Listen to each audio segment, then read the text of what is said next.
Alright, well, last time, you guys had disabled a force field, which turned out to be a force field set up by the Robotech Masters, entering an underground area, featuring some jungle, some lava, and some urban. Where you found that eventually that you were inside uh, what appears to be a Genesis pit or a small hive. Um, Following up on some signatures that were detected, you found a old Robotech Master building with um, with salvageable biroids, which you use to repair some of your own equipment, along with finding out that um, master's master's legionnaire had survived the initial onslaught when this area was initially sealed, and there is a indication that a survivor has uh, recently been in the this temple area and has utilized a um, underground um, tunnel system. Before you were able to pursue that, um, you had to finish enacting repairs and were ambushed by um, mutated raptor beings, one of which seemed powerful and efficient enough to knock away a speeding car, apparently.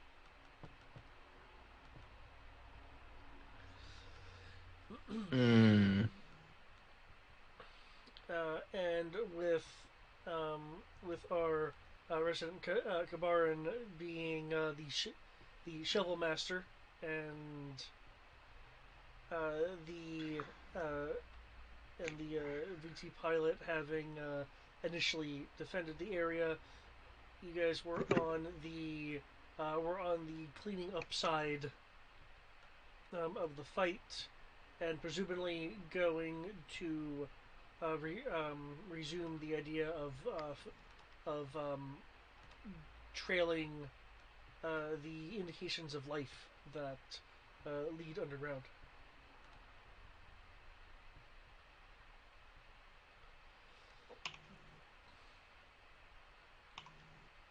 Because from what I'm seeing here, I think the only raptor do you remember if you killed your raptor?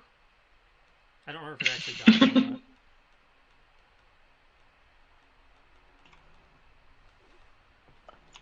I remember they were way hardier than everybody was expecting.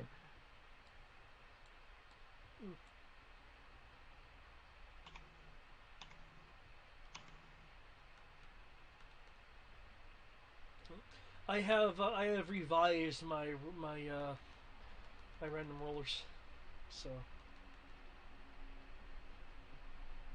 should be a bit more random.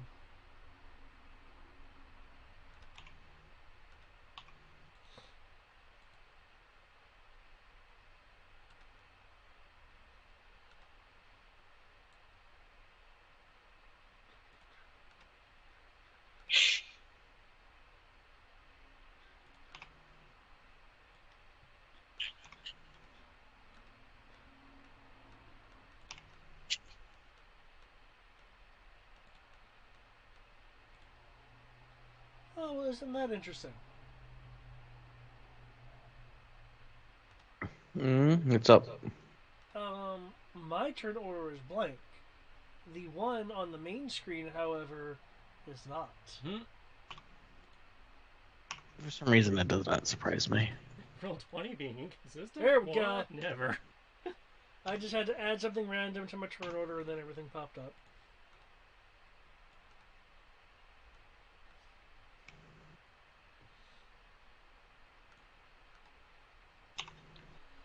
Oh, it looks like they can't reset the one. I guess the battle must have concluded. Okay, I guess that answers whether your raptor is failed or not. I will count that as failed because I know you guys were not were well beyond the first action count. So, well, according to this, as you can see, it took 2 rounds for this to conclude. Okay.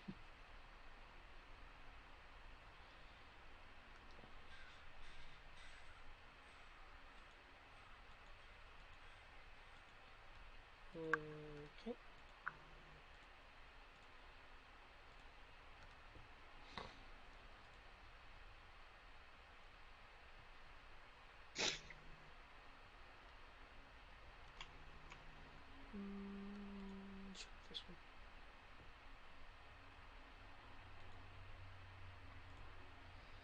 Okay. Eric, given your state, I think you're cool with me going a bit beyond a recap.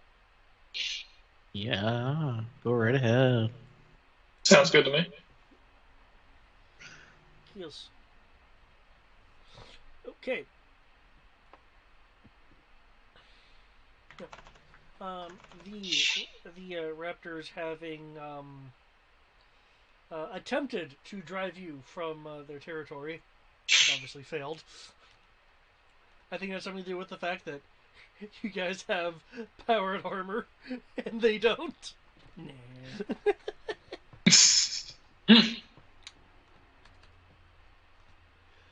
But with that, is there anything that you guys would like to do as a part of the cleanup prior to presumably finding the Legionnaire? Taking a second to examine where we would be going. Is this big enough for the VT/Valiants to get through, or are we looking at a Cyclone?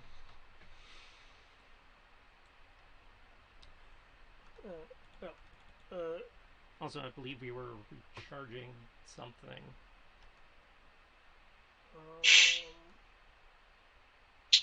I know because I had something plugged into the VT. We were charging gun pods. That's what it was. Okay.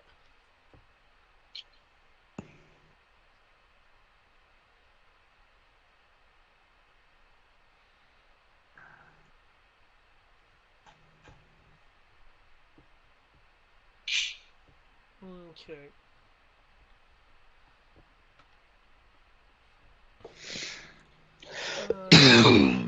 To answer your question,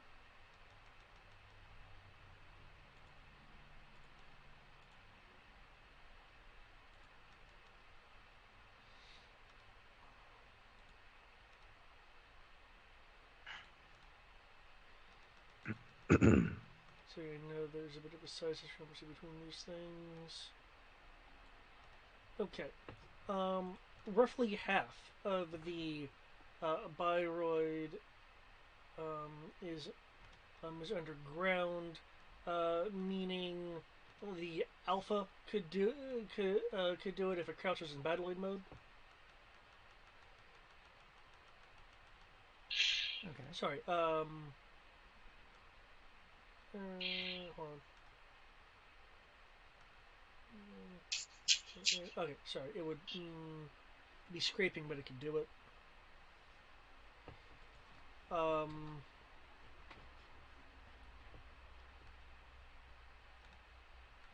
Which means Guardian mode, totally no problem. If Battleoid mode could do it crouching. It'd be really tight, but Guardian could. But you could, yeah. So Guardian mode could do it. You'd have to keep your you have to keep the wings in. Guardian on the Alpha, the wings fold down anyway. Okay.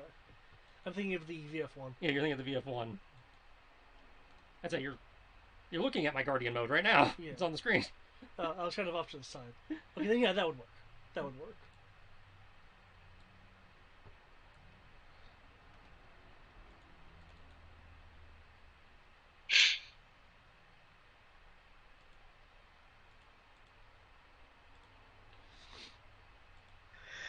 Oh man.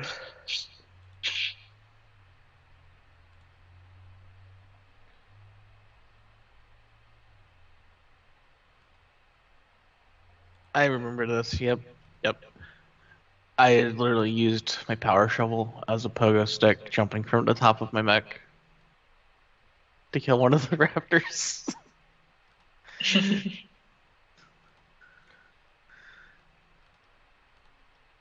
Hey man, falling tools are very deadly, especially when Yes. you put some weight behind it.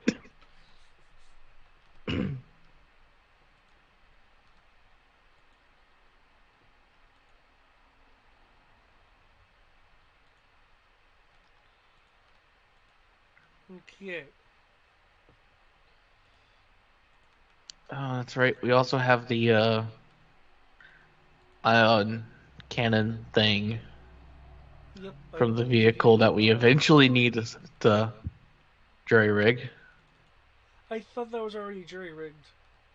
No, we were doing repairs. That's what they were. They were doing the repairs. I remember them. Okay. Do you want to take the time to jury rig that then? I recall it being discussed in a way that we could do one or the other, but we can't do both And due we decided the to repairs were the higher priority. Okay. yeah. We're taking the gun with us, Wait, it's just not so it can be currently done attached. later. Yeah, it's just not currently It's just attached to anything. exactly. Okay. And since I'm valiant with arms, I can actually, carry shit. Okay. Well, getting in there will require you to remove the Byron out of the way, unless you just want to destroy floor. Either way, you can make your guys down into the tunnel system. The tunnel system does not inherently have light. The main area you're in has light due to it filtering in from the hole. Hmm.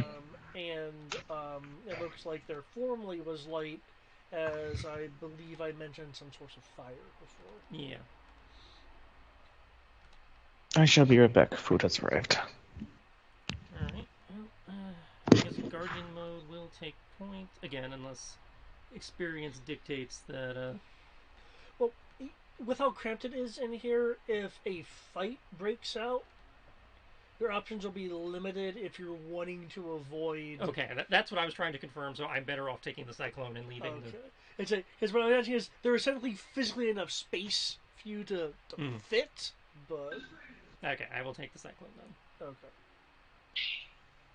And leave the alpha to continue charging the respective weapons that need charging. Because I think I was charging it was the Biroid gun pods that I salvaged. I was recharging. Yeah.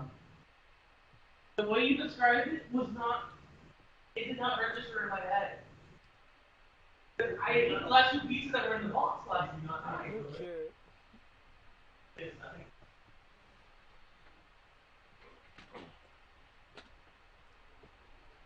funny, but right though, not make it seem like it was easy after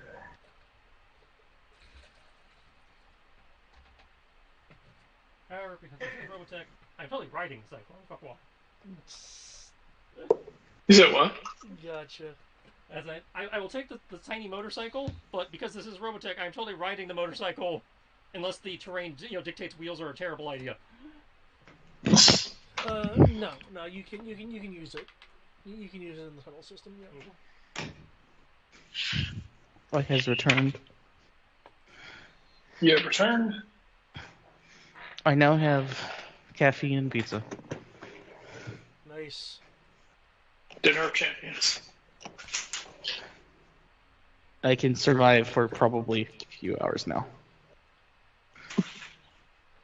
I just kind of imagine like the Mushu thing, just like rising up off the couch, like hello.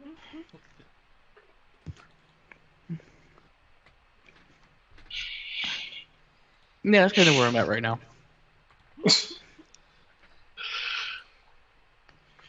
Okay. Blue light, soda, and pizza is what's causing that right now.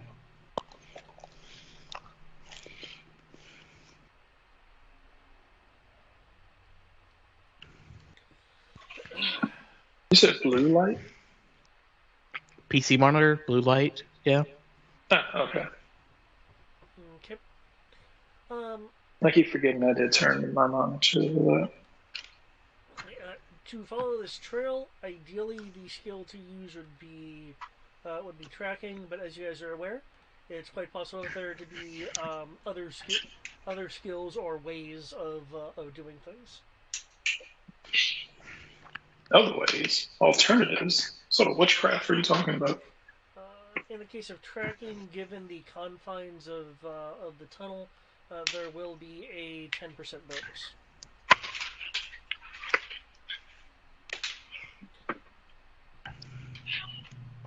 Any of us good at tracking?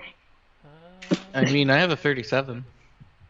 Let's see. You said tracking Tracking or any or of course any other skill you'd like to you think would be appropriate for for tracking signs of that someone has been in an area. Okay, well, somebody else has tracking. I can do sensory equipment and ambush. I'm looking for tracking. Give me one moment. Let's see. Okay. Yes, I see. And because I am such a jerk face, I forgot to take out my percentile. Tracking. I do have tracking. You said plus 10? Yep, plus 10. Alright. That puts me at 55.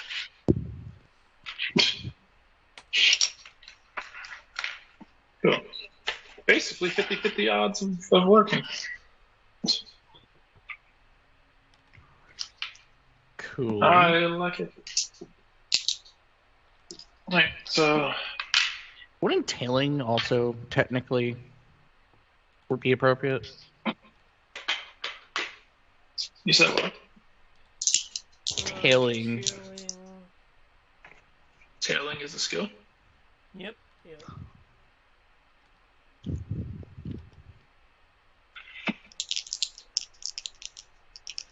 Okay, this it looks like it's more like actively trying to follow someone, Mm. or staking out, a location. 47. 47. Was that within your range? Yeah, I'm gonna say it's 45, and you said we get a plus 10, right? Yeah. Okay, yeah, my tracking is 45. Since you gave me the 10%, that 45 became a 55, and I rolled a 47. Without that plus 10, I failed. Okay.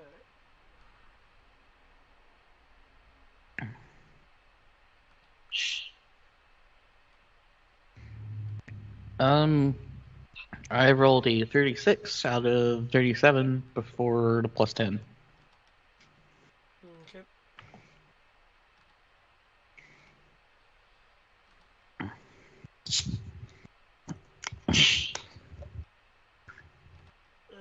Nate, you're not seeing any signs thus far of, say, critters going to come out of the walls to try to swarm you guys. Anything on scanners? Your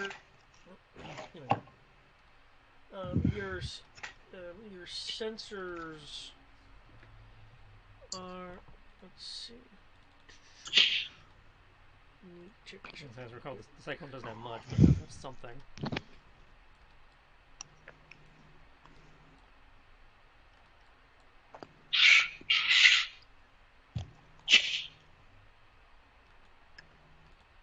Okay. What's your model of Cyclone? The VR 52. The 52. 52T. T. Okay.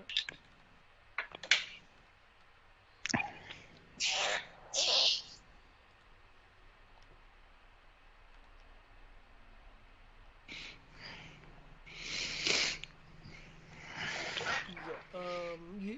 You have a radar range. A ground radar range of 10 miles. Yeah, it's not astounding.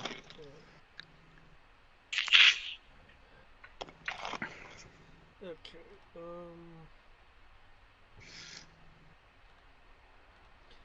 If it will be helpful to you,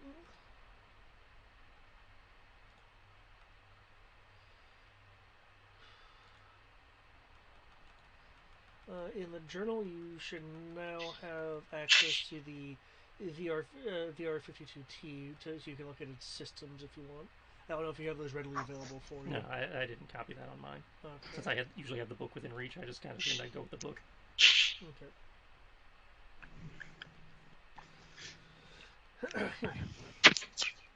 Okay.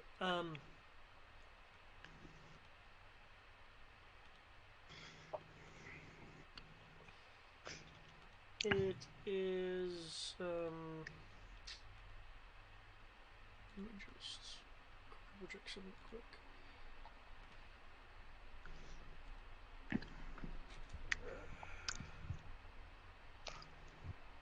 Yep. Okay, that's what I thought. You are detecting a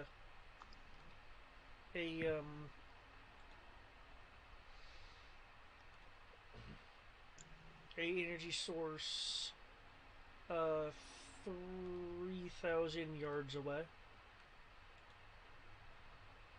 Heads up, I got something Yeah, over dead away. Yep, it doesn't appear to be moving though.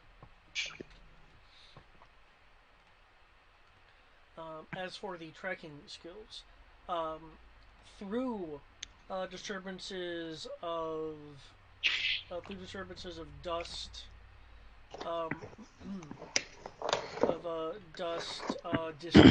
discarded items that haven't been ferried away by any existing small rodents, and signs of that nature.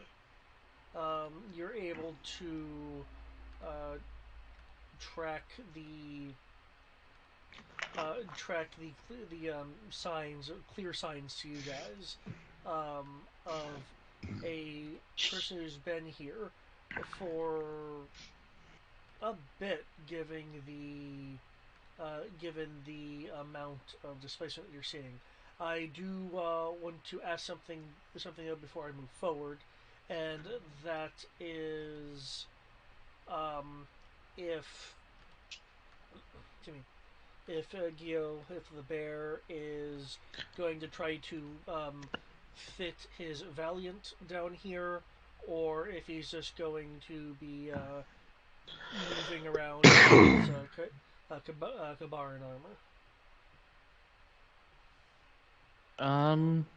If the if the Veritech would have a hard time in here, your mecha would also. Yeah, it's like you could get it down. There's enough room here to like travel, but if combat breaks out, the issue would be maneuvering for combat and not banging into the tunnel's walls. In that case, I would stick to the armor. Okay.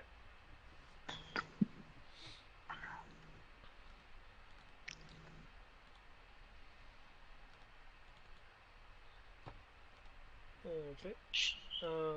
And in the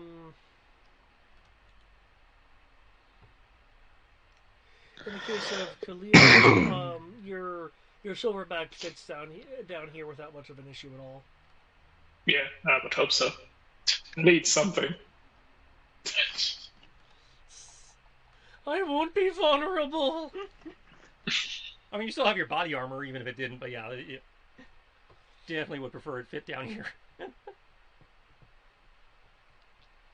I would say I would hope it would fit just so that we don't have to. So I don't have to walk. I just hold on to like the side of it, and just like As I recall the drive. design and how big you are, I think you have to stand on the back warthog style. That works too. Okay. It's like that way. You'll feel the suspension shift to bear the weight.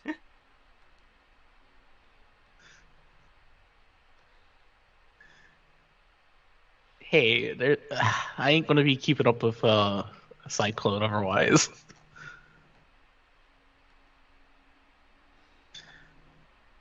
Okay. Because I only have a running speed of a normal running speed and a flight speed of 70 miles an hour. As I know your armor could keep up, but yeah. If I'm flying, I can't really fly in a tunnel. Eh. Oh, Oh, it adds 10 to my movement. So what is my normal movement? My Your normal speed movement.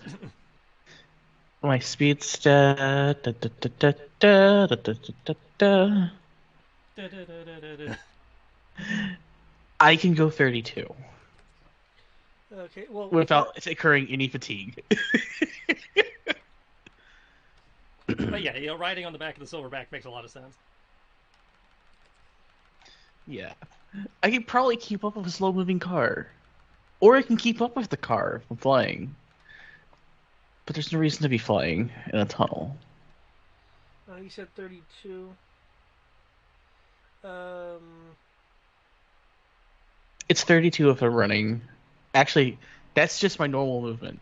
I technically adds plus 10 to Kavarn's running speed and wearer fatigues. And the wearer fatigues at only 10% of the normal rate, and wearer can leap 10 feet high or 20 feet across. right. So your running speed in your armor is listed as what? 32. With the plus 10, it's 32, is what the 32, speed okay. stat is. In that case, you can move 640 yards in a minute, or roughly, Can we convert that to freedom? 22 miles per hour, just to give you an idea. Something about that. What? Yeah, you can convert that to freedom.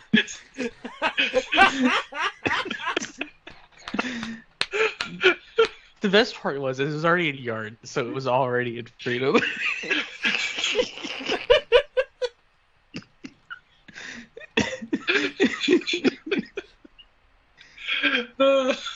Oh man, today's been a good day. I had this. I've been watching The Fat Electrician. He's just too funny. Oh shit. Oh my god. Okay, that's some good shit. Oof.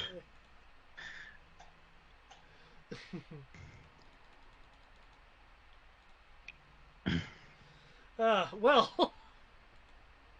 But anyway, riding on the back. Uh,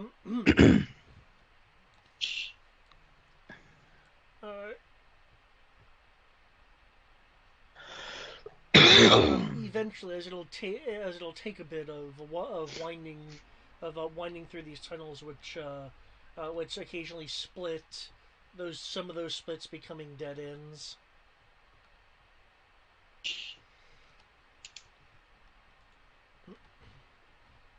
Okay. You'll see a glow, a light coming down from a side side corridor, which the tracking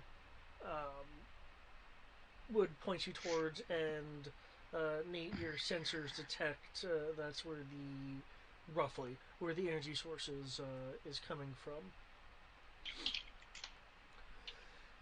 The excuse me.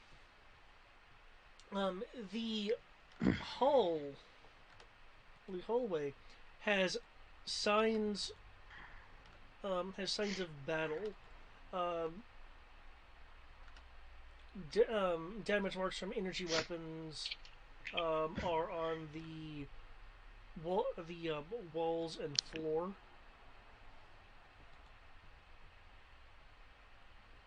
Shit went down here, yo. There are. Yep. There are. There are signs of. So, signs of claw marks in the walls. The further end of the hallway. Excuse me. Looks like it's been partially collapsed. Um, Moving further, there's something. Um,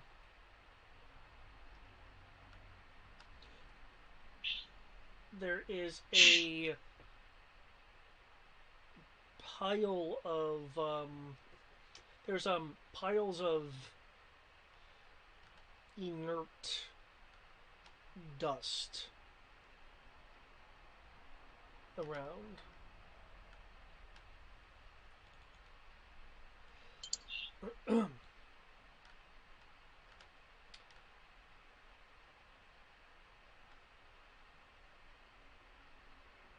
If you approach where the glow is, the glow and light is coming from a in a energy field. Hey, another force field. All right. The energy field you can see. 1 minute.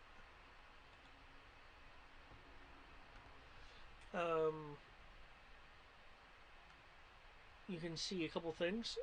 One is that it's a bit of a nook with a door, like a airlock kind of door, that has been massively damaged. You can see a shoot of this one before, except it's clear that unlike the ones you saw before, is there's someone in it.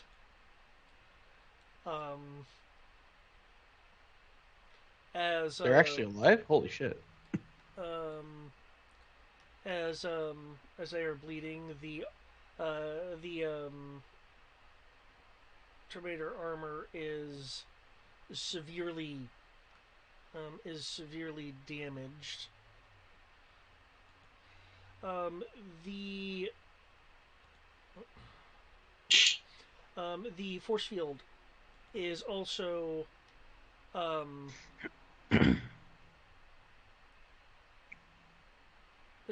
bisecting one of these, which is thoroughly not moving any longer. Okay then. That guy's like, it's really not moving. That all of you will be able to identify as a okay. Yep. I had to double check that. As a Invid soldier.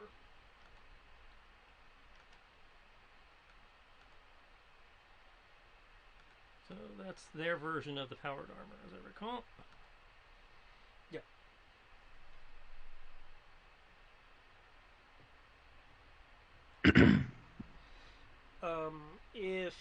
If I could get a does anyone have the lore Invid skill or lore Robotech Masters? Nope, that was Sierra's department. Okay. Yeah, no.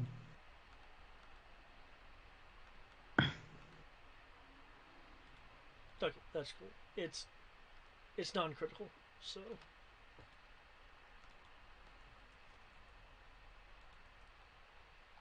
Gotcha.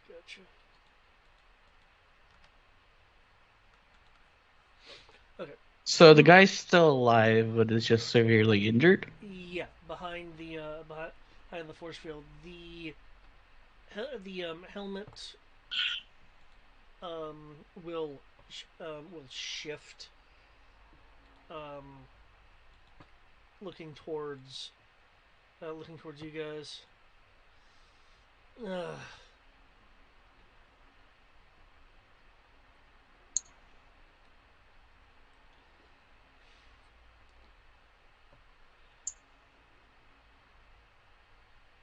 Okay.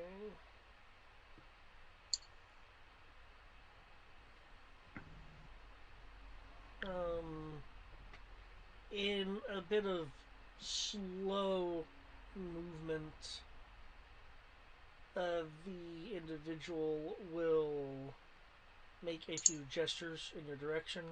Um, all of you, I believe, should have this military sign.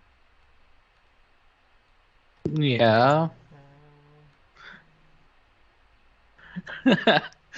I know I will, at least. Let's see.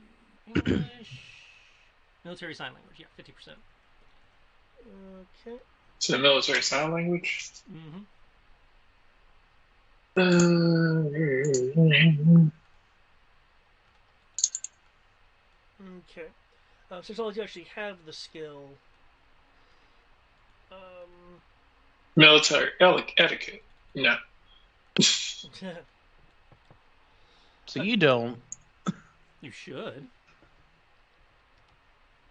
My sheet does no military etiquette. remember, he's a corpsman, not a front lineman. Well, yeah, but I mean, I think that was under the universal skills. That's why it was. Unless that's a. No. Let's see. Ratios. You see. Let's see. Hold on. Universal skills. Racial bonus. Stat modifier. No, you are correct. Oh wait, that's why. Because he's not a marine. Right, he's not a marine. He's Navy. Yeah, he's a corpsman. Navy doesn't need to know sign language. Navy doesn't need to be able to communicate when to stop and when to do breaches and whatnot without alerting the enemy. Yeah. So, Cleo, you'll recognize that the person is making meaningful gestures. But you don't know Legit. what it's saying. Legit. I'm down with that.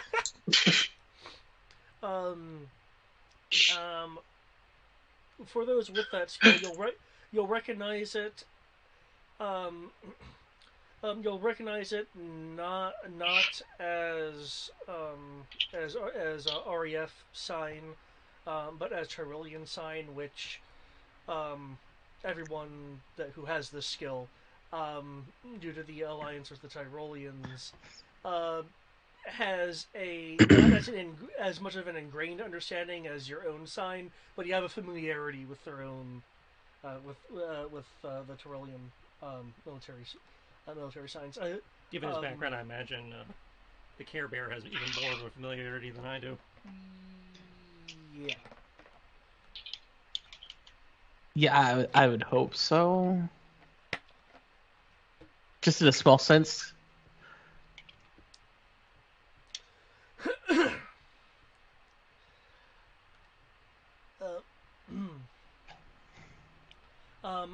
Effectively, the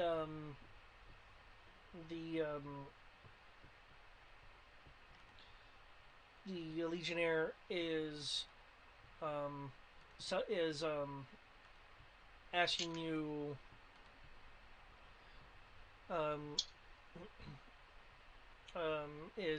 asking you for if you can render assistance. Medic. The force field Yeah.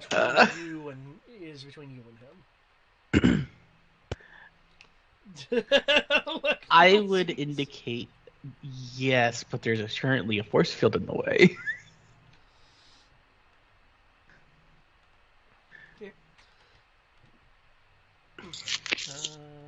Assuming that the controls are on his side and not ours. Said someone needs a medic. The guy on the other side of the force field. Yeah. I can he's talk asking him through helping himself. Look around for the button. I'm assuming people aren't down with that. Yeah, I would. What would be under? What would be under? The Terminator armor does not have as many doohickeys as the Cyclones, but that makes sense considering what they're meant for. Okay. So everybody knows the Cyclone is like the bestest of the power armors, except for the one that runs on magic and hugs. Well, seriously, it's like REF had seriously. It's like they build their tech smart until they don't. Integrating other tech between series. What's that? Anyway, It's like stealing everybody else's technology. We are amazing. Okay. So It's humanity's superpower. We can steal everybody else's shit like a mouse. So you said you were looking for some kind of exterior controls. Yeah, looking around. Let's see if we can just bring the shield down so we can actually assist him. Okay. Can I get a perception roll? Maybe. Yep, everyone has that. I'll get back to you on that. Damn, I'm not in my alpha anymore. I don't get a +2 for existing. I still get my +2. I'm the That's recon just- guy. Which is why I have 0 in perception. Yeah, I have a +1 and then a +2 with the helmet. So I still think it's kind of funny. It's like perception's a D20, isn't it? Yeah, just a flat D20. Yep, unless you have something modifying your perception, it's a flat D20. Well, let's be fair. I'm not technically the recon guy. I'm the escort specialist. I could have been the recon guy, but that would have been. Instead, you rolled opted to be able to pilot everything. I can pilot everything, and eventually I get auto dodge, which in theory makes me a better fighter than the actual pilot class. But we got to get that far. You know, the 57 series has like a +3 or 4 to auto dodge. Yeah, but the 57 doesn't exist yet. No, that's the super. Mine had I think mine had a +3 for the second one I'm in. Okay. Okay. Well. Okay. You guys definitely rolled high enough. Excuse me. You will find the external field controls. In that they're completely severed and melted by plasma. There are controls on the other side, though while it hasn't necessarily been indicated, one could presume that if the Legionnaire could simply get up and manipulate the controls, he would have done so by now. Yeah. If you're wanting to visually diagnose what's wrong with them, that will be a first aid, pharmacy, or medical doctor role. I would like to. I'm not sure which one would be more appropriate, but I have basic electronics and salvage to be able to try to get this force field to be turned off.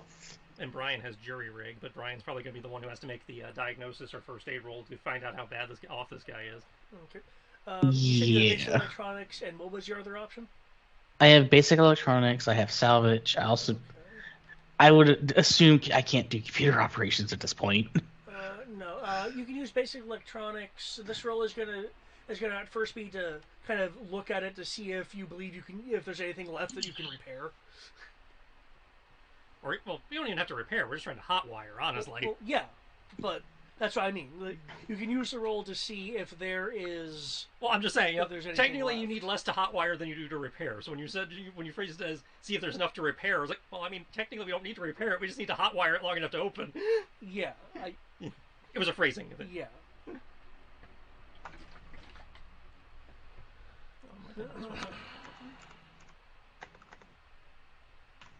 There you go. I roll a 34 out of 42. Okay.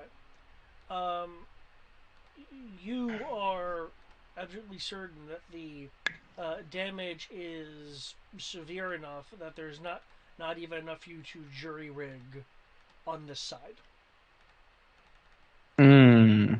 So fucker's got to do it on his side. So I'm Actually, talking to it. in theory, would I at least be able to salvage it enough to turn off its power?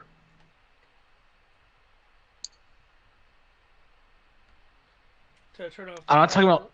Um, I'm not talking about leaving it running. I mean, just getting it disabled. He's trying to short. Is there enough to short it? um,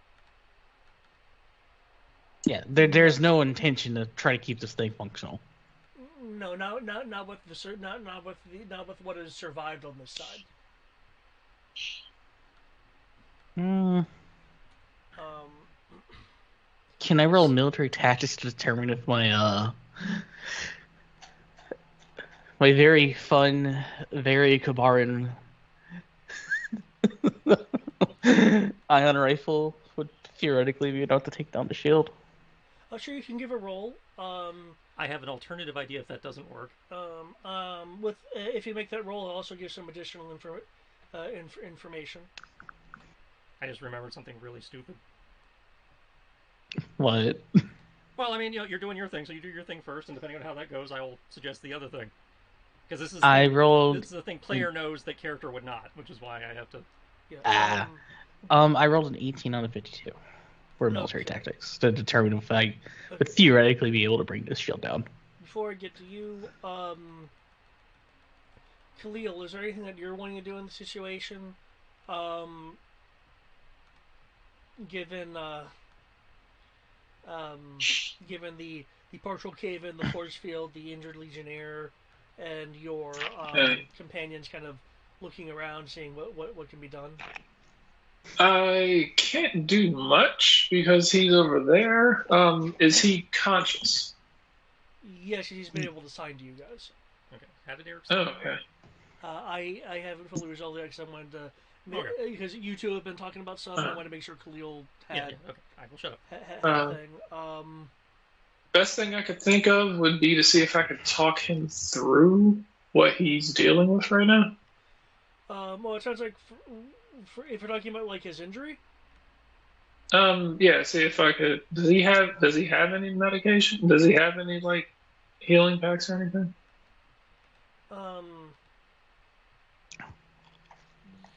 You're not seeing any first aid kits on him, though. If you're wanting to, like visually diagnose through the force field, you can roll either for first aid paramedic. I think I did first aid earlier. That was my mistake.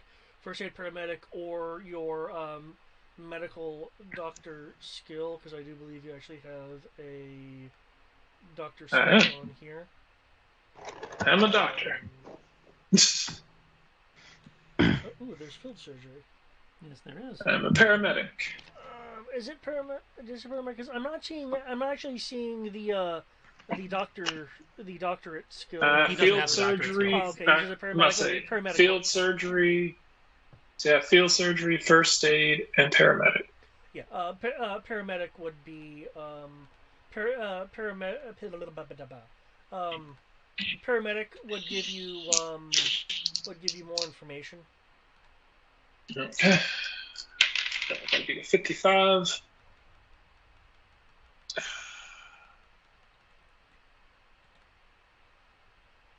Rolled a 56. Okay. In which case, due to the more advanced skill you're using in your own experience, I won't give you the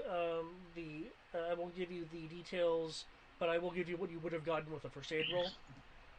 D100's fucking. Clearly, from what you can see, is that he has one broken leg. Possibly a broken or dislocated arm, along with it looks like claw damage to, in this case the left arm, and there are indications of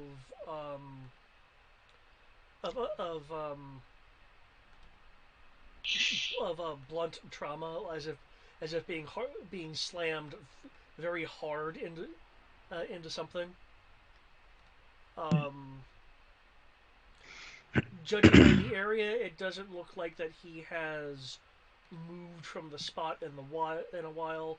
You are seeing, however, discarded ration packs.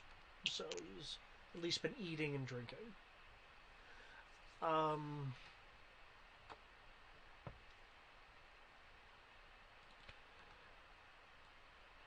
With that said, again, unless it's behind him, which is an area that you can't really see, then you're not seeing any med or trauma kits that's on the armor. Which, given the Robotech Master's doctrine, kind of makes sense.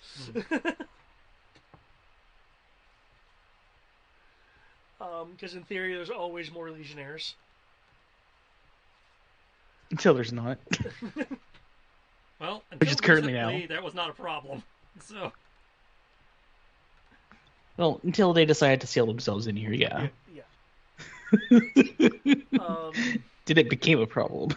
Yeah. Okay. Your role. Judging by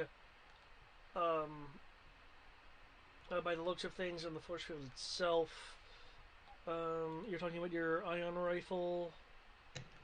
Yes, my mega scale damage ion rifle. Okay.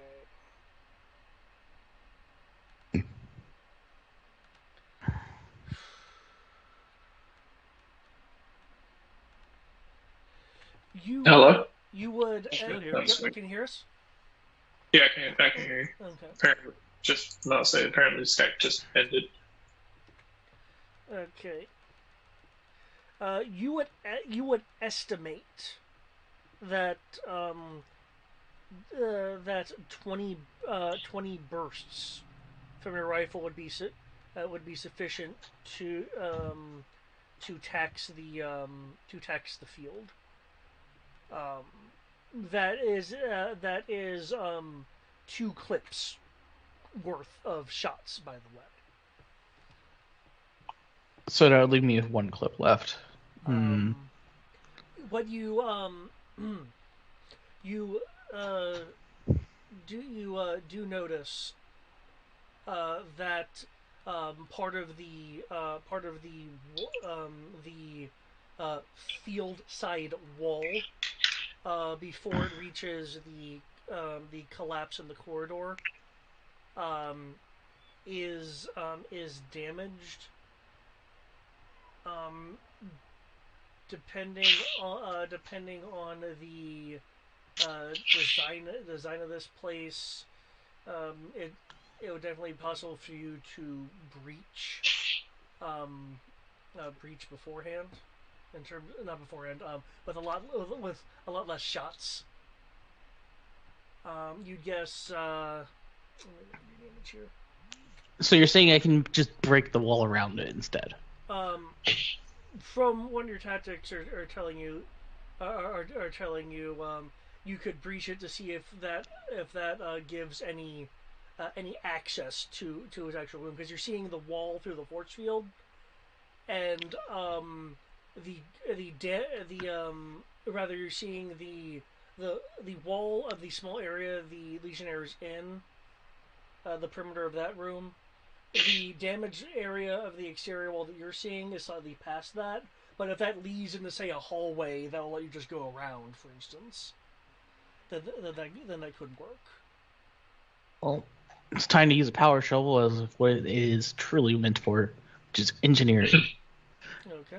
So, yep. Gio's plans to go on and doesn't allow the rest of us to continue with the adventure. However, dying dude is technically priority. Medic knows that if he gets extra stoned, he can walk through walls. That's kind of important.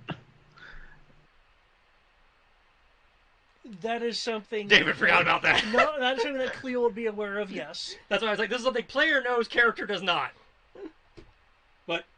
Brian's character would know that if he takes a good, long whiff, he can walk through walls.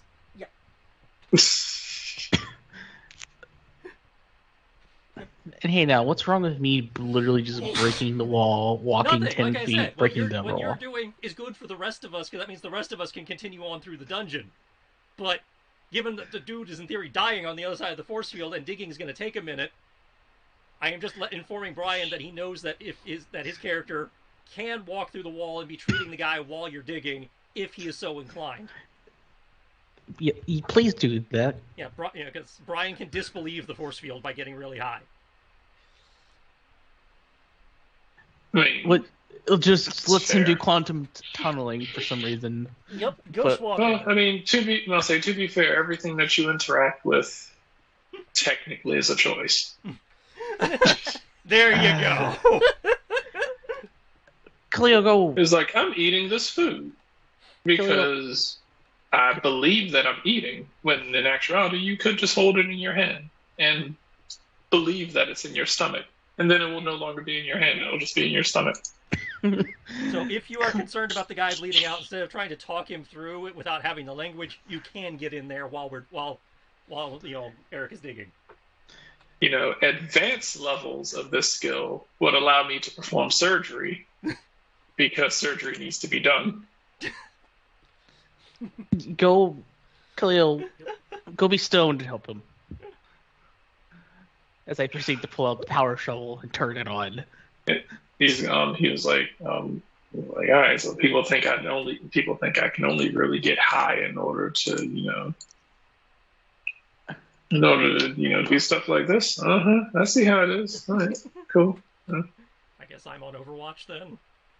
I turn around and I get high. I say, whenever I get high on my own time, and I'm just trying to relax. Everybody's like, "Oh, Khalil, why are you running around? Why are you running around the spaceship at like fucking 800 miles an hour? Stop breaking the sound barrier, Khalil."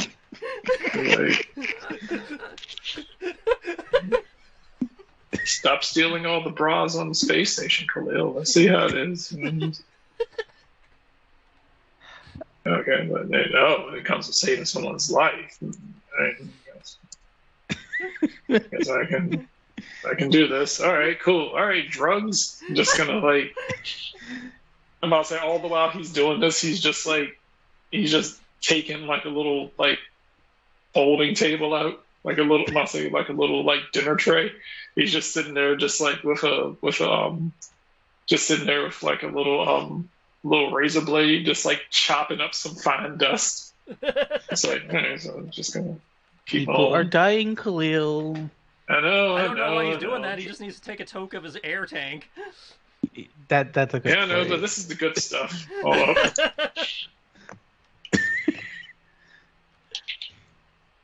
Like, I need the good air. I'll say, don't you see? It was like, this is condensed air. Funnily enough, while in your super high state, you also have the ability to detect serious illness or insanity.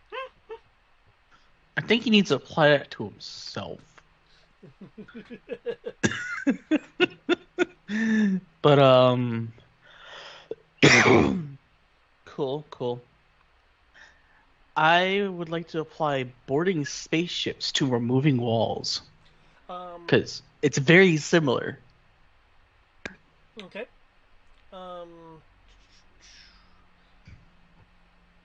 If you want, you could also just state that you're attacking the wall. But if you want to use a skill to be a bit more precise about it, I would say boarding spaceships at Salvage. a 10% penalty, or excavation and rescue at its regular skill level. I don't remember. Did you have like a racial mining skill that might also apply, or?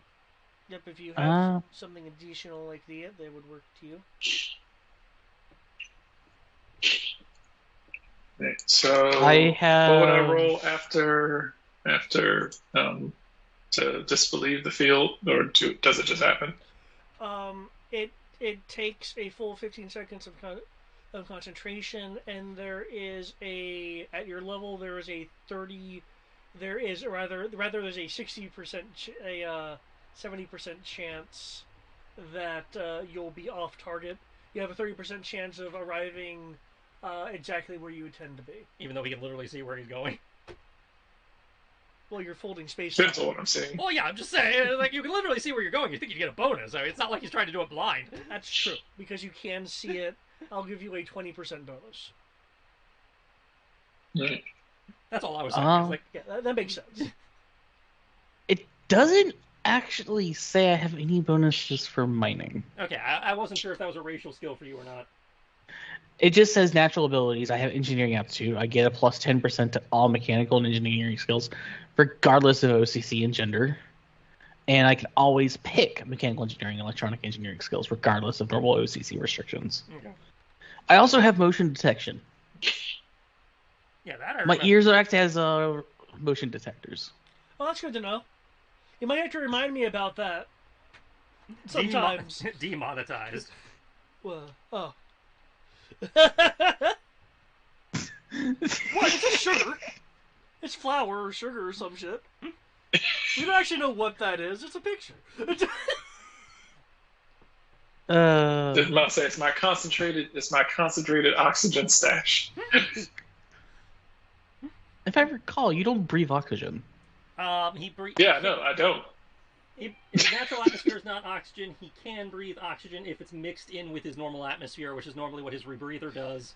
But if he switches to just his own atmosphere, then he gets really high and does this. Yeah, my people walk through walls. We don't even have walls on my planet. We gave up on them a while ago. Just got in the way. I wasn't going to comment, but that's entirely possible given that if you're on your world, you're in the heightened state the entire time forever. So... Actually, from what I remember from the book, at least, they didn't have walls because they all lived in caves. What are they? And it would just fold from cave to cave. No, the folding never came Was off. that supposed to roll high or low? Usually I go from, low to high. If you want to go from high to low, then just let me know. No, I'm just before you making roll. sure. I'm just making sure because I know you said it's like a 70%. There's like a 30% chance. You said 70% chance that I fail, so I didn't know if that meant that I need to roll over a 70. If I was supposed to roll under. Your chance of success is 30%, but I've given a bonus because Triss is right. You can see your intended location, so I've given you a 20% bonus. So you have, You have a 50%. 50-50 shot. 7. That's what I rolled a 7. That's what I was trying to figure out. Okay. I was Yeah, like, I swear think to you're good. I was about to say, if I was supposed to roll high for once, I'm like, this son of a bitch. In a shimmer of in a shimmer, you will thump appear on the other side of the field. Hey guys, you gonna join? Once he's done digging. Concerning the Just walk through. It's fine. Only you can do that. You want to take a hit? Why aren't you breathing? When you breathe, you'll be fine.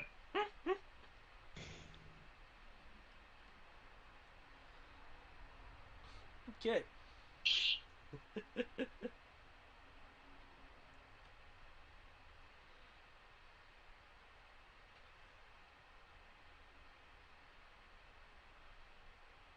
I just realized something kind of funny. The Legionnaire will take what he's seeing as a sign of his injuries.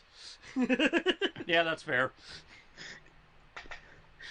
I'll just let him know that he's there to help him. He's real. He does weird things when he gets high. Like, effectively quantum tunneling.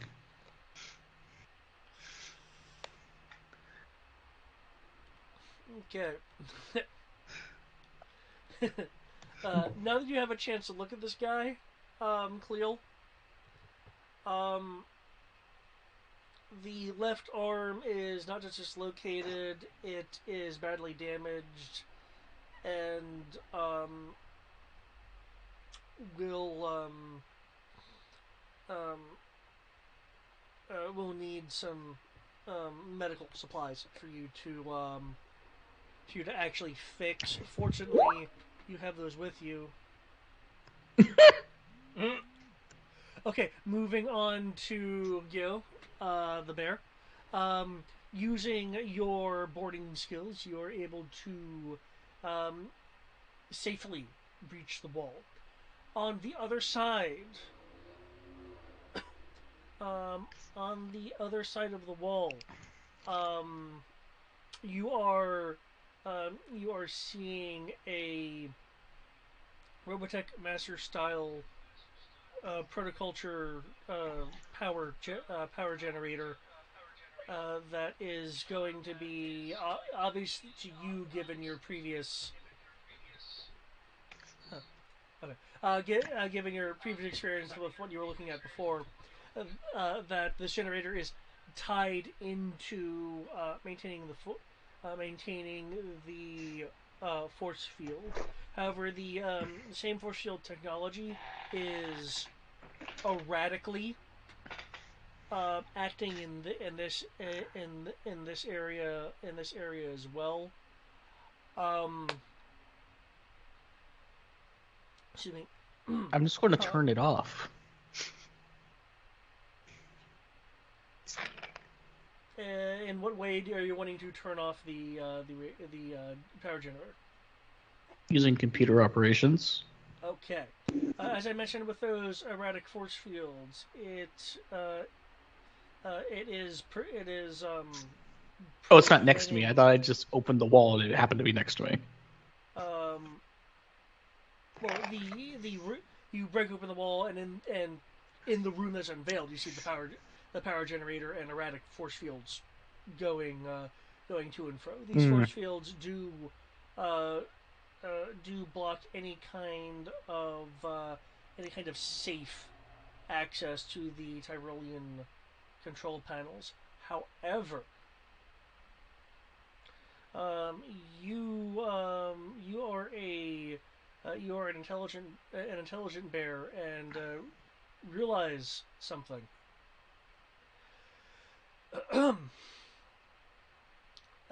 That if if enough damage is done to one of the couplings on the generator, that it should safely fail, um, thus cutting power. Unfortunately, again, thanks to the force fields, it would be suicidally dangerous to get that close. However, you have a gun. Yeah, that's a fair point. And I'm building up to this because I am going to now be introducing Target shooting finally. um, cold shots, and for that matter, aimed shots. Because yes, you can do an aimed cold shot. Cool. Okay. Here's how, and I'm gonna cut this music right quick because that is looping a bit too much for me. There we go. This is how it works, and I can bring up the quiff reference if reading it would be better for you.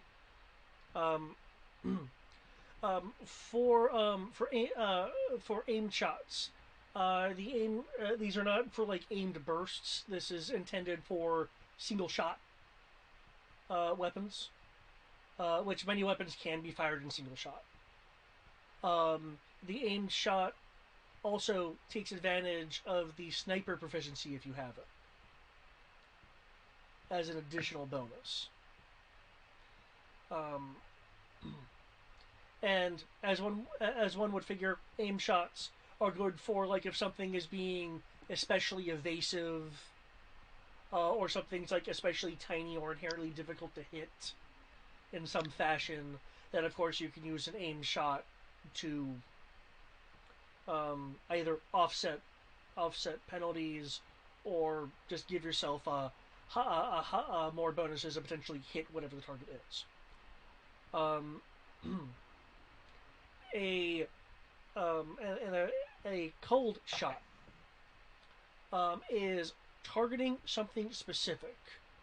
An arm, a rifle, a sensor pod, things of that nature. Targeting something rather specific. Versus just going for the main body or randomly shooting.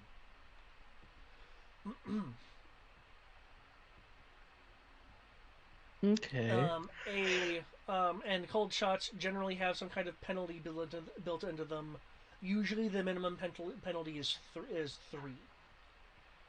Doing either an aimed or cold shot individually, if this were in regular combat, would take 2 actions at once. You wouldn't be holding. It would have a cost of 2, but you could still do it on your turn as a singular thing. However, a aimed cold shot is 3 actions. Just to let you know. For this particular thing, since you're wanting to target, or needing in this case, to target a particular component on this generator, that would be a cold shot at -4. The extra, the 4 is just coming on the fact that you're also having to contend with force fields popping in and out of existence. If you'd like, you can also aim this cold shot, offsetting those penalties by the aim bonus. And in your case, I believe sniper, since you have the sniper proficiency. So, I know it's listed, but it doesn't actually tell me a specific bonus. But I'm also noticing in the combat bonuses pillings, I have a +2 to cold shot / aim. Yeah. Your sniper proficiency should be providing you a... The sniper is what's giving the +2 to call shot. Cool. Yeah. It says /aim because aiming inherently gives a +2, and that stacks. Yeah, it's providing sniper is providing a bonus to both. Okay, your note is stacking the 2 bonuses already. Well, no, the note is the bonus of what the sniper provides before he gets whatever bonuses from you. Right. Okay. The aiming is a +2, and that will snack on. that will stack onto your sniper bonus. So I have a +2 from sniper, +2 from what you're saying for aiming, -4, and then I get a +1 from shooting a single shot with the cover iron rifle. Because your iron rifle provides an inherent bonus. Yep, to hit of +1. Nice. Then yeah. So your net bonus would be a 1 then. Cool. And I just need to roll a d20 +1. Yep. I'm so glad d20s are simple. It's just roll high. And I rolled the highest I can on a d20. So I have a 21 to hit the coupling. Okay. With an ion rifle. You take your rifle up, you line the shot up, you breathe, letting off the shot. The energy bolt travels, force fields shifting out of existence just in time because you've timed this right. Going in and hitting the coupler on the generator. Because you rolled a 20, can you roll double your single shot damage?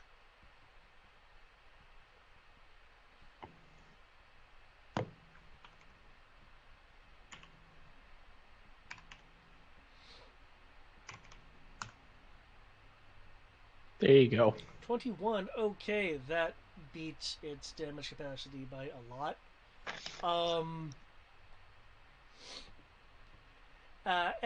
By the way, this is mega scale damage.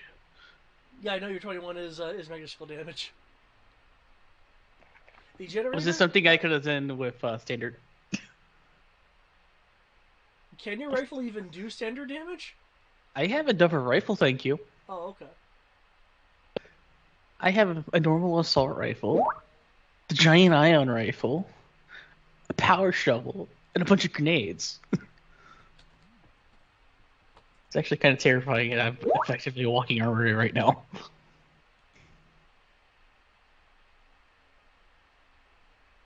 Yeah. What would have been more funny is I just threw the shovel at it.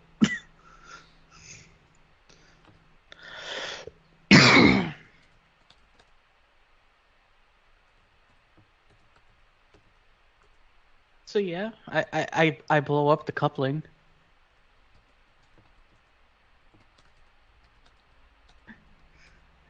How much more damage did I do than the health of the coupling? Um.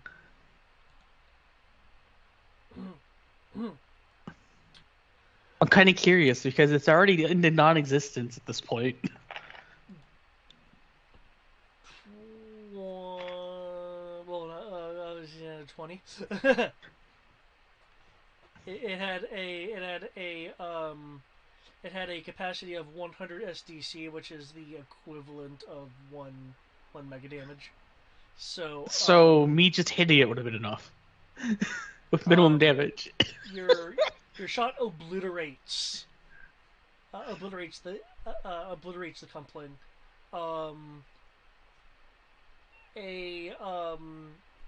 A alert sound goes off for a moment before the entire generator just like immediately shuts down.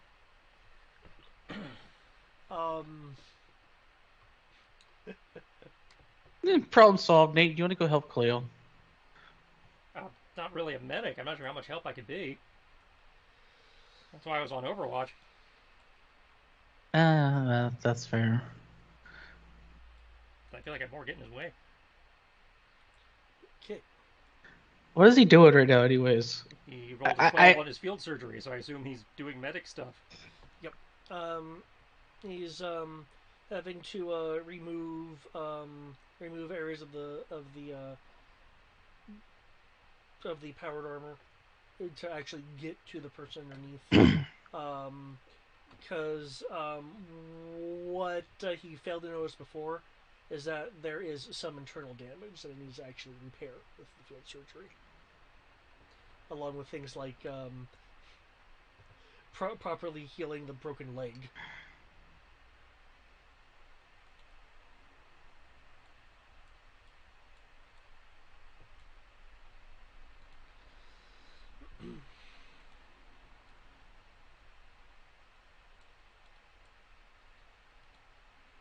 Okay. That field surgery will take a little bit of time, unless you guys want to do something specific. I am fine with just doing a scene wipe. Works for me. Yeah, it works.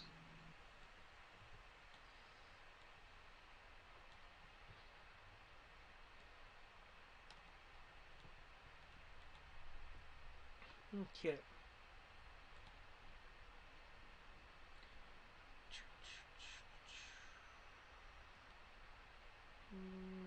Where was the one shot?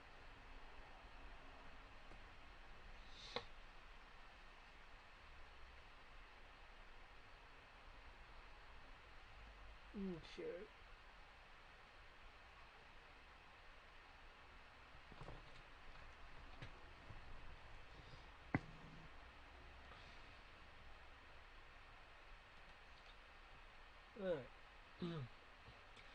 With 20 minutes of field medical work, you, Cleo, are able to heal up the Tyrolean soldier legionnaire enough to be able to walk slowly, or walk at a more reasonable pace with assistance, and for that matter, stand. Drugs are helping with that. Ideally, um, you'd need a medical facility to ensure that he properly heals up, but you have done enough work on him to actually allow his body to potentially heal everything over time in an unaided fashion. It just wouldn't be comfortable. Um,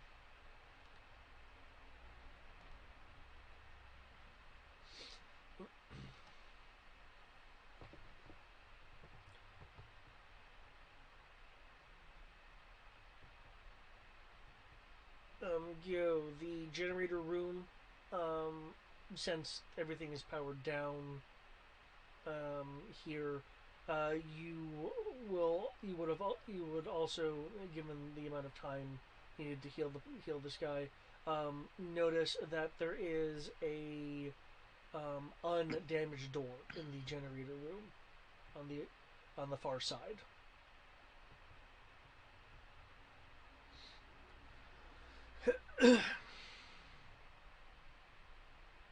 Mhm. Okay.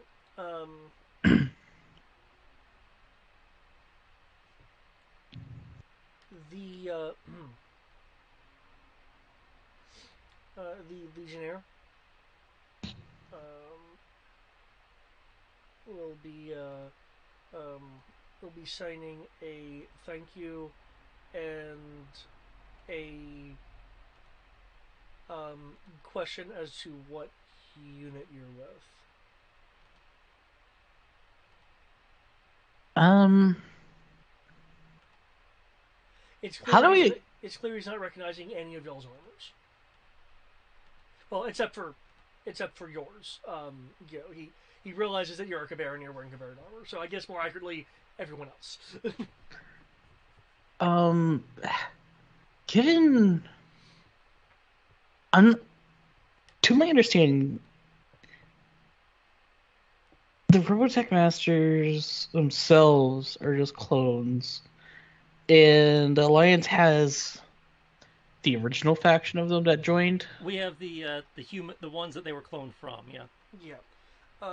This Legionnaire, I mean, unless you want to look it up on a database, you can figure that he's probably a Robotech Master clone of, well, the Legionnaire warrior cast, but What I mean to say is he was a part of a task group that was sent out well before the establishment of the Alliance.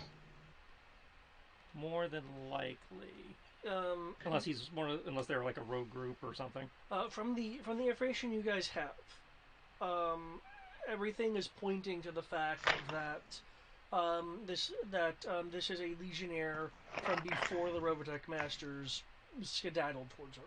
Mm-hmm.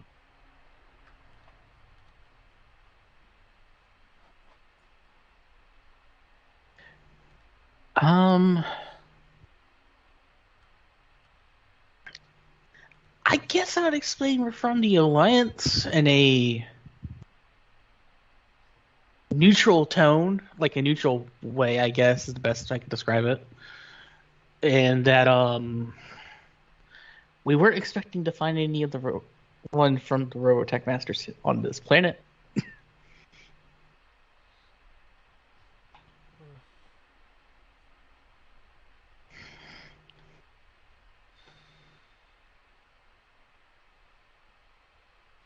Um, the soldier will nod since he's largely out of his armor at this point. Um, um, it's a male with lavender hair. Though he is trying to put his armor back on after he has that exchange. Um,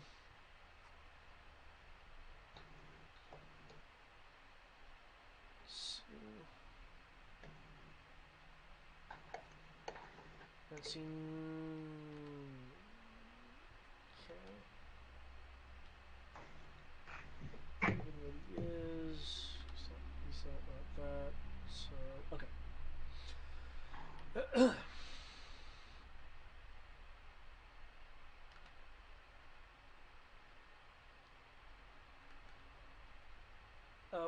Just so you know for Khalil, your patient will need a bit more water um,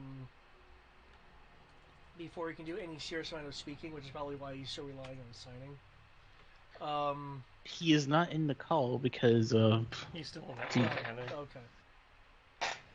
Okay. But he will he'll sign um he'll sign he'll sign follow me and be aware that there's a artillery unit and it'll point in a direction and give you the measurement. The artillery unit he's referring to is the Fury, which you've already engaged. I would let him know he already defeated it.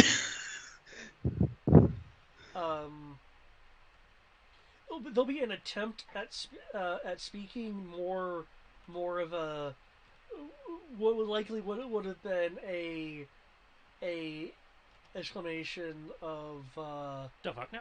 yeah, but it comes out kind of raspy. So and in Tyrolean, so Given that he tries to speak in this raspy like that, would it be safe to assume I can at least understand he probably needs water at this point? yeah. I will give him water. Okay, he'll drink either the equivalent of a thumbs up. It'll again gesture for you guys to follow him. Do you guys follow the slow moving legionnaire? I have no reason not to at this point in time. Yeah. Even when they decided to go their own way, it's not like they were hostile to the Alliance. They decided just to go their own way, if I recall correctly. Yeah, they're just hostile to Earth, but we don't know that yet.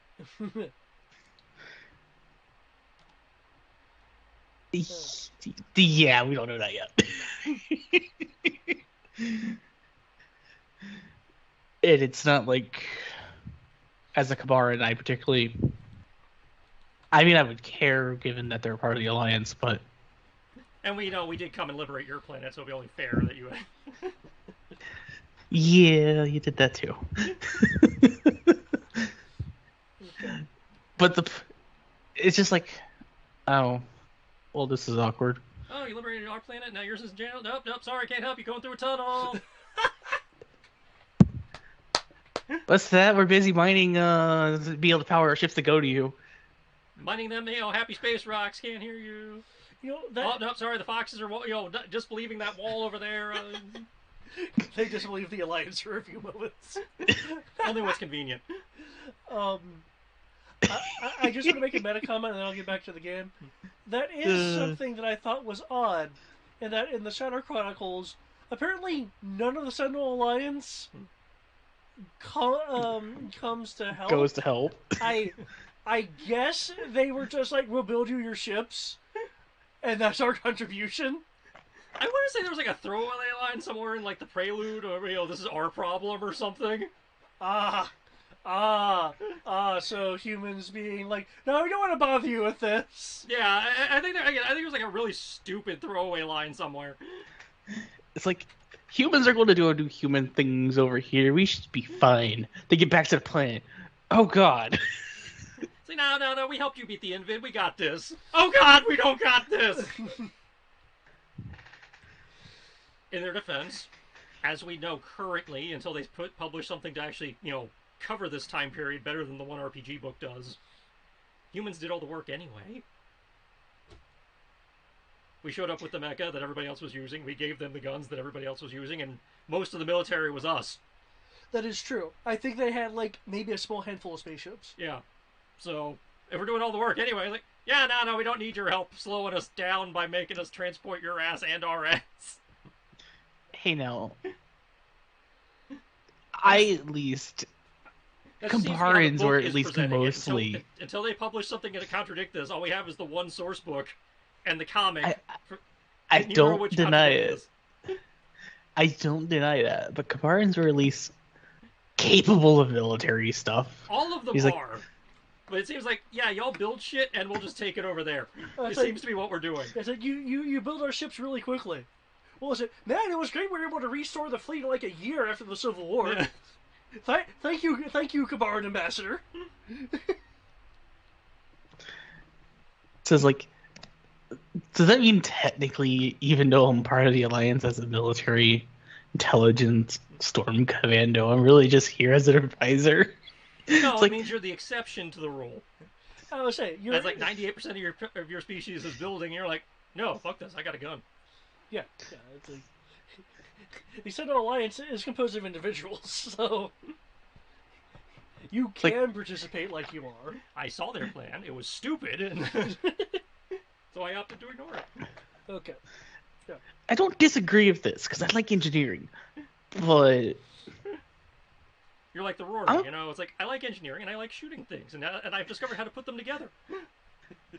and that's just involves following the humans. So fuck it. Okay. Following the Tyrolean, which, because he's using, I guess you can't really sign his name. It's Tyrolean anyway. Maybe you guys can read it. I assume we can basically talk at each other, but we just can't speak a common language. Yeah. But we all understand our individual languages. Yeah. Following the Tyrolean, I have the guy's rank in M. I just can't give it to you. You'll be led to the surface, which is a, it looks like a small urban center, damaged, of course, as most urban centers are here, attached to a pier.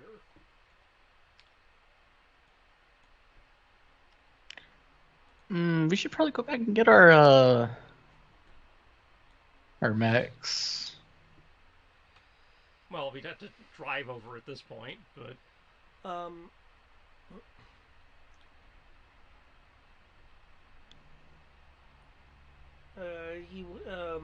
he will sign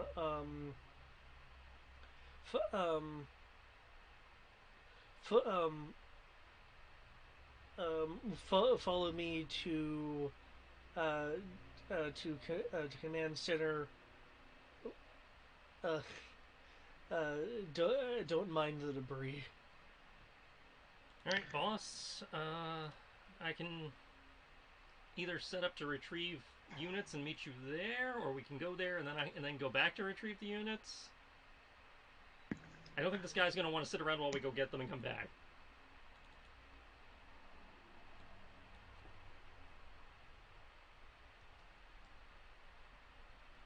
Because you know you're the LT, so obviously you're in charge. I'll let them know that I'm going to send someone to go get our. I guess I'll use the Tellurian term, the Battleoids. You just say mecha. Yeah, I'm just going to tell. I'll inform him that you are going back to go recover our mecha to bring two here. And I should be able to track you guys on my IFF, so I should be able to find you guys no problem. And I will follow him to the command center. And I'll ask him, is there actually more people, more survivors? Because all we've found is ruined armor and equipment and bodies. So far. We haven't been in here for very long yet. Not that I've found. I had been gathering things just in case. With that, you will notice that as you're following them, there'll be warehouses, some of which do have walls blown out, where you do see damaged or bits and pieces of biroids. There's actually some intact but shut down biroids. You're seeing a number of Zentradi battle pods, and and openly organized um, missiles, giant rifles that are likely meant for mecha, because I don't think you'd be able to immediately recognize. So that reload dump David was talking about is what I mean. Uh, I thought you had recognized weapon quality. You don't. Okay. You have military history. Okay. So I'm not gonna get more detailed than that. Oh, I have military any at plus 10%. You have military what?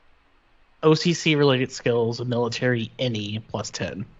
Well, yes, but that's for character. When you take a skill, it gets plus 10%. Yeah. Oh, it gets an additional 10% for whenever I do anything with it. Got it. Yeah.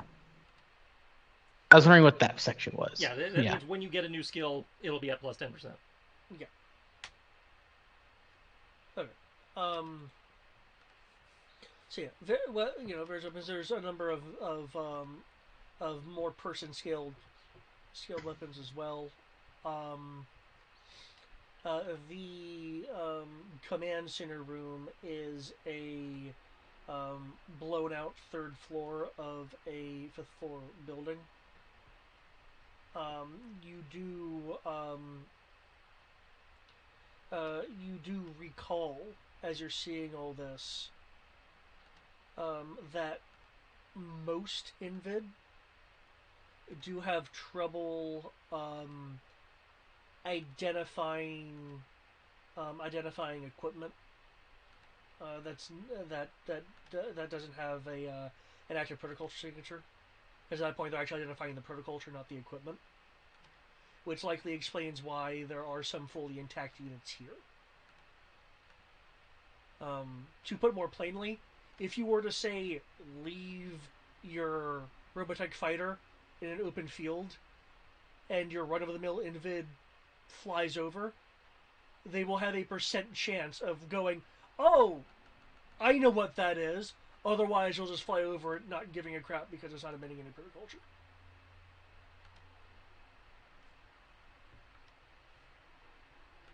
Because the Invid are kind of dumb that way usually. Yeah.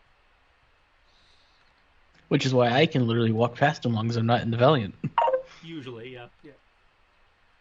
Well, literally, that's my armor, literally. Yeah, that's what your lore says. Yeah, I agree with you. I'm just saying, that's a usual. You are correct. Yeah. Okay. This command center on third floor. Again, the third floor's been kind of blown out.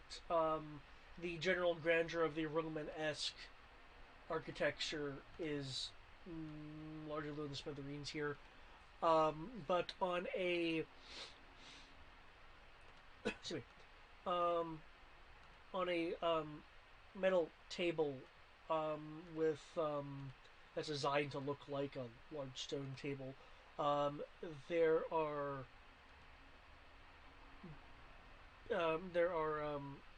bits of information.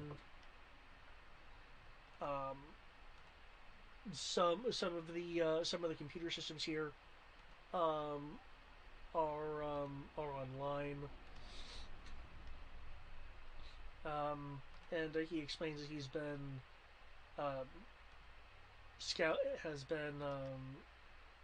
scouting and collecting information for a while in case he either encountered any of the survivors or the masters deigned to send any reinforcements.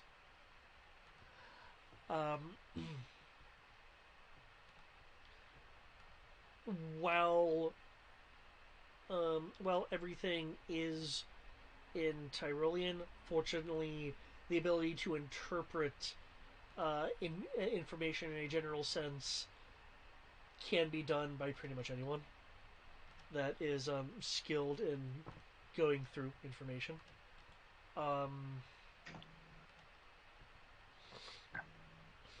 If you'd like, you can use the intelligence skill along with this legionnaire kind of explaining stuff as he goes along, to decipher a few things.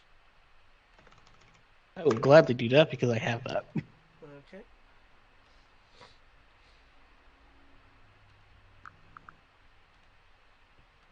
And I realize this is a more directed style than you're probably used to be running, but again, this was meant to be A demo. a demo.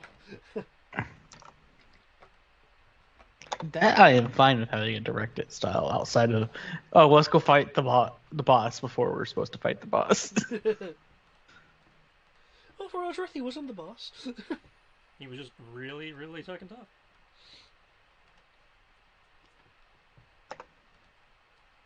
There you go. Nice. While you're going through the information, Nate, you said you wanted to go. I was going back to where we left the mecha and seeing to retrieving them. Okay. In what way, what method are you using to get there? The tunnels, the surface? I imagine the overland would be faster. And given the nature of the fact that the car could fit through the tunnels, I assume Well, I assume the car Khalil. went with you, so. Yeah, I'd assume Khalil is Yeah. driving the car, and I'm just riding on the So back of I was it. going to make We're walking with the leisure. either a wilderness survival or a lands navigation to get back to where we were quickly. Yep. Either of those skills would work. Yeah.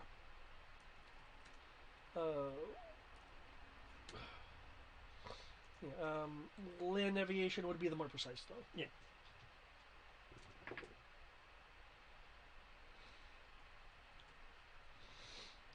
Hey, look, I can do my job.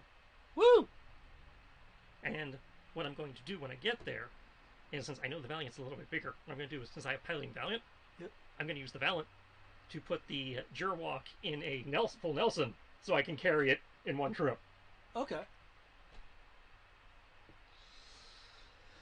Okay. As you are moving along, what are you But I your, thought the car came with us. The car is with you. yeah, the silverback is with you. The Jirwalk is what you're. Jurwalk the is Alpha is. the Guardian mode, the half jet, half mecha form. Yeah. So you're keeping it in that form. Well, it's the smallest, easiest to carry form for the purposes of using your mech to carry my mech.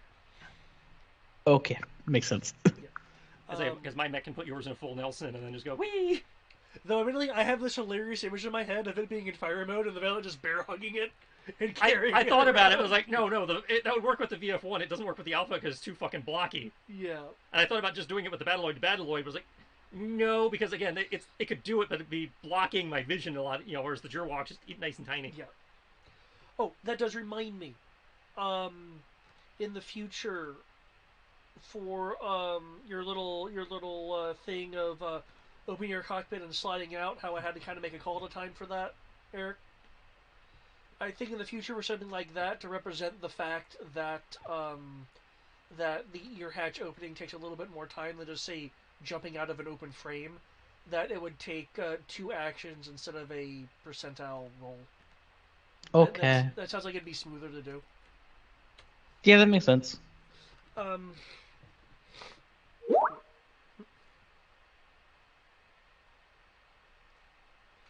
Okay. As you are going across the landscape, I take it you're not using the main roads. You're using the forested area. Is there anything else that you're doing while you're traveling, or are you just solely focused on traveling? Keeping an eye out for more shit that may or may not try to ambush me in transit. Okay. Perception and detect ambush then. Given innovative tactics, detect concealment may also be appropriate here as well. Is this an either or? You could roll all of them. Okay. What the? I don't have detect concealment apparently. Okay. Well, that's fine. Detect ambush would fall under them underground lying in wait anyway. So. Oh no, I'm about to get ambushed.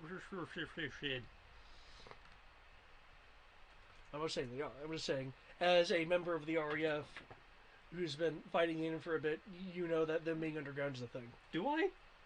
Because canon seems to dictate otherwise based on the third season. Well, we know Scott Bernard wasn't exactly an A student. Apparently.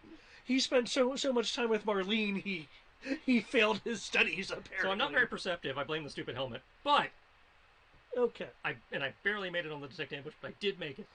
Okay. Like, you're not seeing anything dangerous that is overt with your reception roll. But there was a lot of foliage and stuff in the way. That being said,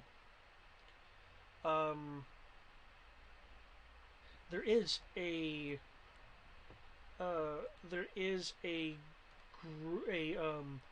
group of figures that you move past that did not appear to notice you, and they moved quickly through, as if there's like a quick patrol going on. And what you saw was a undefined number, though more than one, of these. Those, for people who are unaware, are known to the RAF as Cougars. But they are inorganic attack units. They're patrol units.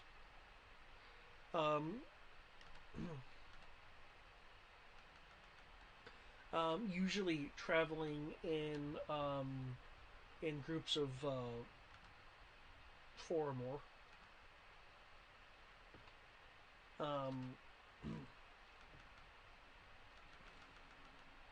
And like the other Invid units, they too can see protoculture. However, reports have stated that they are able to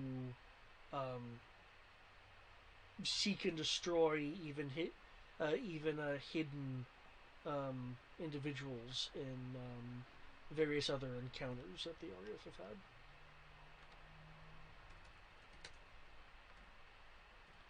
But they did not see you, but you saw them as they went by. Okay. You will be able to make it back the 3,000-yard trek to where your units are. Actually, let me move the silverback, since the silverback itself is actually here. And there we go. Just not going to further attract their attention by using the radio, because if they didn't notice me yet, maybe if I don't do anything.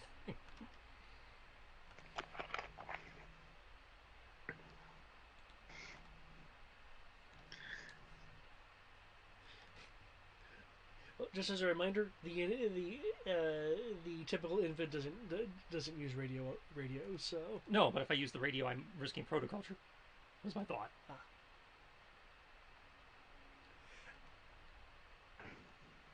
That's right, because Really? that'd be through your I don't cyclone. wouldn't Yeah. think Oh, it's through my so. helmet. Oh, through your helmet. Okay. Because remember, normal batteries do exist. Well, yeah, but I don't know what runs on what. So Well, if I remember correctly, Mars Division was able to, and the Resistance on Earth were able to just use radio. So I will assume that while your Cyclone and stuff uses Protoculture, though it should have a fusion backup. I don't think the Cyclones do. I think that's just the full size units.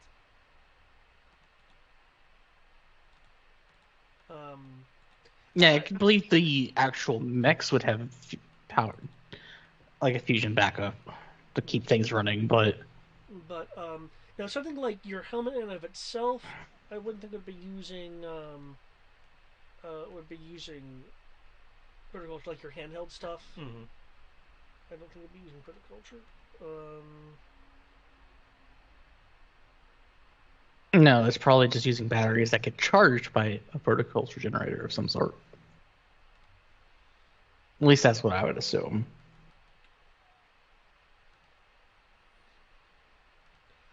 Most light clones also have a backup power system comprised of an electric motor that's constantly charged by the braking system and the wheel hubs. The engine's battery can store enough power for 2 hours of general riding, though it reduces your speed by 25%. So we're just going to very quietly switch over to Prius mode and. Wait, you didn't go through the tunnels to get to the mechs? No, I was thinking Overland was faster. Dang. So can we just very quietly switch over to Prius mode and then very quietly toggle my my TACnet to let both the LT and the ship know that we've got sightings of what were they, Panther? Cougars. And I got cougars, not the fun kind. They didn't notice me yet, but I figured it's just as an FYI. Do we need to get over to you? No, they didn't see me. They totally ignored me, and I'm now, running on Tesla mode. So okay. that was just more of a general statement of keep your eyes open.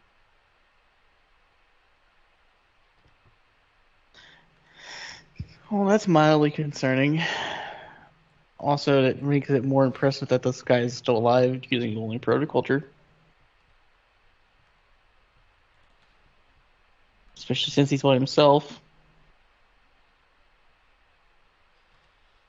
Also, you remember when you found him, there were signs of a fight, and he was beat the fuck up. Yeah, he put up a good fight. So.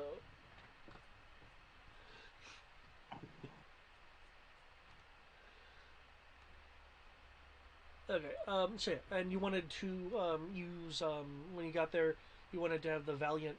The Valiant is carrying the Guardian mode VT Alpha. Okay. Given that you know that there are patrols in the area between you and your current location at the temple, for lack of a better term, and the pier, are you wanting to just go there in a straight line? Are you wanting to take like an oblong course? I'd like to at least try to lay a little bit of misdirect, yeah, just so I don't accidentally lead them straight to base despite running on stealth mode. Okay. Then I have a couple thoughts on how you can go about it. Do you have any particular methods? That's what I'm looking. Piloting would be the obvious. Yeah. I also have prowl. I don't know if that applies to flying or not. You're going to be flying and not going ground. Okay. Yeah, I'm airborne. The Valiant is airborne, carrying the other. Okay. Okay. Then. That's why I was like, I wasn't sure if prowl would be applicable. Being up in the air, going, hey. Okay, if you're wanting to fly but kind of keep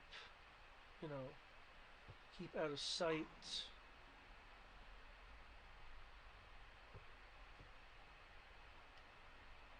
Okay.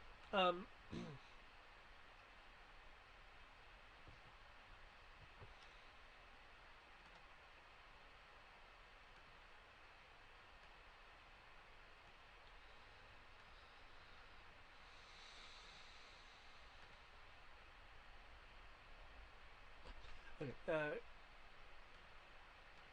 Here's what I'm gonna do with that.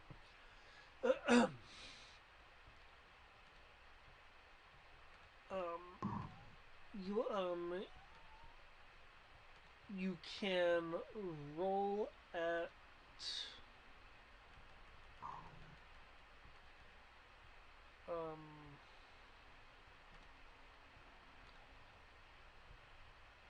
plus 10, minus 10, or minus 20.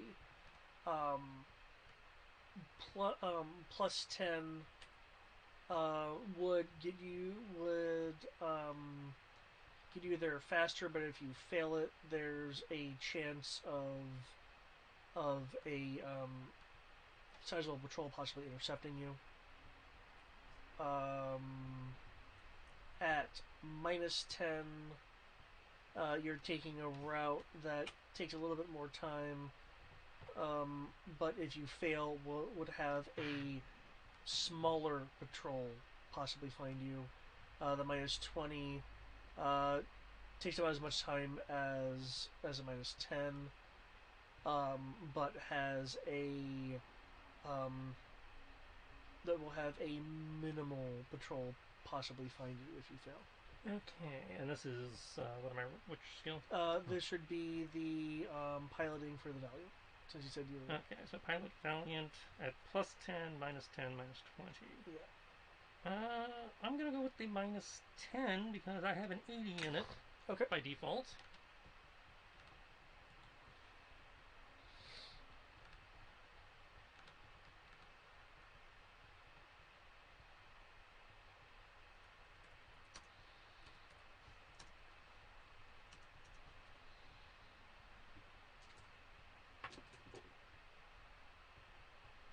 Should go for the -20.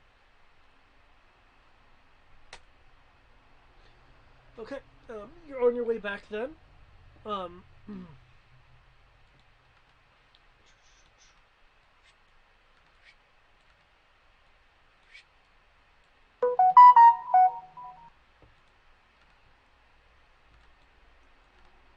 You've got mail. Okay. While that is happening, you're going over the information he's found. Well, there's a Fury in the area, but you guys have already encountered that.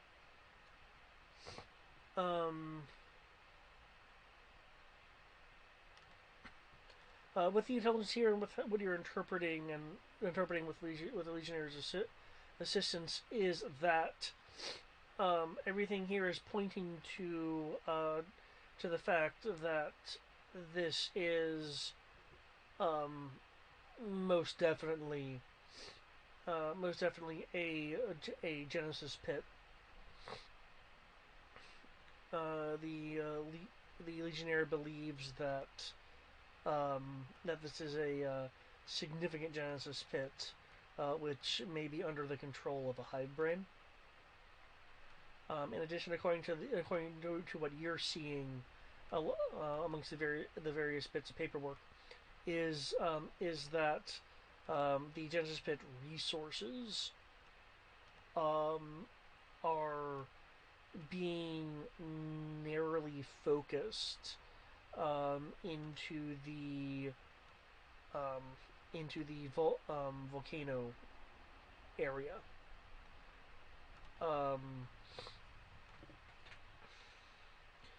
Which is where the Legionnaire has uncertainly pinned where the command center / hive brain is. But with the amount of resources being funneled, you are surmising that they are either focusing the hive brainer is focusing on developing either a singular immense thing, or is doing some larger amount of manufacturing of Invid. When I say manufacturing of Invid, that's a little bit of a misnomer. The units, the Invid, forming the Invid shells and everything for like the scout units and things of that nature. So again, either you're surmising that they're either focusing on a singularly large thing or again some amount of manufacturing and development. The Legionnaire is specifically thinking, given the unknown unit that is Byroid strike team initially encountered. He is suspecting that the Invid are using this site to develop new forms of Invid, and that's where he's thinking the resources are going. The fact that a Fury is here again is usually only placed at significant sites anyway. Judging by the images and the funneling of the Genesis Pit and Protoculture, you notice that there is little to no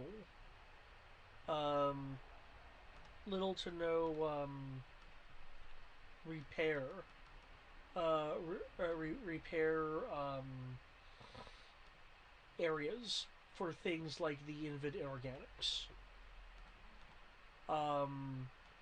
or for lack of a better term, healing areas for the Invid scouts, and other proper Invid units.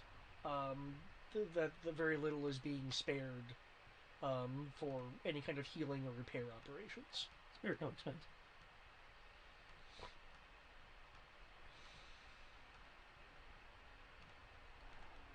Okay.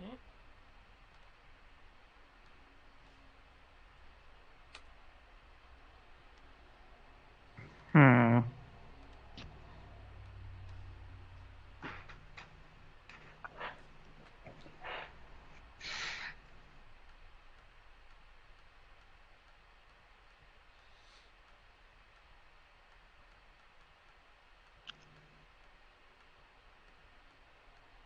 So, in theory, we'd be able to repair everything here. We'll be able to re-rig the infinite cannon to the Valiant. Oh, at the Legionnaires base here, yeah. There's enough material to repair and rearm.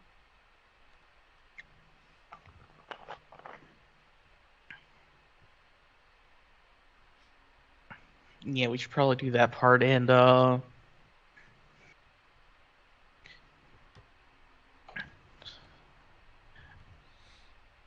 let's see. Does he have an idea of where the Genesis Pit itself is, or where this potential hive brain is? Please tell me it's not the volcano. Yeah, of course it's the volcano. In or around the volcano top, given where the Genesis, the flow of the Genesis Pit has been, and where the collections of protoculture have been going. Of course it's the volcano. Of course it is.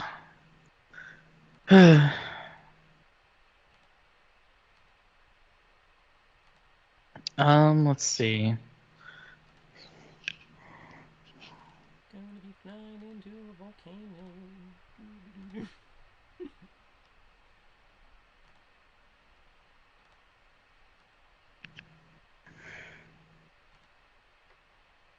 So yeah, repair, rearm. Set up my utility arm to have this cannon from the wrecked tank hover car thing. I am so glad we brought that utility arm. It has been. Yeah, it's been useful. It's like, yeah, we'll just use it to repair everything.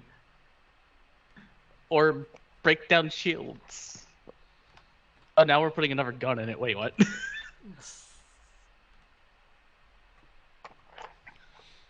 Utility arms are awesome.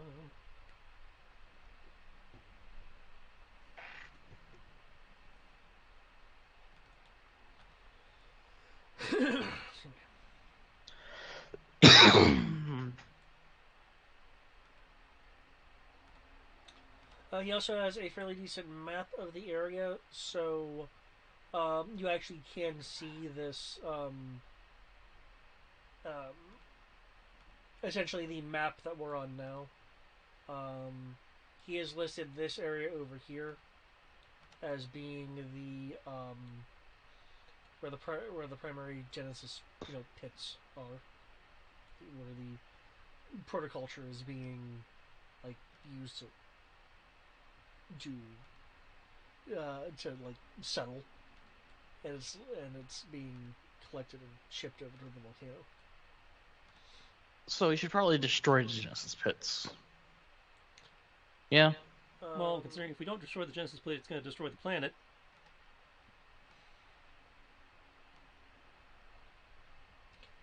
The Legionnaire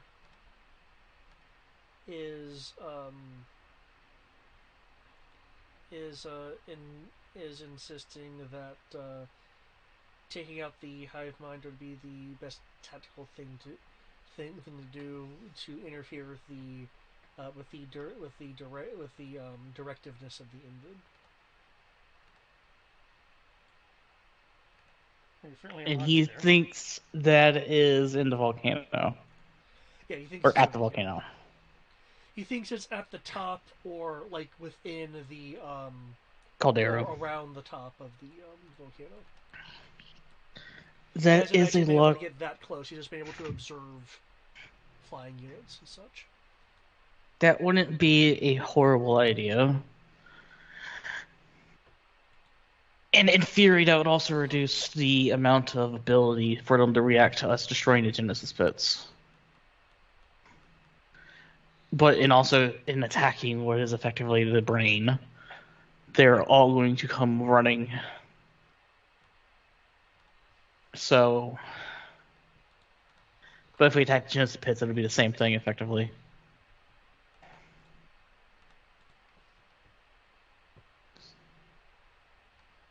And just double checking with Mr. Legionnaire here, he is the only survivor of his group that decided to seal themselves in here. As far as he's been able to find. What areas has he been to on this map?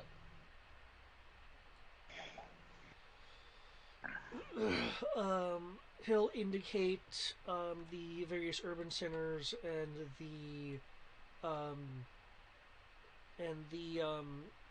surrounding 2,000 yards of those urban centers, except where that perimeter would engage with the volcano. He has not fucked with the volcano. He has only observed the volcano. So he is the only survivor, effectively, that we know of, because that means he's been literally everywhere except for the volcano. Yeah, because he's been here for like years. Not that you'd be able to recognize it, but enough to where he actually had to use some of the supplies to replace the protoculture power unit as armor. That's impressive. I think he's been here long enough he had to recharge. Given all of that, I would say it'd probably be more tactically sound to remove their ability to prevent us from destroying the Genesis pits. Because what's the difference between a few hours of destroying the brain and then going to go destroy the pit versus destroying the pit and then destroying the brain? It can't be that bad yet. The planet's not shaking apart yet. Right? In theory. I mean, there's been like there's been recent geological activity. Like what uncovered the giant dragonflies.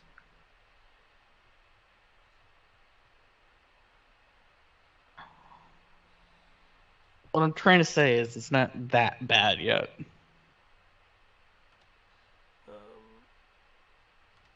We're not risking the planet being destroyed if we don't destroy the Genesis pits immediately. Oh no. No, not from what you've been able to like see. it's possible the force field had been hindering some of the Genesis Pit expansion.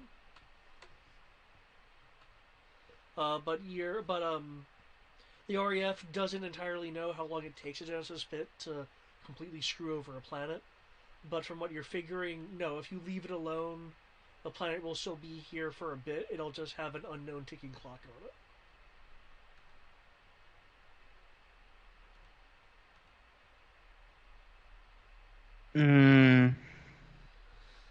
Because the Genesis Pit, just so you're aware, goes. It's more than just the pool of protoculture mutagenics. It like digs into the planet. I remember that, but what I'm saying, I guess what I'm trying to get to is that the end is not nigh just yet. No, we got a minute. No, yeah. If you were to say leave now, the Genesis Pit would not destroy the planet unless you do something that takes an incredibly long amount of time to do. So no, skedaddling will not doom the planet. So I think I kind of agree with Mr. Legionnaire here in that we should probably go deal with what is coordinating the defenses. And then we can deal with the Genesis Pit. Because as an individual team, we're not going to really be able to fight an entire Invid army. As can be clearly seen when the Legionnaires here brought an army and failed.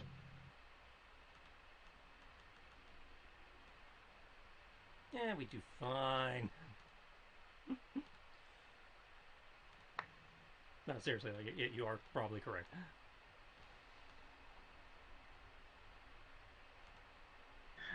I have nothing wrong with bringing another army to deal with this, because I assume even after the planet gets destroyed because of the end of it, they just go find a new planet to fuck with.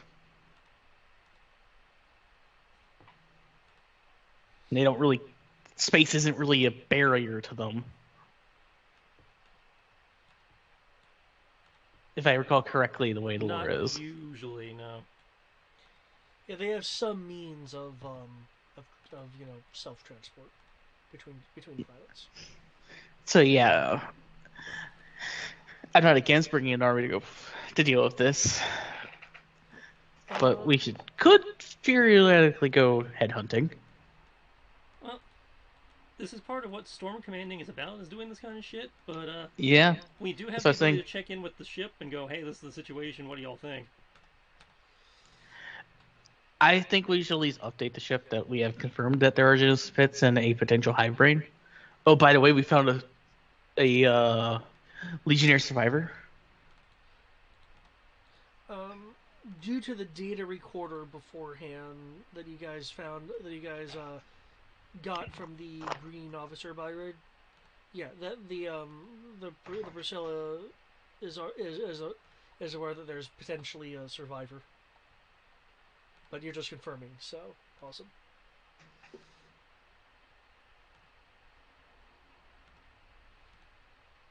Other than that, yeah, we can go do our job. Let's go do some headhunting. Okay. It's a lot better than babysitting a bunch of scientists. So, are you wanting to request aid from the ship? Is that what I'm hearing? I don't know about aid, but at least check in with the ship. Okay, because he mentioned wanting to bring in more force, which I'm fine with. I'm just saying, either way, we need, regardless of what we're doing, we need to check in with the ship, and they'll be able to tell us whether they can even provide aid. Yeah, the minimum is we check in with the ship. We let them know that we have a confirmed survivor. We then advise them on the information that we have found,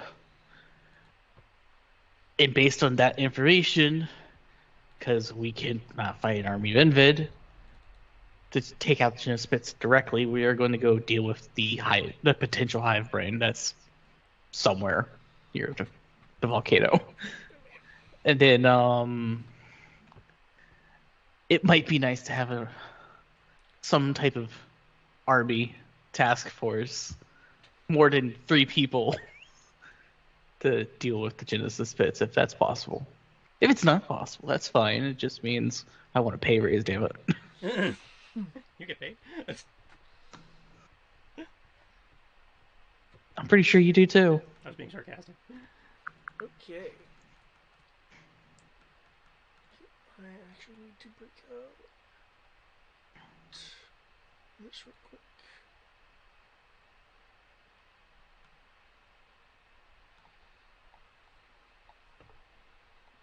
Okay.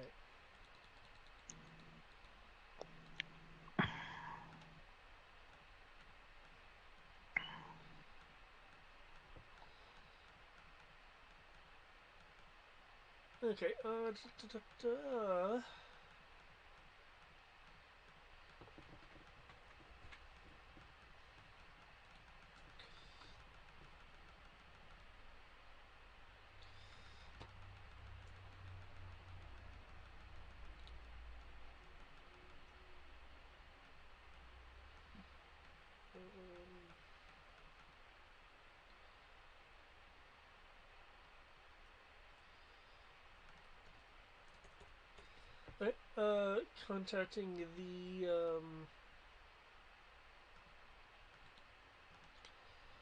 contacting the ship, gonna inform them of the situation.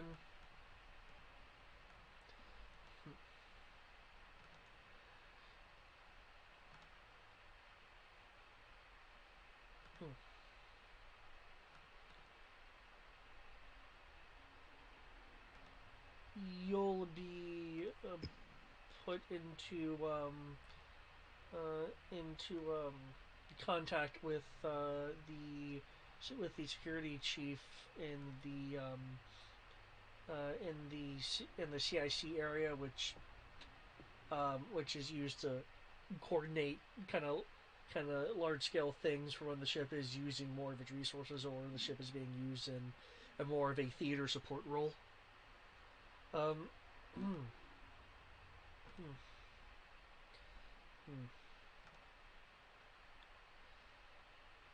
I've collected a good amount of information there with with this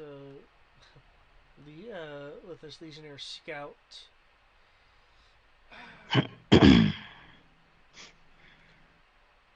With the current information, with the current intelligence that you've been able to give us,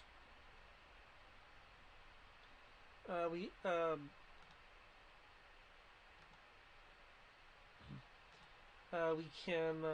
we can certainly see the need for more forces. The captain has already contacted Altos to get the ships in repair over there up and running as quickly as possible for them to reinforce our current position. Though they're not fold ready yet.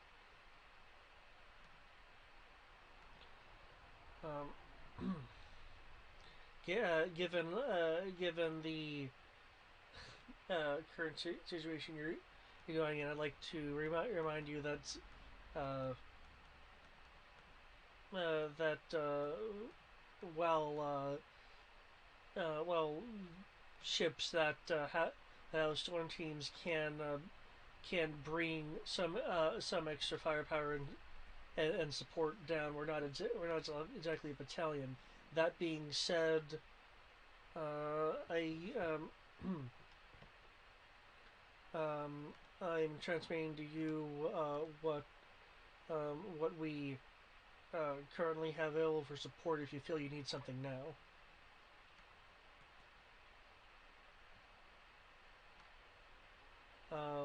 Okay.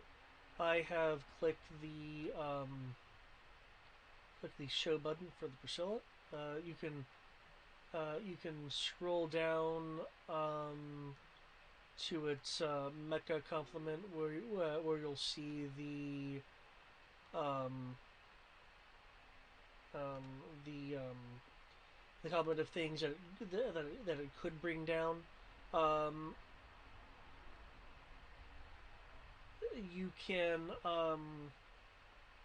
you can choose 3 items from here for for immediate deployment. The rest they'll have to take a little bit of time to um, a little bit of time to get ready. What do you think would be good, Tristan? I don't know, because right now I can't see it. Because my VPN has decided that, this pop-up is a security threat.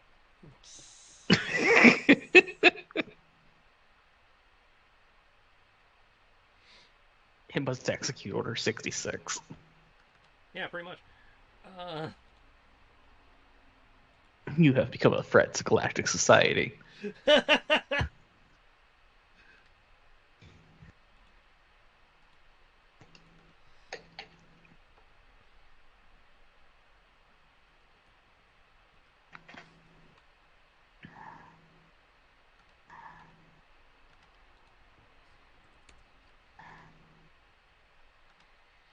Yeah, let me know when you want it to pop back up, Tris.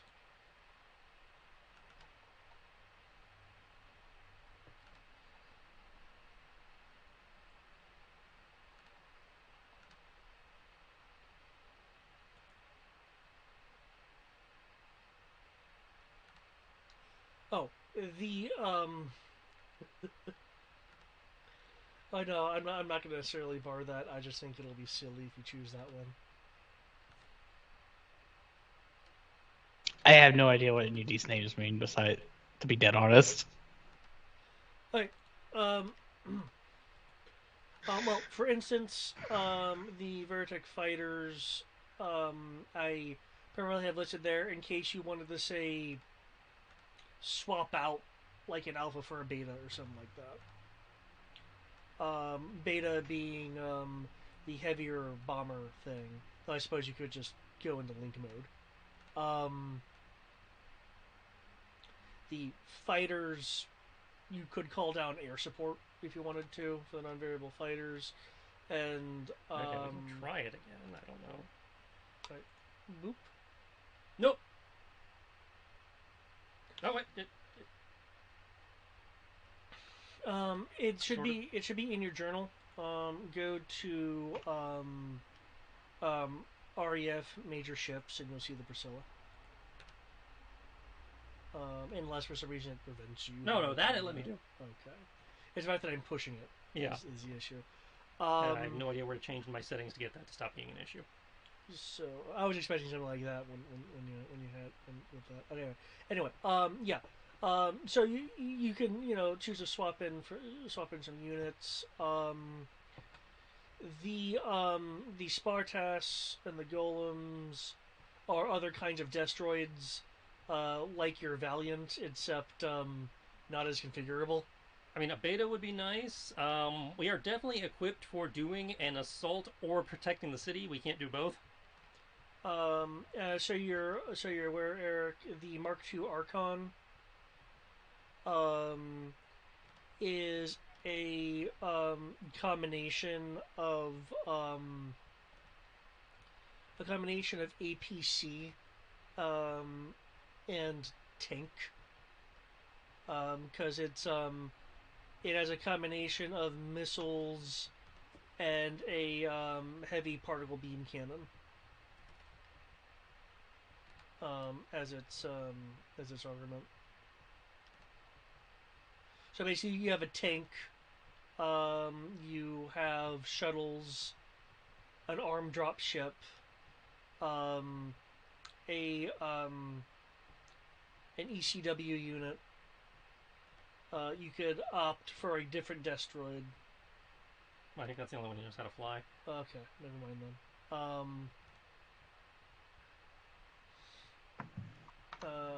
So I guess really, Trish, it kind of comes down to.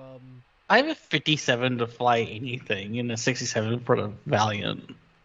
Okay, so you could change out to another destroid if you were so inclined. Yeah.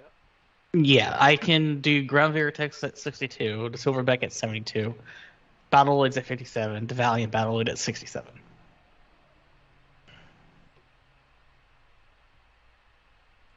So, I'd say I'm relatively proficient with anything. Yeah. You could also decide to swap out your Valiant configuration if you wanted to. Yeah. instead of switching to a whole new unit. Given that we're dealing with Genesis Pit and sorry.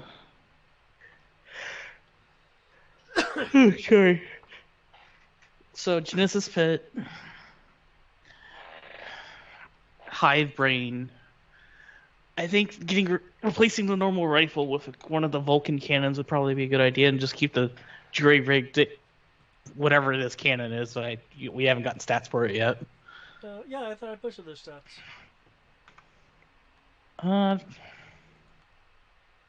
don't think you ever did because it never came up because we never actually installed it. Like, 1 second. If nothing else, getting a legitimate squadron to support us down here would be good. Could be Destroids, could be Veritechs, could be Cyclones, but we're going to need more guys down here than just the 5 of us, you're right. Service unavailable. Yeah, that's just happened to me when I try to pull up the older chats.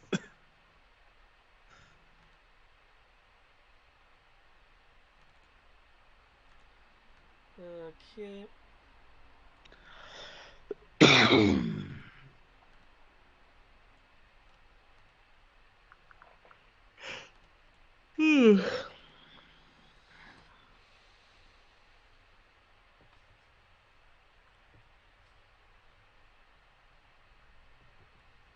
There you go.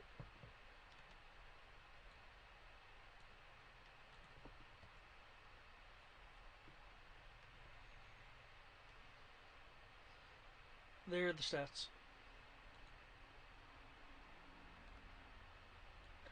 1d6 times 10. Range 3000. Okay. Okay. So I would keep the utility arm wielding that cannon. I'd replace the normal arm with what do you think would be more useful for us at this point?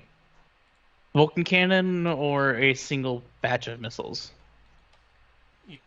Vulcan cannons probably got better off considering this is probably going to be a prolonged, at least somewhat prolonged engagement.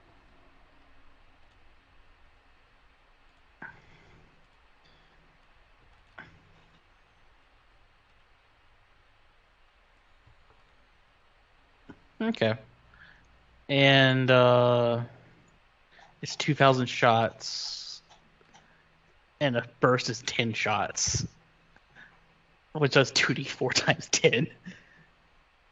Yeah, I'll take the Gout. I would take the Gout. Replace the normal utility arm carrying the rifle and shield with a Gout 20 modular arm, and have the utility arm that's holding the cannon. Because fear me. Okay, I will be. believe I switched it over to the correct one for you. And does Nate have any requests? Nate needs a reload. Beta would be nice, but Do you want the beta? I mean, I have to get clearance for the beta. I was like, it would be nice if they're willing to give me one, but yeah, given the situation, he's not of the rank to be able to just get a beta. That's true. Also, I'm not in the Spider Corps proper, so. Yeah, so I mean, you know how to fly one. Yeah, I know how to fly one. I'm just saying. You are a military aviator. Well, I assume this is kind of going through your LT. Right, that's what I'm saying. It's like, if they're willing to give me a beta, that would be great and give us the bombing capacity we need to actually do some damage here, but I don't want to assume they're going to give me one. Okay. So, but I would like, if you want to ask for authorization to send one, I will happily take it. Yeah, I would request that our recon expert can replace his alpha with something actually capable of damaging a Genesis Pit. Oh no, it's efficiently. not replacing. It's connecting like a booster pack. Wait, what? I've never seen this before. You've seen this. I need to see a picture of it. Has seen this. Eric probably has not because. Yeah, that's why I was like, what does this look like? Robotech. Hang on. Alpha, Beta Fighter. When they're combined. Oh! Yeah, it literally just becomes a backpack.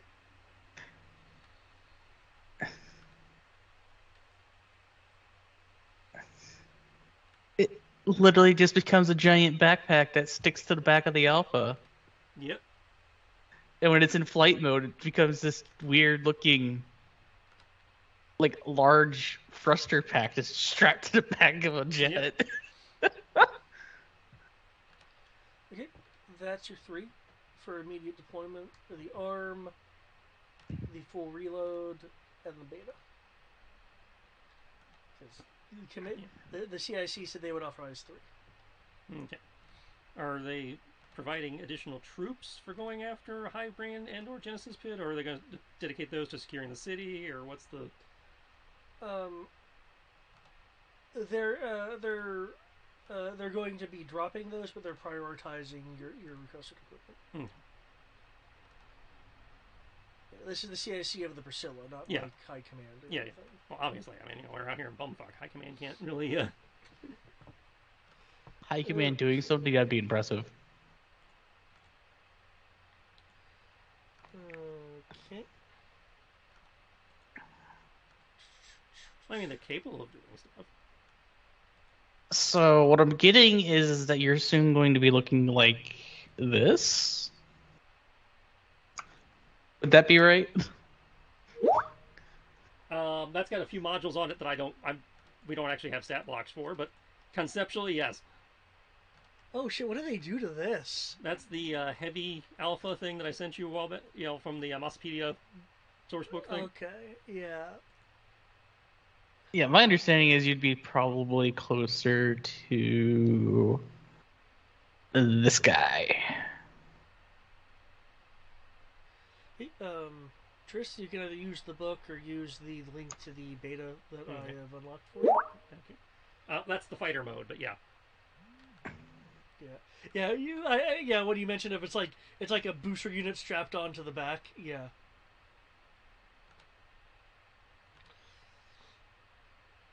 I actually like the Legos combination the way it looks. Yeah. Okay. Damn. I guess that's the problem with being a Robotech fan. You keep using Macross Mesopedia terms interchangeably.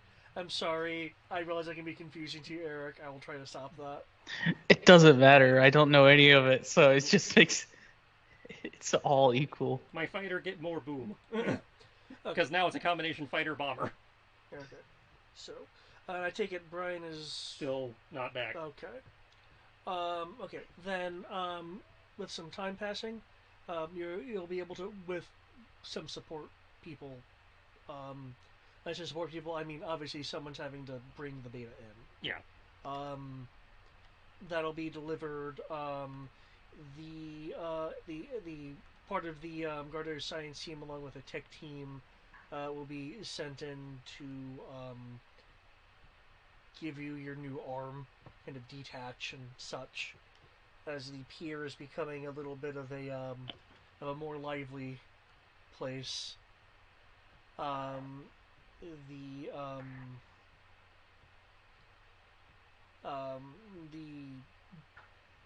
Legionnaire seeing a bit, this is more than I expected, kind of. Can we get a translator down here while we're at it? Yeah, we need a translator. Sign language only goes so far. Since ours had to work this week. Yeah, not a problem. Given your situation, this would make sense. You'll be given General, which is the Priscilla's Tyrolean combat engineer. That'll do. Yeah, that would do.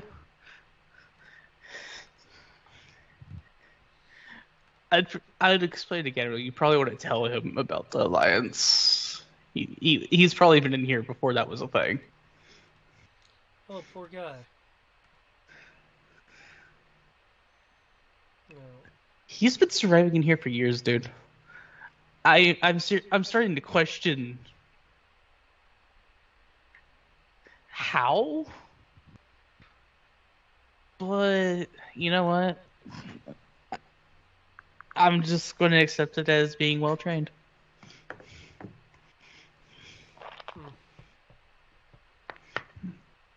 and unwilling to die before finishing a mission. I suppose the masters left him worse than they left us. Buried alive? No. Oh yeah, he was basically buried alive and dying when we found him.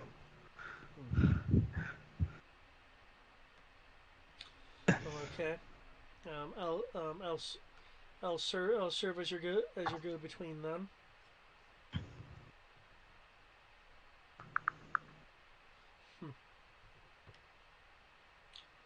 Well, this will be fun. I don't have to say it with such enthusiasm. No, I find it amusing that a legionnaire will have to be working with little old me. Oh, this is a cultural. Okay.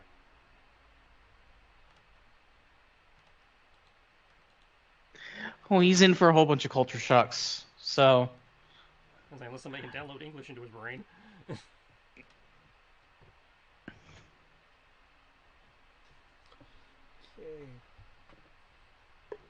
I don't think there's any technology for memory manipulation yet. Not that I'm. Well, the masters had something, but they took it with them. So. Yeah. Fair. I guess it'll probably be, I assume, a few decades before anything like that comes up with Khalil's people. I still don't understand how they can just phase through walls. Nobody does. Flower of life. Protoculture. The best explanation I could get was the good shit. Yeah. Okay.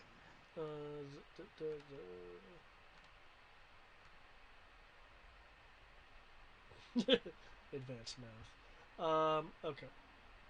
Yeah. Genrel has a sheet, but I don't need to use it. So. Yeah, he'll be actually go between, so I can just actually be speaking for the Tyrolean now. Yay! Which is High Tribune Grim. Can I get a translation of what that? I can't say it again because it just we're out the joke. What does that actually translate to? In terms, well, Grem is his name. High Tribune is his rank. What does that rank mean? Is what I'm saying. Oh, no, I clicked the Macro Saga book. There we go. And I now click the correct book. I think he's looking for an equivalency. I think the best I'll be able to give you is the equivalency is where it is in its own ranking structure. One moment.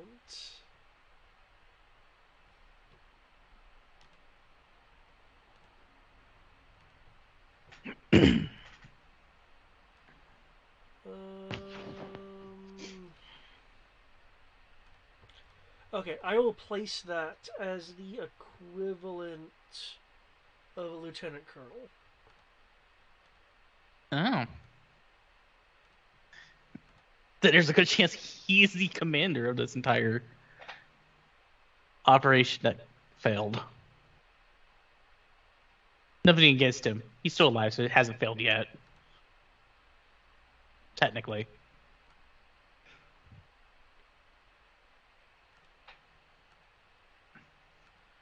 That's kind of how they do things, right? Yeah. The mission's not over until you're all dead or you succeed. Mm-hmm. Okay. Shortly after everything is prepared for you guys, the, there'll be a shrill beeping noise in the Piers Command Center as one of the remaining computer screens pop on. Tech's doing a thing.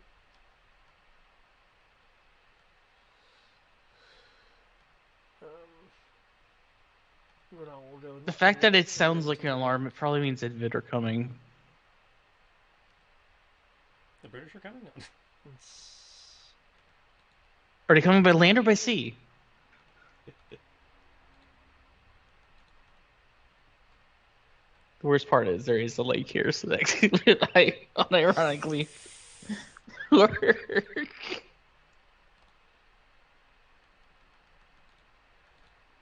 Okay,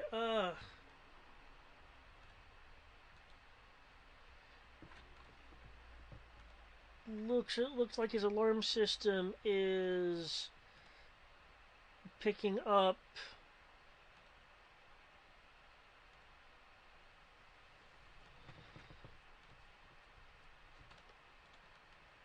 he'll like bang it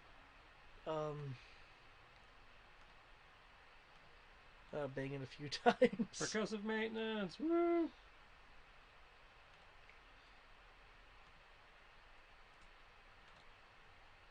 The only universal constant. Um,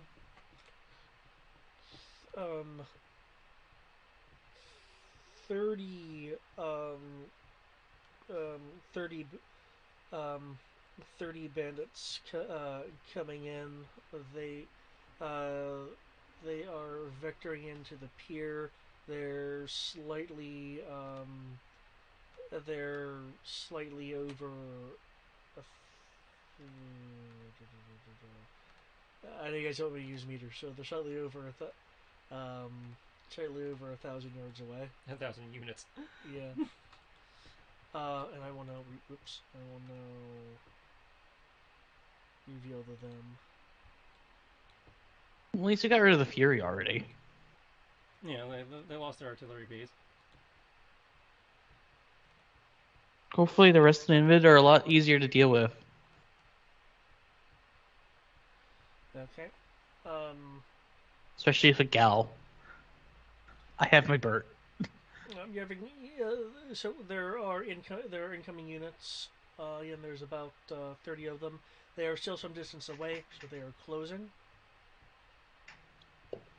Okay, so we know we have bombs for the purposes of bombing the hive.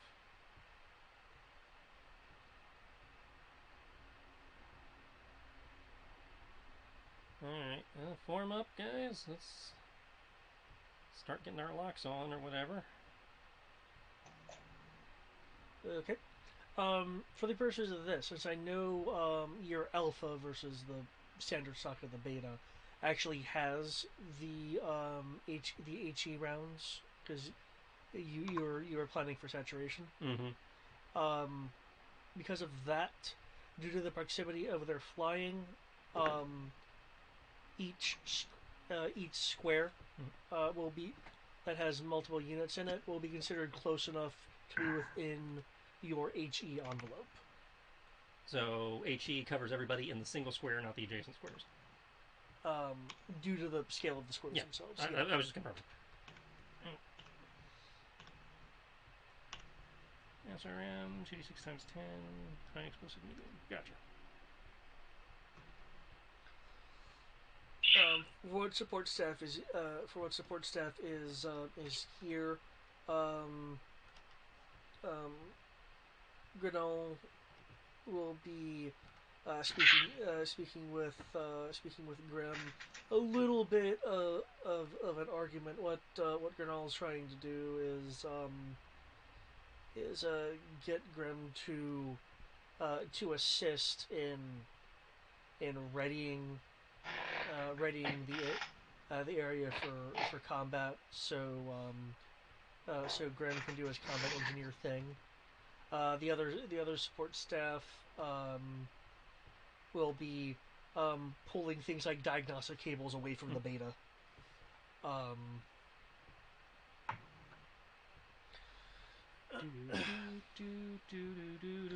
They're actually in firing range already. Do you just want me to start lighting them up with the cannon? Seems kind of addictive. Ah, you're back! Hey now, the range is 1,220 meters. They are 1,200 meters away. So Hey, yes. I can see. I can see them murder it. I purposely switched to this cannon for this reason, so yes. Okay, so they just got rid of that feature or something. I also have the other cannon, I can't ship which it has a right range now. of double. What, for Skype? No, for Roll20. I have to key it in Hmm. Notepad and then copy it over. They got rid of the whole Shift-Enter thing where I can just tab down.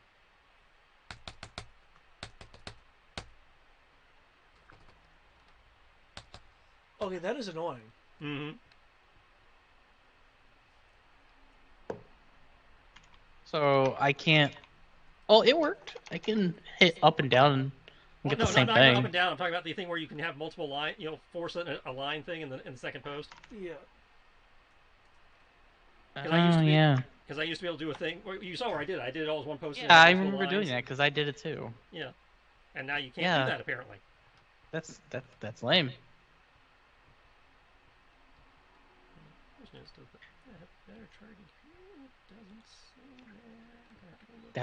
That makes things really, really irritating. Yeah.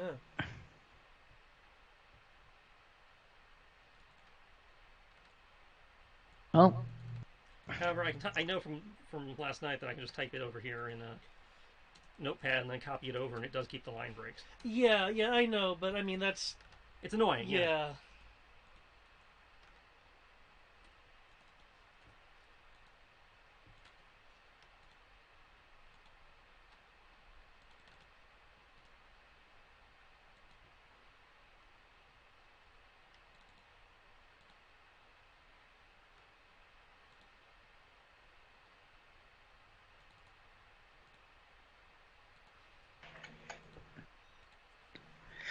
oh well.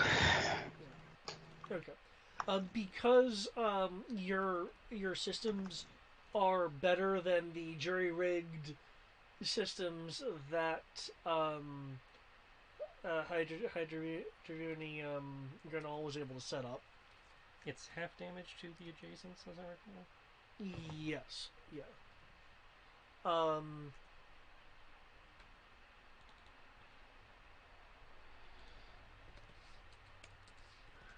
Yeah, let's try this again. Hello. Hey. Heyo. Okay. Hi. Just so you're aware, even though I'm putting their initiative in now, you guys do have first strike. Mm-hmm. So what's that grant us? It means we get to go before they do. Okay. I don't trust my abilities. Okay. By the way, didn't we say reserve one of the three things for him if he wanted a more combat? He's only Capable. trained in his dune buggy. Oh, well then. Is there a way we can give the dune buggy? Well, there Or- is a there was a frontline loadout for the Silverback. But it doesn't really change much. Again, he's got, for what he is, he has the best loadout. Okay, I just wanted to double check to make sure. Your respective radars are identifying one one shock trooper and 29 fighter scouts. Okay. Let's see. And I didn't have you roll just mainly because I mean your sensors can ping them. Mhm. They're not hiding or anything.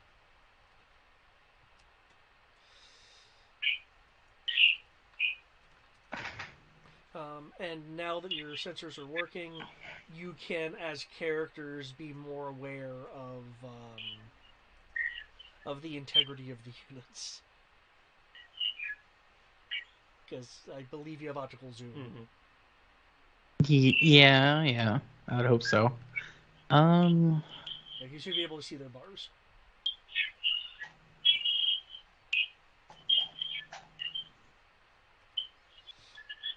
I don't see initiatives +2. Bam. I will take that. Initiative +2 because I'm in atmosphere. All rolls, but all All rolls. uh, Okay.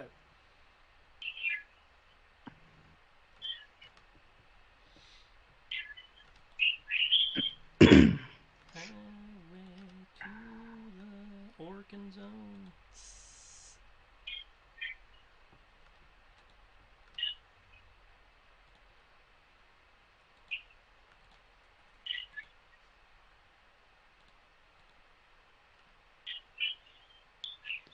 Okay.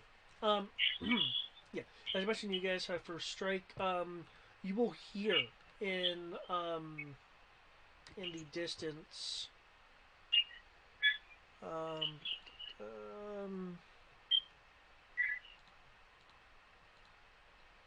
Gosh.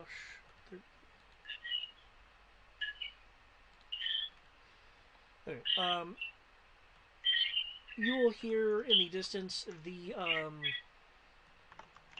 sounds of Wolverine assault rifles and FAL 9s. Good. Going off through the tac net of what people again did come to with your resupply.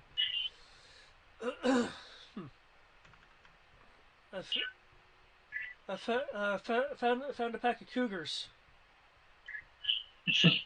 one of us should probably help with that. The Legionnaire will begin like limping off in that direction with his laser assault rifle and what's left of his Terminator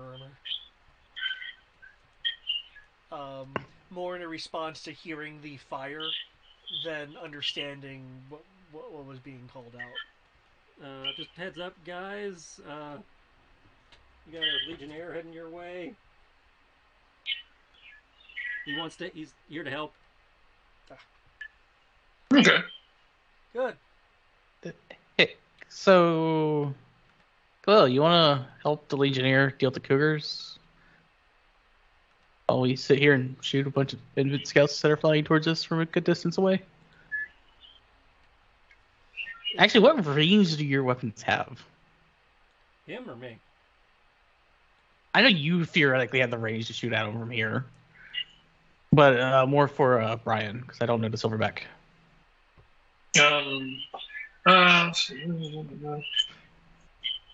Range on Silverback is.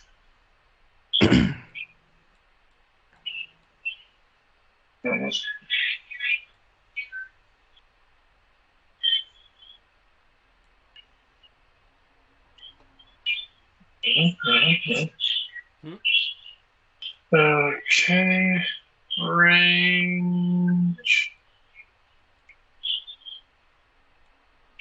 I have a laser rifle. I can shoot that 579 meters. What's on the Silverback, though? Wait, hold on. The Sorry, Silverback hold uses on. mostly Silverback, let's see. I have a grenade launcher, that's 1,600 meters. A pulse rifle, that's 1,219 meters. Yeah, the pulse rifle and the missile launchers are your Silverback weapon.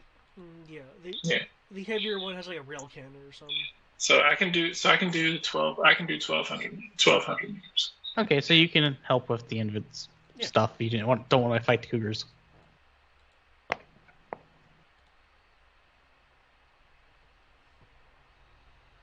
We should probably have someone help with the cougars, though. Right? Yeah. Someone I can hit. What's the question? He's saying, we probably should have someone help with the cougars. And it's like, maybe. If you'd like. Right now, there's effectively NPC battle going on in the distance. I think that's more flavor text. If you want to engage, I'm not going to stop you. Let's deal with the currently horde of Invents flying at us. Okay.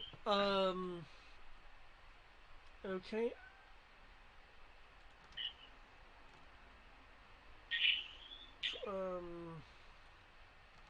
Cleo, did you actually roll a 0? Your initiative. Do you actually roll a 0, or you have not put yours in yet? Oh. Da-da-da-da. By the way, how long does your super high state last? Oh, He would be out of that by now. Okay, I just wanted to make I sure. rolled a 1. Roll the 1? Okay. So initiative for me is that technically count as a crit fail. Really? Yeah, well, for initiative, I'll just count it as a really low roll. I was incorrect in that crit fails do exist. I reread it. But, Okay. So I'll say it's not my perception bonus. It's Or no, it's your initiative bonus. It's on your combat sheet as an initiative bonus. stat modifier, racial, natural, presence, special, rank, hit points, alignment, perception. Yeah, scroll down to the combat sheet. It's going to be down there in the combat bonuses and penalties section. Oh, okay. Combat sheet. Alright. Character durability, movement. Combat. Let's see, initiative. Okay, so that 1 turns into a 6. Jesus, you have a +5? Yep. Yes, I'm fast. the Rudians are really quick. No slow clerics here.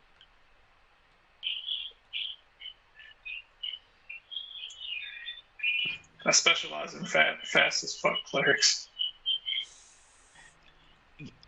Your worst roll is still faster than the Invid Spider Scout. It's honestly funny. I mean, granted, I roll for shit, but technically, I don't. So this continues my path of like clerics being ridiculously quick. Okay. Unless you guys wanna dictate your own order for the first strike round, I'm just gonna go by initiative just for sake of having an order for you guys. Works for me. Yeah, that makes sense. All right. You good with that, Brad? So say that one more time. That for the sake of having an order, I'm just gonna go down the initiative you rolled, even though you have Gotcha. a surprise first strike. Okay. As you're seeing here now, aside from the quote-unquote standard Invid surprise attack, the advantage the REF has to the Invid is range. Yeah.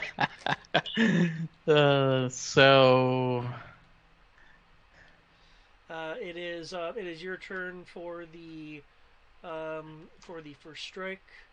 And speaking of strike, I will shift. No, I will. Yeah, I'll go over here.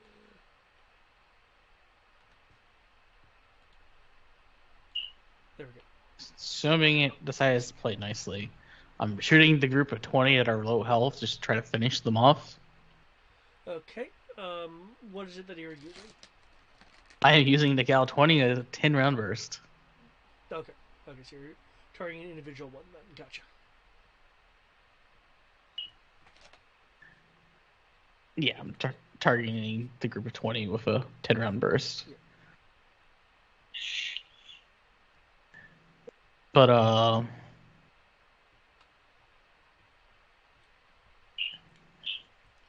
because I'm hoping with the amount of damage that this can potentially do, it'll actually clear them out.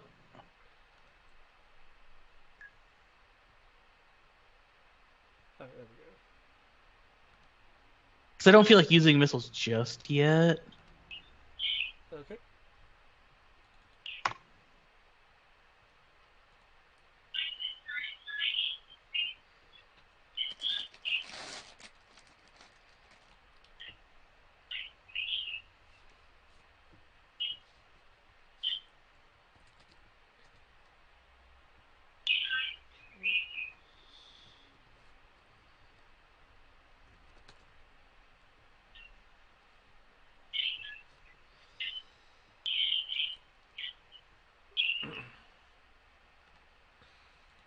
Gotcha. Nope. This incorrect. D20.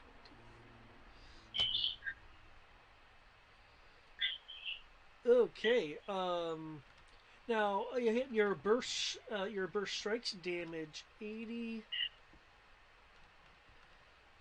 One of the invid um, It only spear it only sla- killed one with 10 shots. What? you're doing a burst. Doing a burst at a target. Yeah, they don't have spray. I didn't think that was going to be that bad. That just is annoying to no end.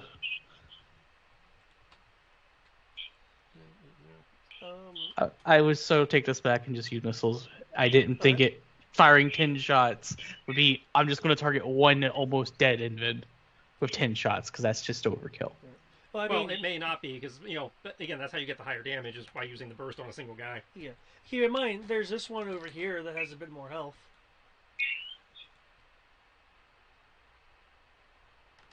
No, I'll just switch to what I've. Huh? Since apparently, if I shoot a group of 20 of them with 10 shots and only targets one of the 20, I'm just going to use missiles because explosion radius. Yep. Okay. What missile type are you using? I'm going to be using high explosive armor piercing, which has a. Okay. And It's a lower AoE, but it does have an AoE. Yeah, it has like an AoE of like 5. Okay. even the plasma has a radius of 4.6. Yeah. Well, yes, but due to the scale of the hexes, you have to have the massive AoE to count as AoE. He said that a minute ago. But yeah, high explosive armor piercing. It has my attack would actually go up. I'm going to fire a full salvo of 6. Because at this point, given that I know what we're dealing with, I'm just going to be having the high explosive AP loaded. Okay. So a full salvo of 6. Okay. Heap has a blast radius of 5 feet or 1.5 meters for the SRMs.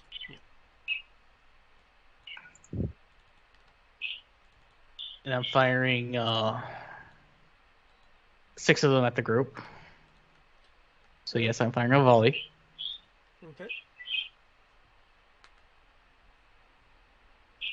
Which would be 1d4 times 10 times 6. Put the 1d4 times 10 in parentheses and then times 6, but yes. Yeah, asterisk for the multiplier. Yeah.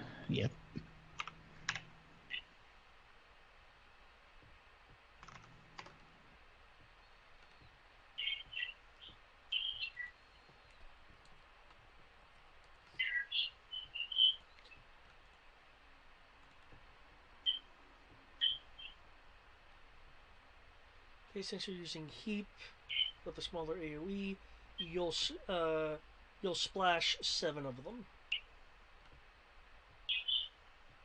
That's fine by me. That's better than 1. We're dealing with that many.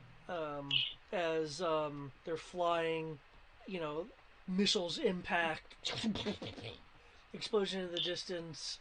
You'll occasionally see flashes of green, because infinitely green, as the units explode. Keep in mind that there is an advantage to using the heat missiles with their smaller AoE due to how they're designed. If you look at the missile reference sheet, AP missiles do 2 times damage on an 18 to 20 if you're not volley firing them, and triple on a critical again if you're not volley firing them.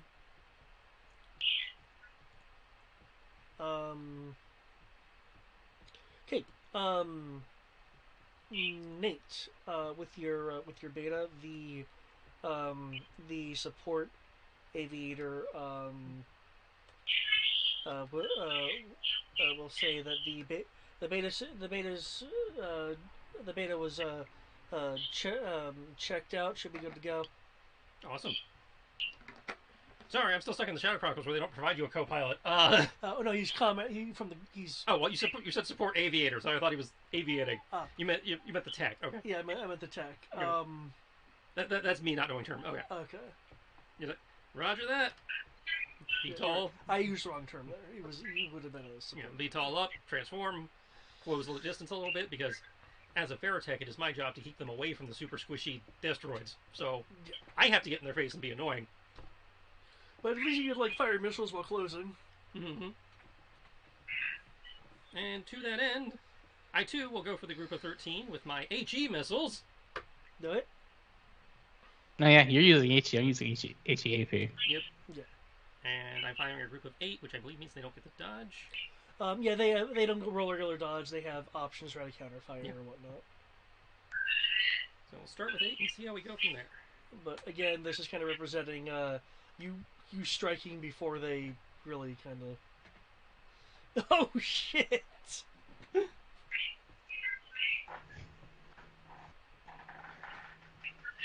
Sorry, that is mildly distracting. Okay. Holy fuck on that damage. 2d6 times 10, which is came out as 11 times 8. Woo! Okay, all those are notes for you. Okay. Yeah. The rest of those are notes for you. Gotcha. Okay. Oh, Lord have mercy. Woo! Did you just delete one of the entire groups? Probably. You splash 13. That's cute. The Destroid came to play in the Veritech field.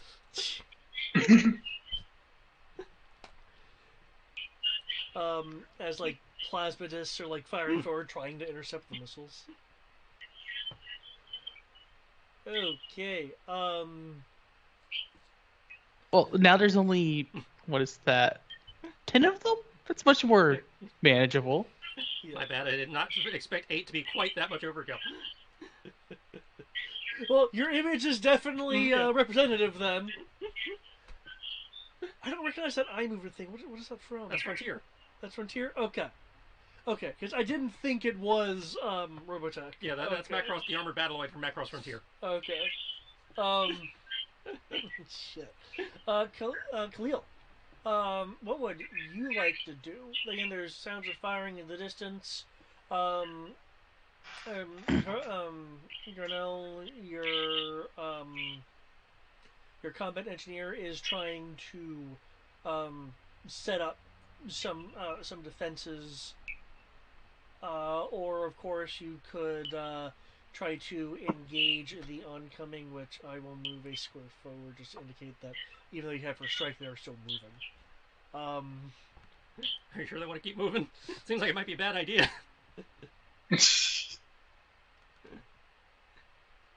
I think they want to move the other way.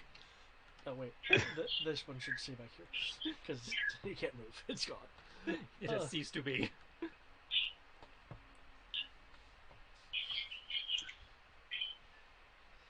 But yeah. The only reason we lose is because we run out of ammo. Yeah. So, Khalil, you have some options. If you want to do some.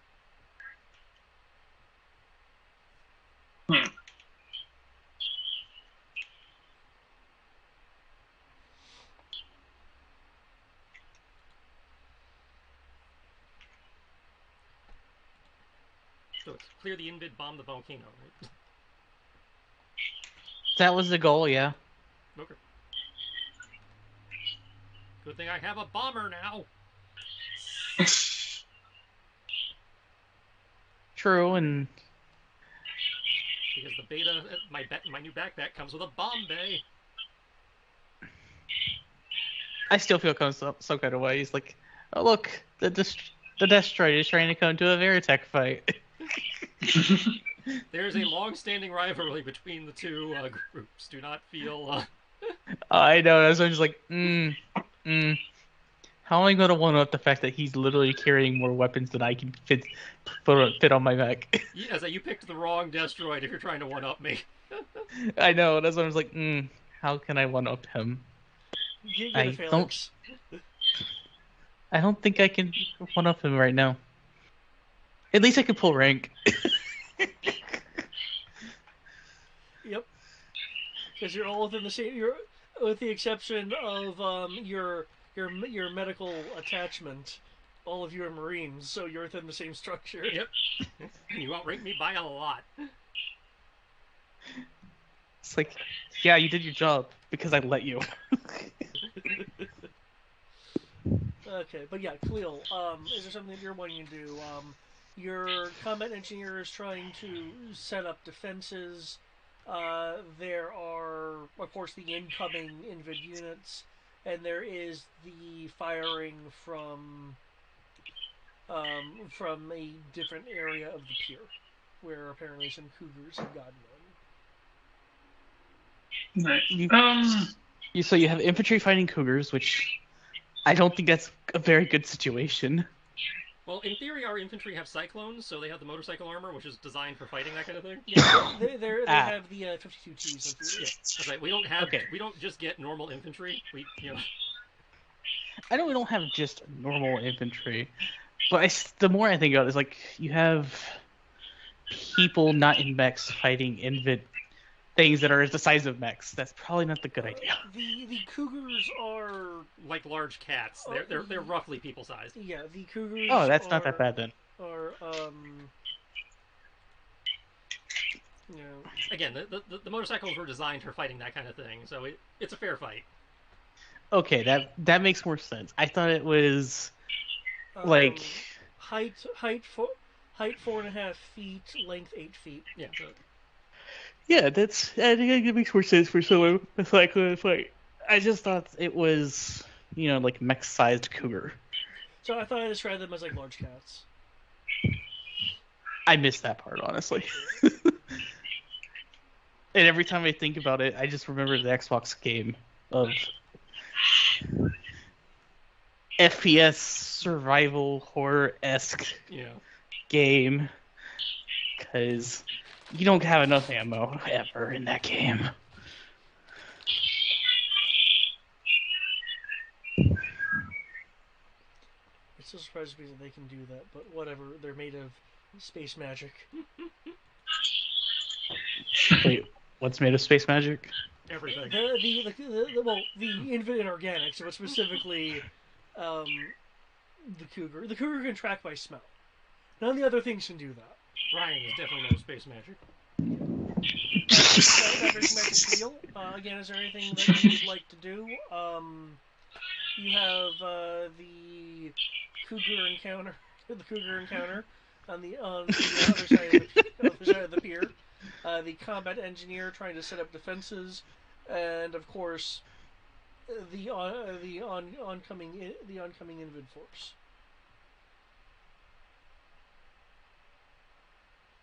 See. Should we do something about the oncoming force, or are we just kind of... So far, both of your companions have shot missiles into the group, destroying 20 of them. Collectively 20, but there's 10 left. And one of them's a shock trooper, the rest are scouts. Yeah. Sure. I'll try. Pew, pew, pew, pew, pew, pew. And that's when both the Destroid pilot and the Veritech pilot just go, when did the Silverback decide to want to get into a mech fight? Well, I mean, the Silverback is a mech. It is designed for... Okay. I keep looking at that Dune Buggy and I don't think of it as a mech. I think of it as like a cyclone. Like, it's just powered armor. It's basically a heavy cyclone. Yeah, it's a heavy cyclone. Okay. You should be able to see their health bars, but not their numbers, so you have an idea of what looks worse off than others. As a reminder, the intelligence reports from the Legionnaire kind of indicated they were more concerned about developing whatever the Hive Brain was doing than repairing their own units. Shoot at this one then. Okay. This one, gotcha. That's it. Oh, that's right. Yeah. Let's see. All right. So shoot my pulse rifle. I'm effectively kind of Are out they of in range of your missiles. pulse rifle? Yeah, I'm out of missiles. So We had a chance to reload while you were. Yeah, and the Legionnaire had missiles he salvaged from around. That's what I mean. So you can't. You are reloaded. Yeah. I'll save that for a raptor. Fire single. Yeah, let's fire a single shot pulse rifle.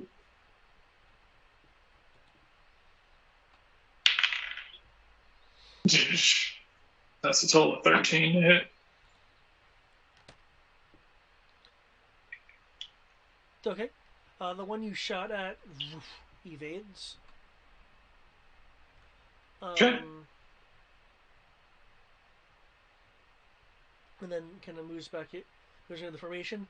The Invid eye shifts over and like gleams as it is focusing in on you. Okay. Were you here for the aimed and cold shot tutorials? No, that was while you You were. said, Okay. yeah. That was right when the call happened. Okay. In that case, I have introduced aimed shots, which is a +2 bonus if you're doing a single shot, but it counts as 2 actions. You can do a cold shot to something specific, like a gun or a particular part of something or an arm. With a cold shot, which generally has a penalty and costs 2 actions, you can combine an aimed shot and a cold shot for 3 actions.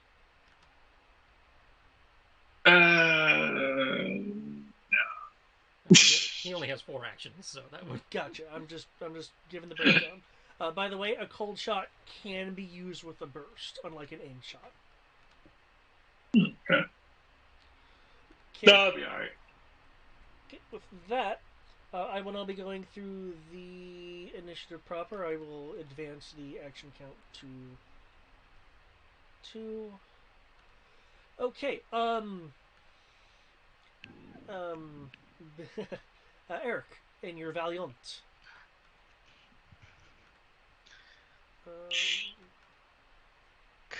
Cool. Let me walk back to the computer.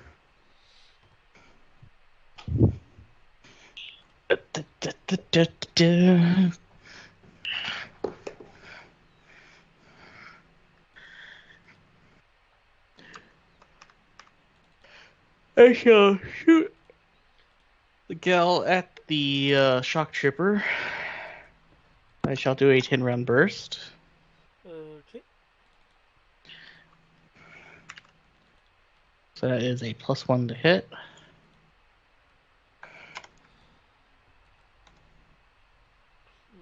Gotcha. There we go.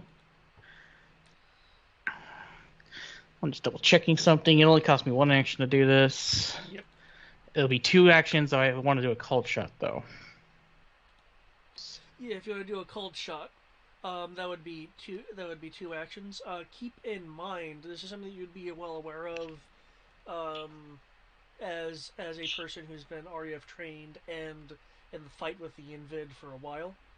The Invid units, if you can cold shot their eye, and do enough damage, it will more often than not just core the unit, no matter what the rest of its health is.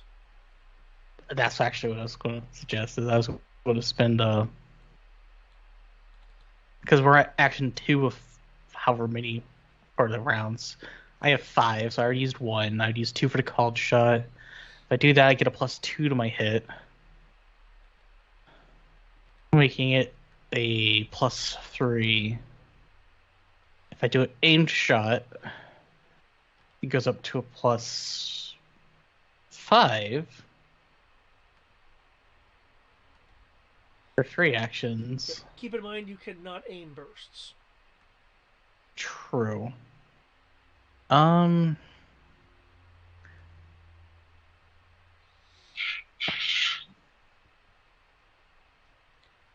just do a cold shot to the eye for 2 actions. Okay. Okay. And Cold shining the eye is going to be a 4 penalty in this case. so I am at a total of a -1 since I'm doing it first. Yep. D20, save me. Even though I have a -1, the criticals and everything is based on what I roll on the D20, not actually the. Yeah, it's based on the D20 roll itself.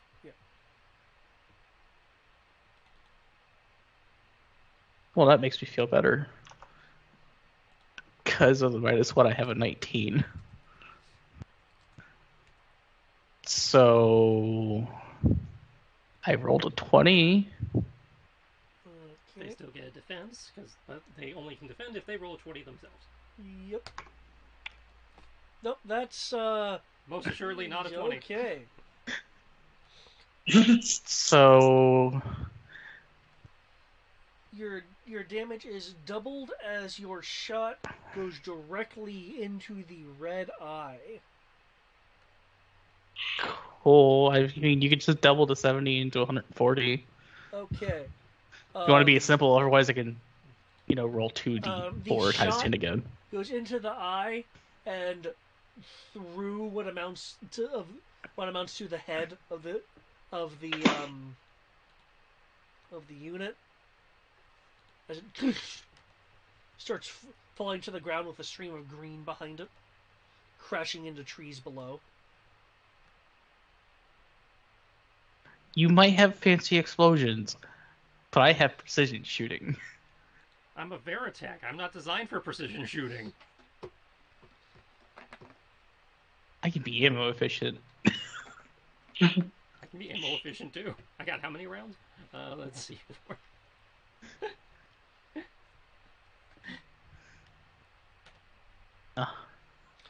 Okay, neat. And the rivalry continues.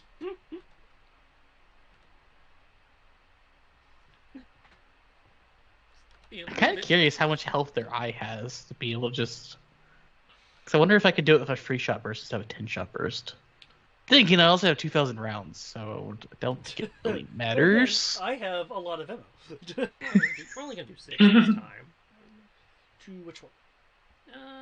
Let's say I guess the cluster of 6. Okay. Since the 13's dead.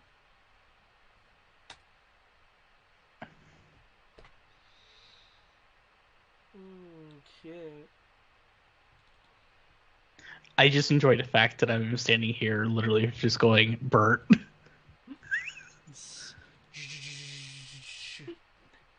There's a reason this is what they gave me to clear y'all's landing zone.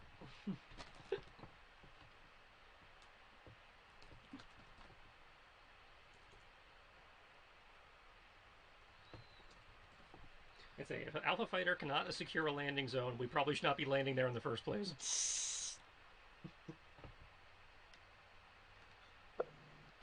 You just did how much damage? 6 shots, 2d6 times 10 times 6. Oh, Lord have mercy. He's like, why? I feel so inadequate. Speed 17 is enough.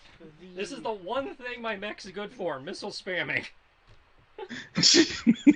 It sucks at everything else. They are opening fire. Oh, I think I have +2 to hit. Oh well. The +2 to all rolls. Yeah, the +2 to all rolls. Because you're in atmosphere. Yep. Okay. I actually did look up what the difficulty was to fire out incoming missiles and stuff like that. Okay. I assume it's the DC. It's whatever you roll for the attack or something. It's a DC versus range Mm-hmm. thing. So they're firing. Their plasma discs, several go on by. A few do make contact. Do you want to roll the chance for fratricide? Or do you want me to roll the chance for fratricide? It's a percentile, right? Yep. That's a 34? 34. Okay. That's cool. Okay. A number of your missiles um, detonate it in the air for a moment, just visually. Um, there's a moment of did all of them go, but fortunately you still have your radar system to detect that half of your volley is still continuing on, and they're like trying to shoot it down as it goes in and detonates in the air as they are oncoming. Even with halvesies, you're able to the boom um, as the main target was just obliterated entirely. The rest of them, there are like bits of invid falling through the sky, some toppling trees over, others just rustling the canopy. As that entire group of 6 is because they took out half your volley, which reduces that to 300 damage. Oh, But no! Half of the 100 is 150. And half of 150, if they decided to roll with blow, It's 75. 75, which may have be able to save them, but that would no boom. They were already injured, so no. Yeah. Okay, shock trooper's gone. Khalil. Okay.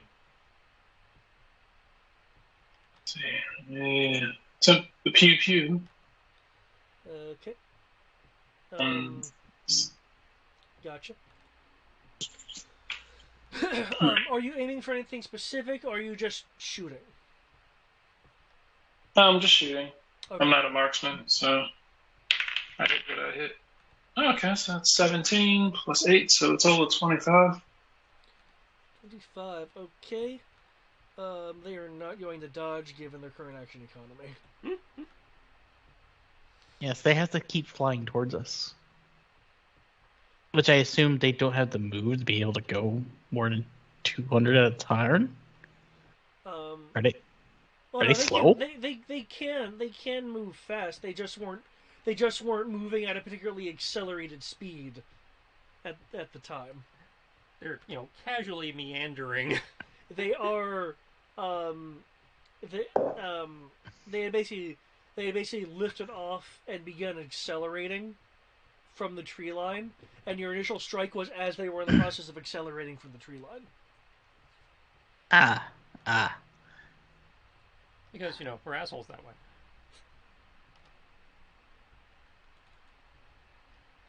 Okay, what is your damage, Khalil? It is going to be the grand total of. Now, keep in mind, you might have to cover your eyes for this massive damage. Could blow your mind.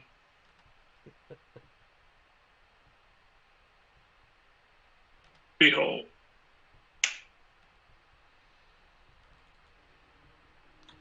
Well, gotcha. I'd say if you're trying to do damage, you probably need to use the burst. You use the burst or cold shot the eye. Yeah. Okay, your shot goes. It hits.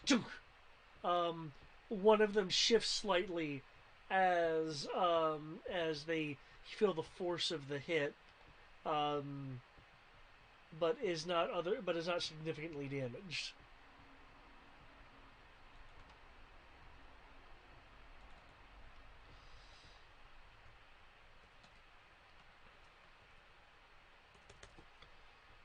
Okay. Oh man, I'm pretty sure we pissed off this group over here. Totally did, right? So would they decide to come over here, shoot at them? Although that's only 5 of them, so I don't know how to feel about that. Okay, as there are 3 of them, I was about to say, where's 5? plasma discs are firing from their from their cannons.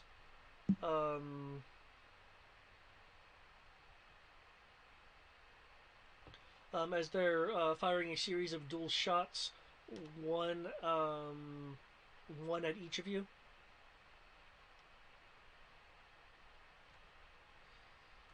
You said they hit. Well, you have to roll a dodge.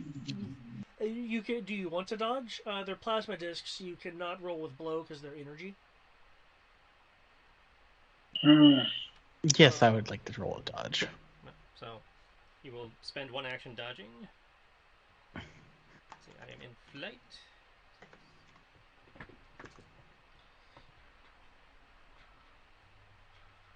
Natural 1. Does that give them an automatic crit? Is that an automatic fail, or is it just a 1?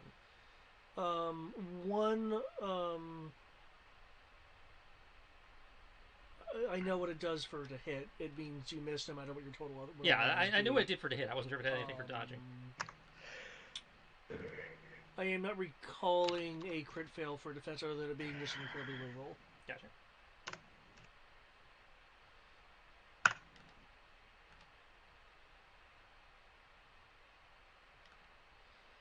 Okay. In which case, what is your flying dodge? It is a total of 18. 18. Okay. Khalil. How about you? What do you want to do? Keep in mind that you're at that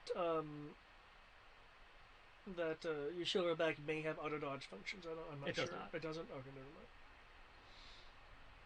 And their flying is that. So.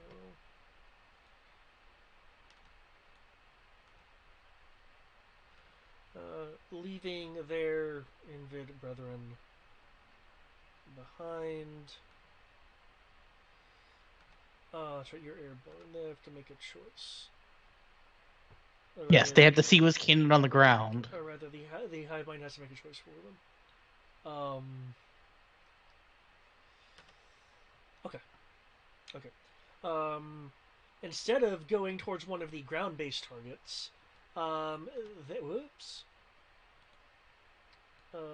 they are going towards you, my aerial friend. Come at me, ho.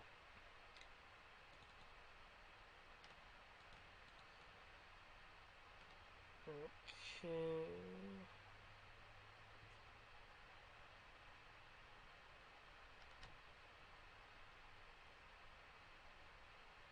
I still can't believe how much damage it does with so few missiles being fired. Oh yeah, missiles are the shit. That's probably yeah. Okay. They did that. They did that. That leaves them with that many left.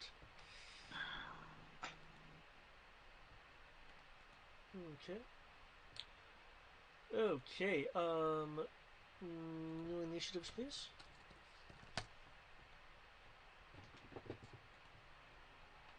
Thank you for the real roll, Invid.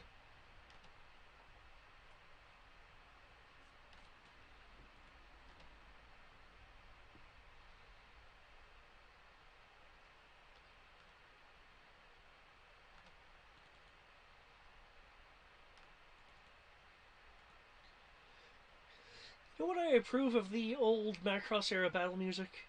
Is that when it loops pretty smoothly.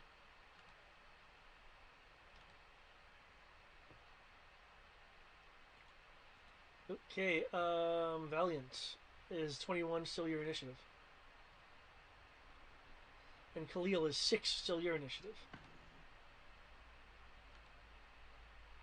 That's right, we have to roll initiatives. Yep. We rolled you one. Okay, for Khalil though, this doesn't stop anyone else from reacting to it.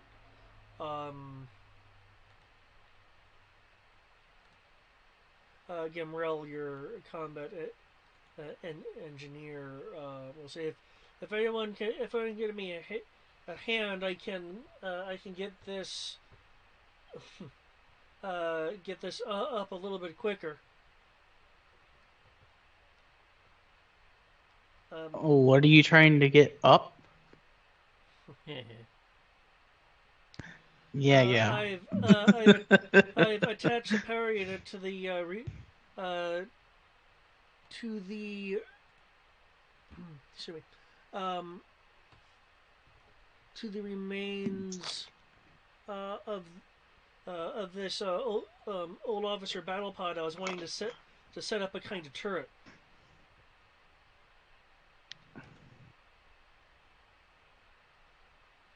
What do you need me to do to pick it up and put it where? Um, uh, uh, uh, if you have a hand on the, I'll need you to set it up there, and he'll point towards a piece um, of a small beam that has collapsed. That's actually like a makeshift wall that he has like a power generator rigged up to. I assume this would be something I can grab with one hand and use my thrusters to be able to put it where it needs to be, right? Yeah, though it would take a action for you to help him because you need to set it like precisely, not just drop it. Yeah, that's fine. Sure, I'll help you with this. Flyboy wants to deal with everything, so I'm gonna let him. I'm not stopping people from building stuff. I'm not hogging the whatever. Hey, I didn't say you were hogging everything. I'm doing my job. And you're doing it effectively, so keep doing it. Okay. I have hands, so I have to go help the engineer do engineer things real quick.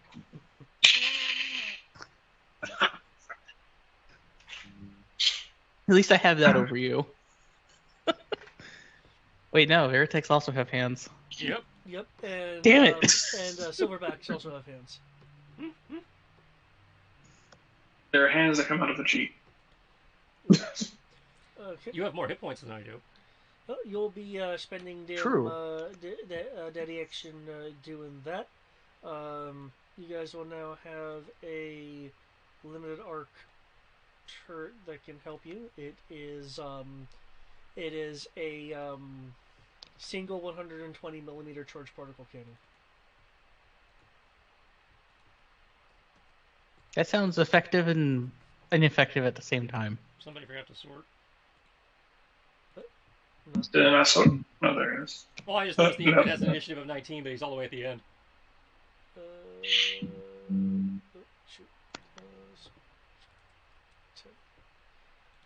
Sorting. Okay, so rather, while you're doing that, the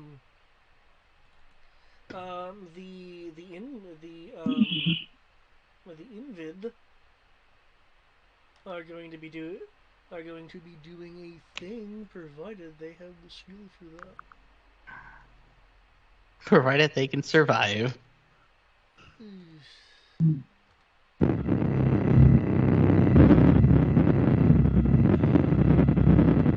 making that noise again, Brian. No, Brian is attacking us with SCPs.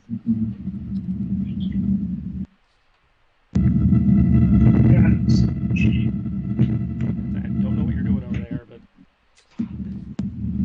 Brian. it is loud and friendly.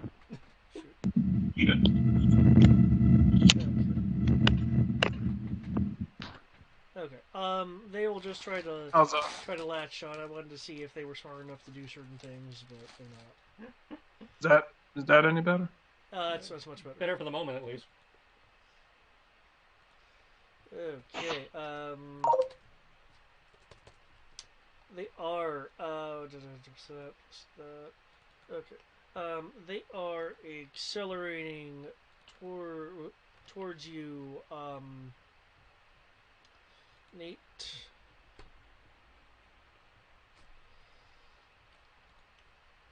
Three of them on your tail. Or rather, I'll move them to be on your tail in a moment. For reals. Okay. One is attempting to go above you and claw at you. The other two are going to be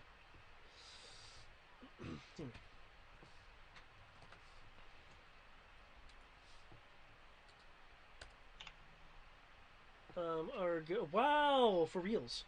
Are going to be firing um, rapid fire rapid fire plasma discs at you.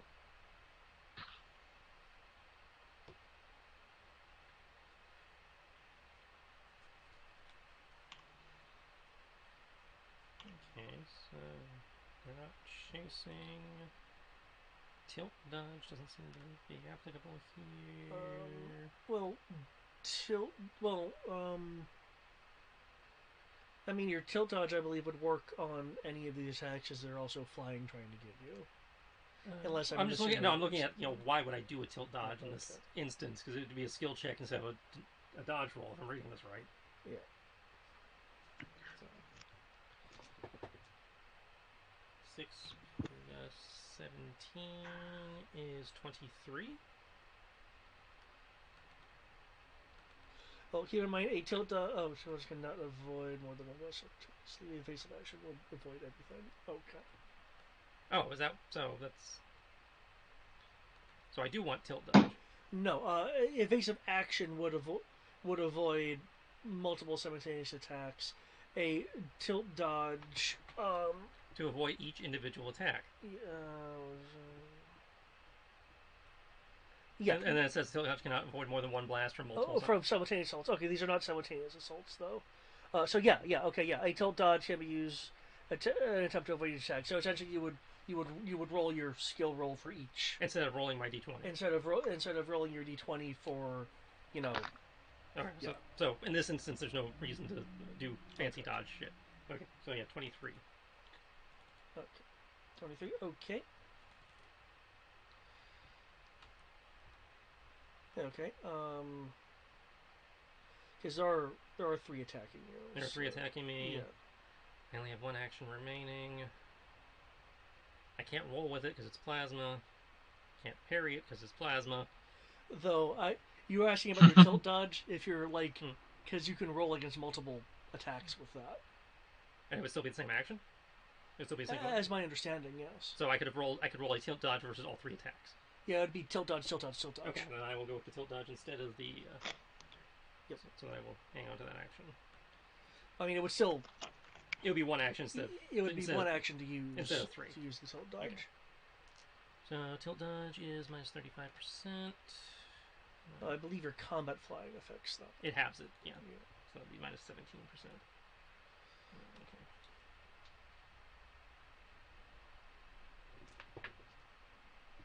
1 success. 1 fail.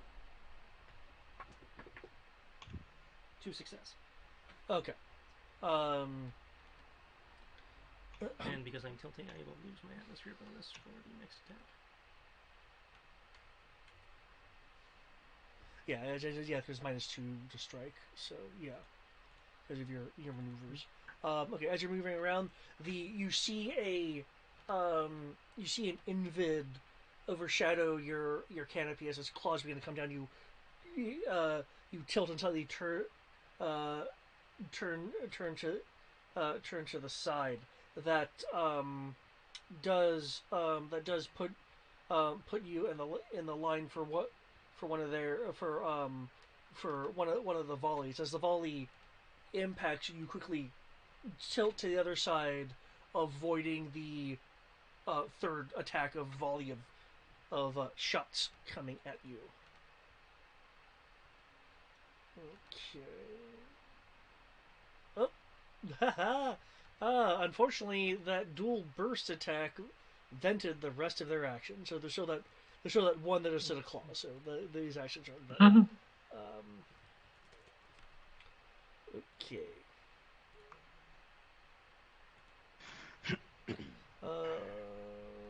That's the dual burst, so 29 damage.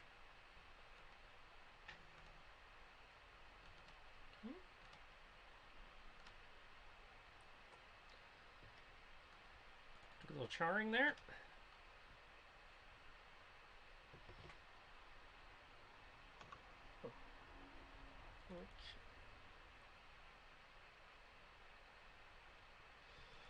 Okay. You don't think that. Okay, Nate. Your turn as again you mentioned you looked at a little charring. You're currently doing semi-evasive maneuvers. Um, yep. What is it you're going to do now? Are you Get off my ass? Gotcha. The guy must have going to use him. You're starting to look a little crispy there. Are you, okay, Nate? Oh, I'm still well above half. I'm fine. Just some paint. Yeah, just some paint. Hey, I didn't say you weren't fine. I was saying you're looking like you're starting to have a crispy ass there.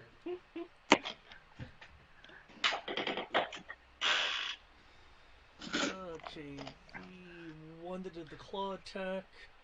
How is that? By the way, you should be at full health because we had a chance to fully rearm and repair before that damage. I don't think his VT took damage. No, I had taken a bit of damage. Oh, okay.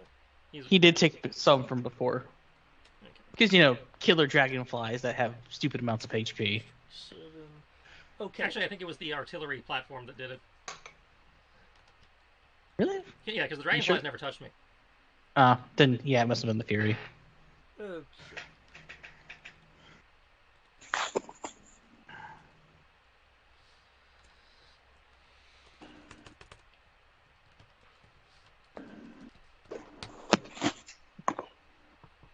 Okay. Feel free to roll your D100 as the one with the claw that tried to claw you is firing at the missiles. The other two aren't firing at the missiles. They're really focused on you. They don't have any actions. So I just have to worry about a claw? No. It's my turn. No, Oh. I'm more explaining. Oh, the fratricide. The fact that why the other two aren't also counterfiring. Okay. Only one is counterfiring. 195. Okay. 95. 95 is all missiles and a volley destroyed. Well, son of a... Oh no, they blew up all 2 of my missiles. So. But that's not a volley. Oh, you're right. It's not a volley. It's 4 or more that becomes a volley. I think they can still shoot a at volley. them. I mean, you could still choose to. Yeah, they can still choose to You shoot could at still them. choose the counterfire, but They didn't have to. They didn't have to. They were probably better off dodging, honestly. Okay. Given your range, however, I will put that in the halvesies zone. Because you have high OE. It rolled with impact because they can do that. So that will bring that down to 60.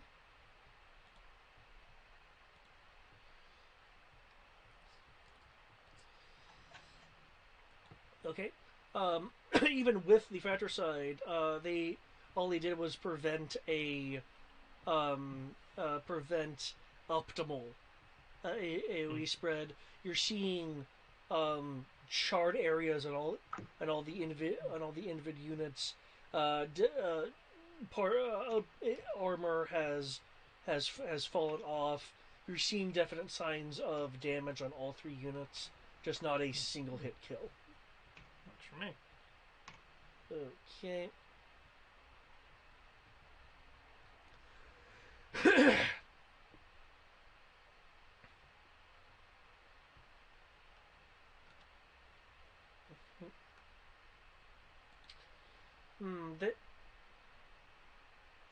This is Corporal Ross at the plasma cannon. Does anyone need any assistance out there? Sorry, particle cannon. Both start with P. I mean, if you're offering...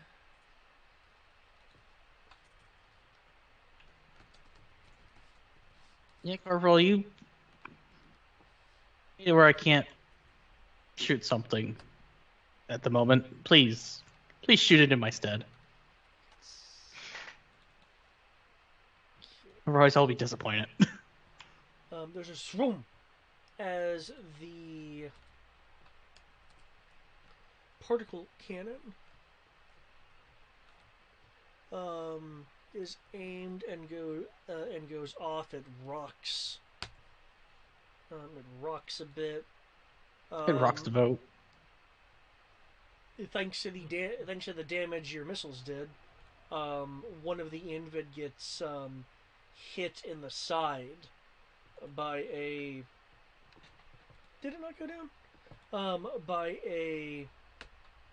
There we go. By this rather old but large and as Andrade weapon makeshift into a turret. As it the shot kind of goes through the side and then the unit explodes.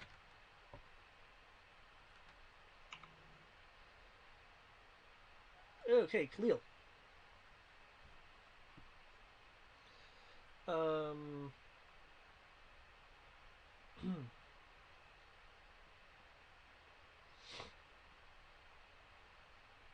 Khalil? Yes. There you go. Yeah. Can you not hear me? We can now. Okay. All right, and there's just these assholes right in front of us. Do I? They're high in the air. Oh, sweet. Okay, goody. Because they're engaging Nate. You know what? Sure, I'll go for a burst. All right. Why not? Just as have a chance of hitting. Probably better. The less I roll, the higher I'll probably do.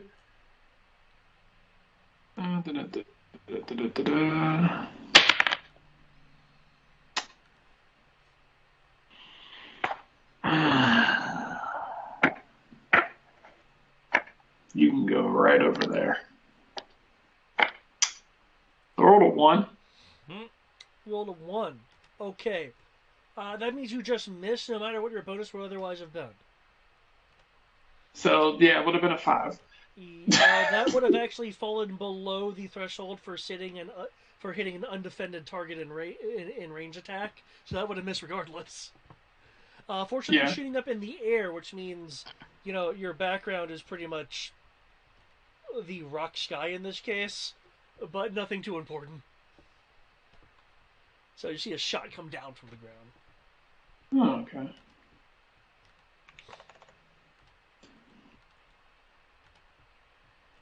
Okay. New and likely final initiative. I have no actions. I have one action. Cool, so the fighter scouts.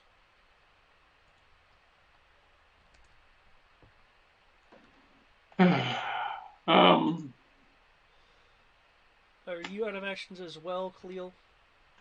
Let's see, I've shot twice. And So maybe, have you had to dodge? no. So if you've only shot twice, then you have 2 actions remaining.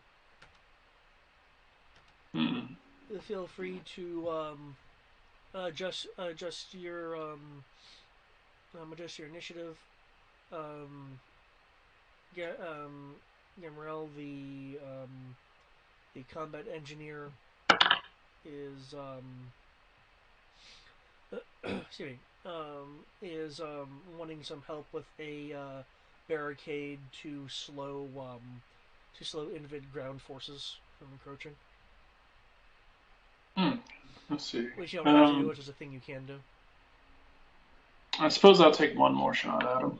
Try this again. Alright.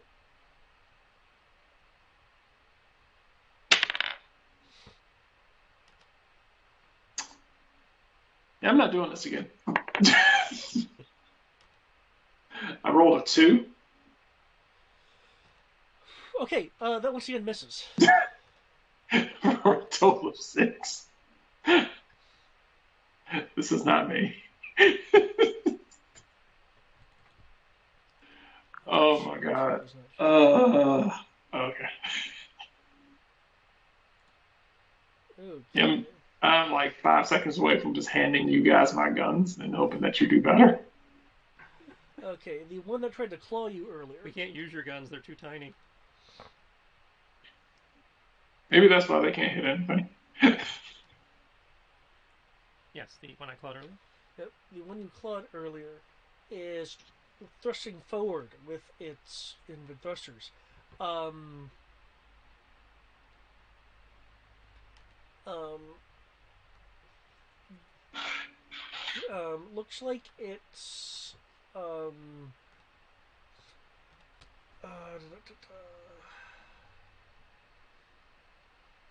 damn. Okay, no, it's not going to do that because it can't do that because it only has one action left.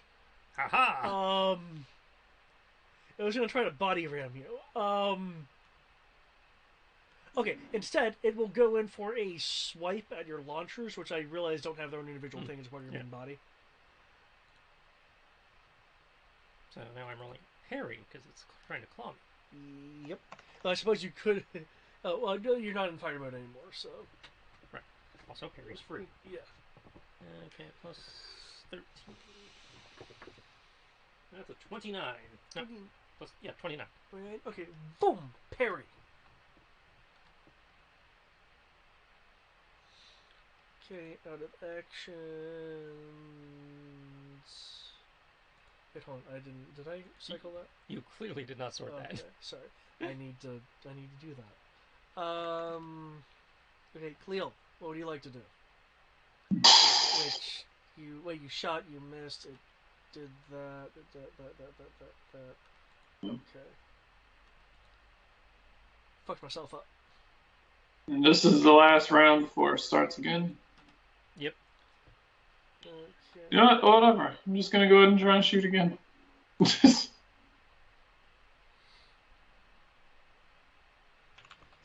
See if I can avoid embarrassing myself one last time. REF support's gonna help Gimrel. Okay, let's see. Burst. Busto. Oh my god. Yay. Total of 20. That'll hit. Yay. I did a thing. The one that is more kind of playing Spotman for its claw buddy is being hit by ground fire.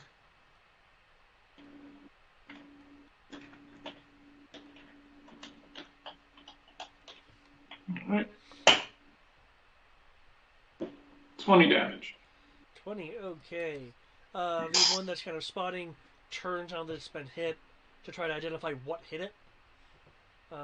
Support is reeling the defenses. It's so minor, you barely notice.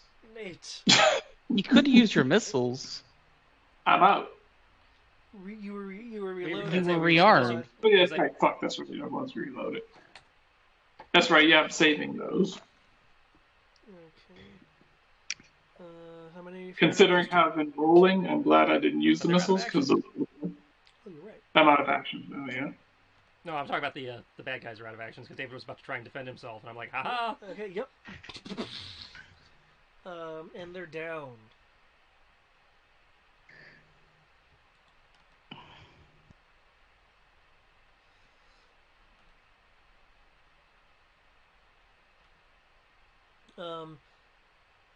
Shortly thereafter, the firing from the airport of the city has stopped as the now damaged people and cyclones fall back. One of them is limping as excuse me as while their armor is massively durable, things like being tossed into things can still hurt. So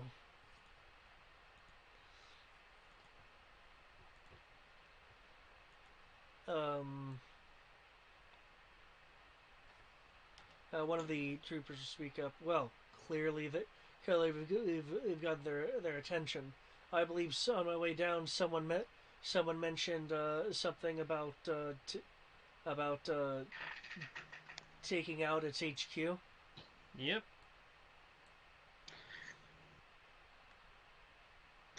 Yeah, that's next course of action.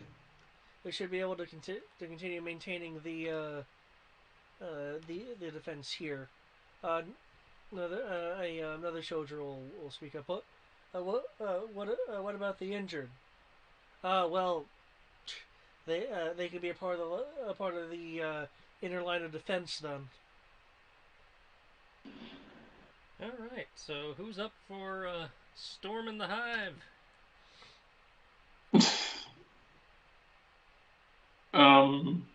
I mean, this is literally my job description, I was so about to say, yeah, that's literally. it's like I'll heal whoever goes into the hive. the corporal's just like, who wants to go storm the hive? And the lieutenant just looks at him and is like, really? What?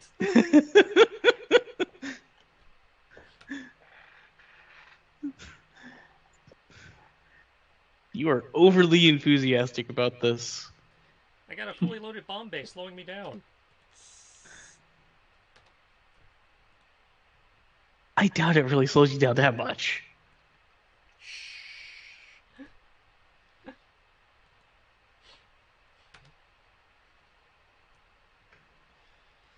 Okay. Let me have this. Do you just want to go bomb the Genesis pits first, then? It's all in the same place. Well, No, it's not, actually. Well, okay, well, which one do we bomb then? Because I feel like bombing the Genesis pits might blow up the planet, but I could be wrong. that's just like a question for a scientist. What, I'm asking my commanding officer, which way are we pointing the ship with the bombs? We're going to the hive brain. Okay, I am bombing the hive brain then. Okay. That's why I'm trying to figure out where the bombs are supposed to be allocated.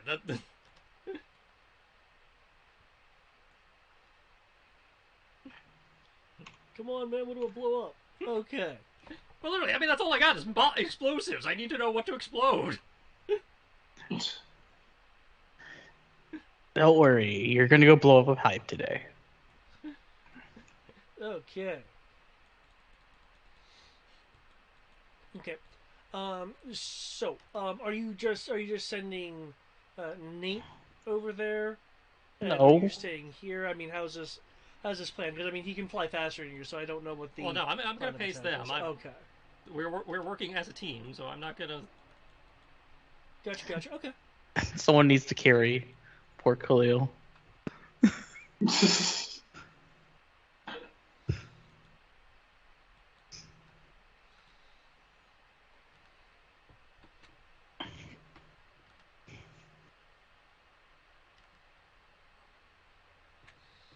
I can do that, no problem.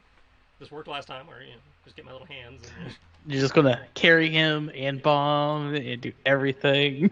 Okay. I mean, it works. It does. It looks stupid as all hell, but it works. Okay, so you're using your. I'm using my my guardian mode to carry the silverback. Okay.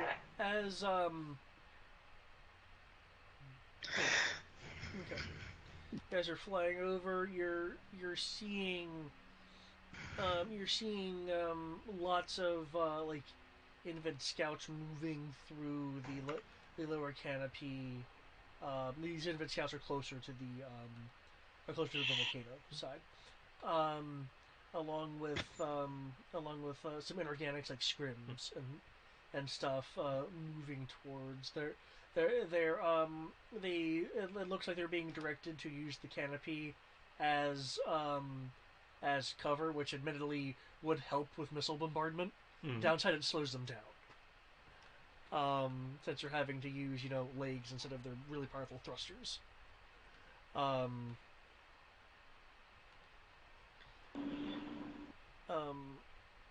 For those with military tactics, you're figuring that if you do destroy the controlling mind here, it will make these guys much easier to deal with. As right now, again, they're using at least defensive tactics at the moment, and you should have plenty of time to attempt a strike, provided you don't take too excessively long. Yeah.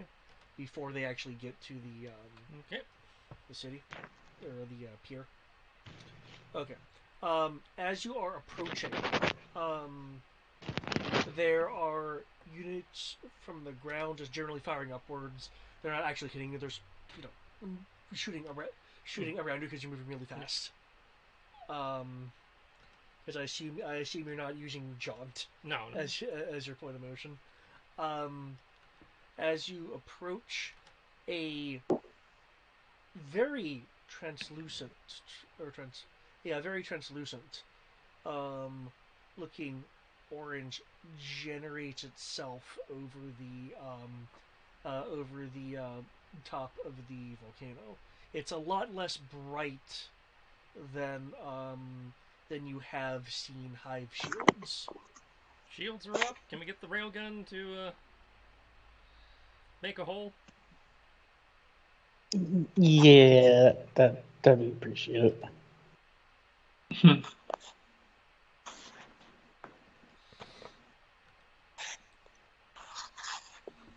Because, as I recall, without a destabilizer, our ordnance is not enough.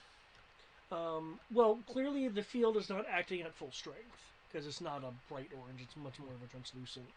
So we could, in theory. With a weakened shield, your ordnance could in theory penetrate. That's what I was. Okay. So the railgun help would be great, but it sounds like then GM is telling us that we can just shoot it ourselves and it'll also go down. So with enough damage. Yeah. Yeah. Sounds like you can fire more missiles at it.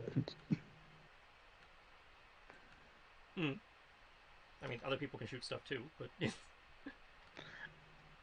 None of us can get the damage you can do. well, yes, every missile I fire at it is a missile I cannot fire at the hive bee. That's a fair point. I will fire. You mentioned the cannon is what the 6 times 10? Yeah. Yeah. I will fire the pulse cannon. Okay. Roll to shoot because this force shield cannot move. Your difficulty to beat is a 7, as I recall.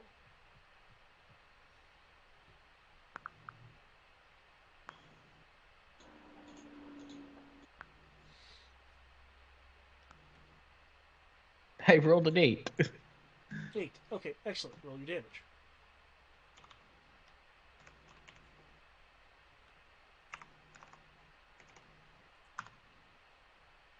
$20. Probably not enough. Okay.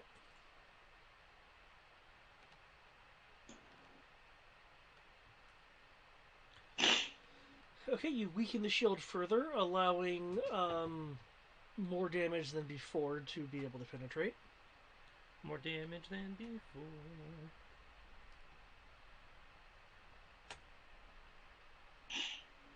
Okay, now is this you doing a bombing run? No, this is me doing a missile volley as we approach.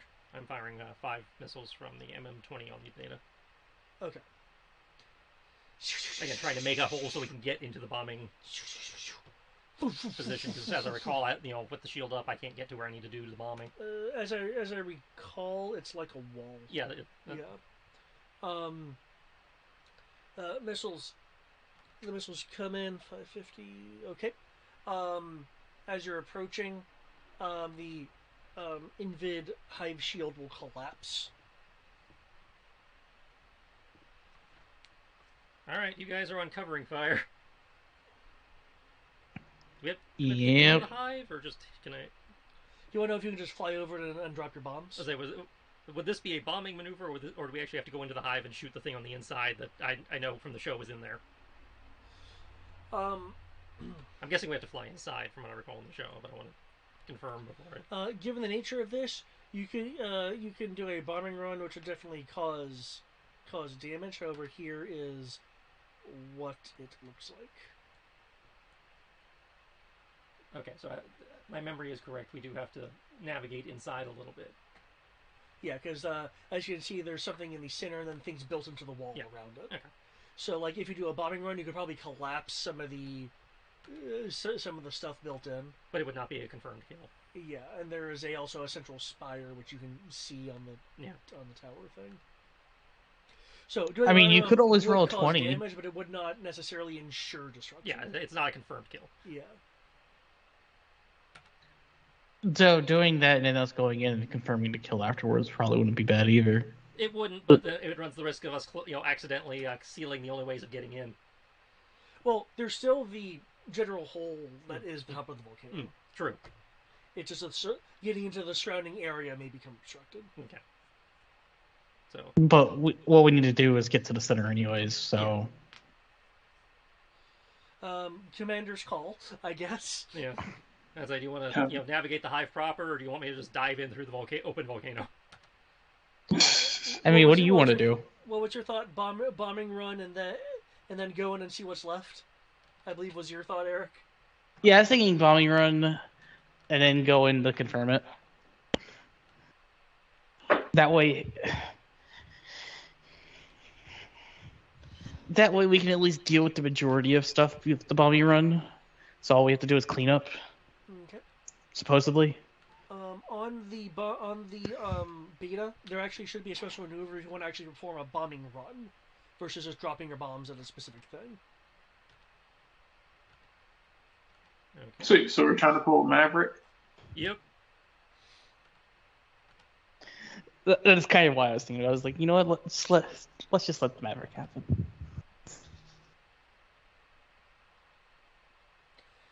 There is a central spire tower, and then clearly bridges going into the sides of the. What's the technical term for this part of the volcano? The sides of like the chasm of the. It would be a caldera. Caldera. Okay. Let's see. I assume I don't have precision-guided smart bombs. No, you just have tactical nuclear warheads. I actually don't use nukes in Robotech. Dang. They do have an equivalent of nukes, though. There's a maneuver under here for bombing run? Yeah, let me, I see under the bomb bay the rules for hitting things, but... Beta, momenta, let's look at the VT. Special attack bombing run. Yeah. It takes one full melee round to accomplish. It drops bombs along a line of destruction. Whatever that means. That's how it had a phrase. Which my interpretation is you're essentially doing it to carpet bomb an area. Okay. But we're not trying to carpet bomb an area. We're trying to destroy the central spire to hive where the thing is. Well, they mentioned dropping it along a line of destruction, i.e. taking out a bridge, a particular stretch of road, a series of buildings, a line of tanks. Which means if you want to, you can specifically target the central spire if that's where you believe it is. Or you could go, I'm just going to bombing run the entire center line. You said it's in the volcano, right? Or like around the... You have the top that goes... That you have a bit of depth where you have this central tower that's still being covered by the inside, and bridges linking, as you can see, to the caldera wall. Okay, I'm going to take a page from Khalil's book earlier. I'm going to go for a bombing run with the intent to destabilize the terrain so it starts sliding into... Okay. Into the magma. Okay.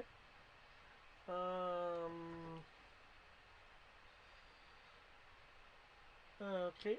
What grade of bombs do you have in there? GM is free to correct me, but since they knew what we were going after a hive/Genesis pit, Yep. my guess is we would have the heavies since we're trying to bust hives. Makes sense to me. Yep. So that would be LRM equivalent. Yeah, it would be an LRM equivalent. Excuse me. I will just let you know that the excuse me. The Priscilla does not standardly have reflex warheads. I assumed we didn't have reflex. Well, HE is always my preferred, but Which you can do.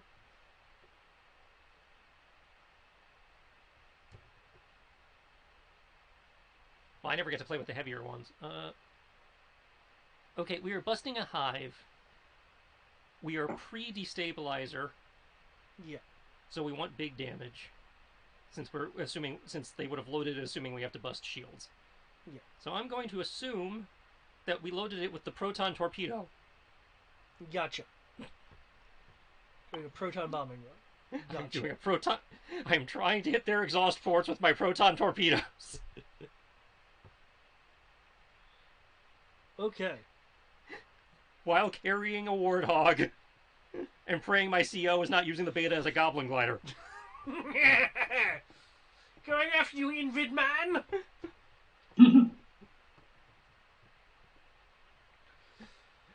Okay, so it doesn't.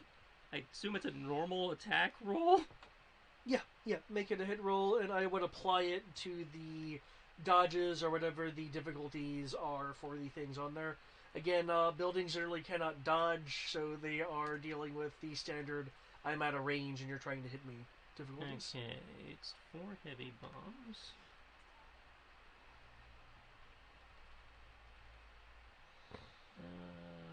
Pilots are at minus.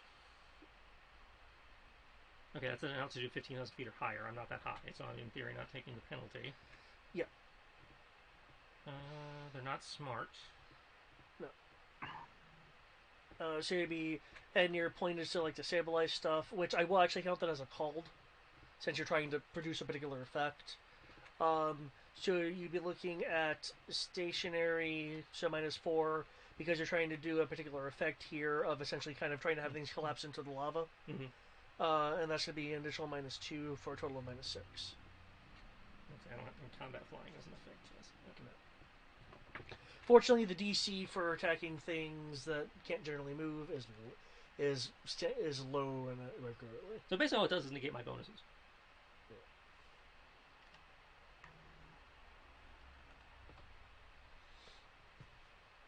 So here go my bombs. My remaining action count is at full because, well, it takes the entire round to do this.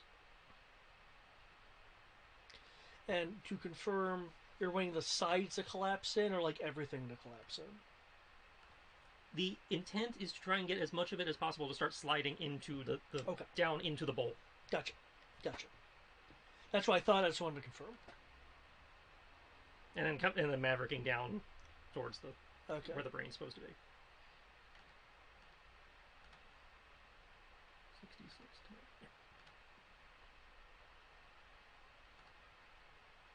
yeah. Okay. With him doing these maneuvers, what is the Valiant doing? Dude! Damn. Got him! That's I want to do some serious damage to a ship level of damage right there. Well, I mean, it's the LRMs. Those are the ship-grade missiles, Yeah. so... I give the beta a lot of Feel shit, but bad. bombs are awesome! It's a brick, but god damn it!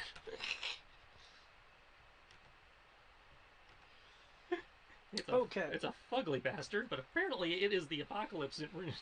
Okay, while you're doing that, then I just want to confirm what the Valiant's doing before I go back to the general description.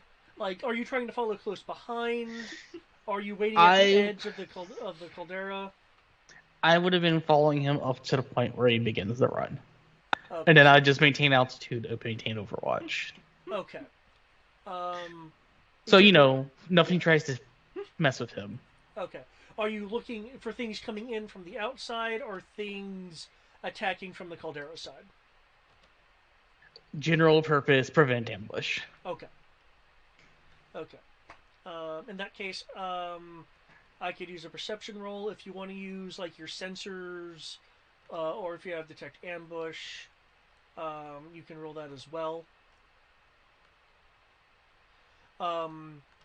Khalid, what are you wanting to do while this bombing run is Well- going on? I believe Nate's Battleoid is holding you while the beta sections is doing a bomb.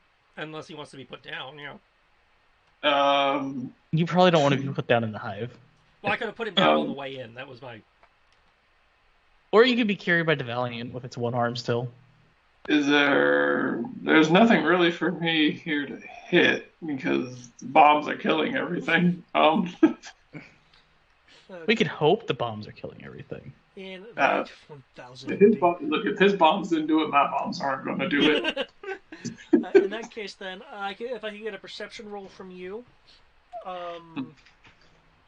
because you're focused on the bombing run, I'll just increase the difficulty. You can give me a perception roll as well. If you Okay. I was going to do a That's detect A ambush. natural 1 plus 2 because I'm flying in an alpha and atmosphere. Or 3. Oh, roll! Okay. Well, at least I did good at that. So, for me, that's a natural 20 for a total of 24.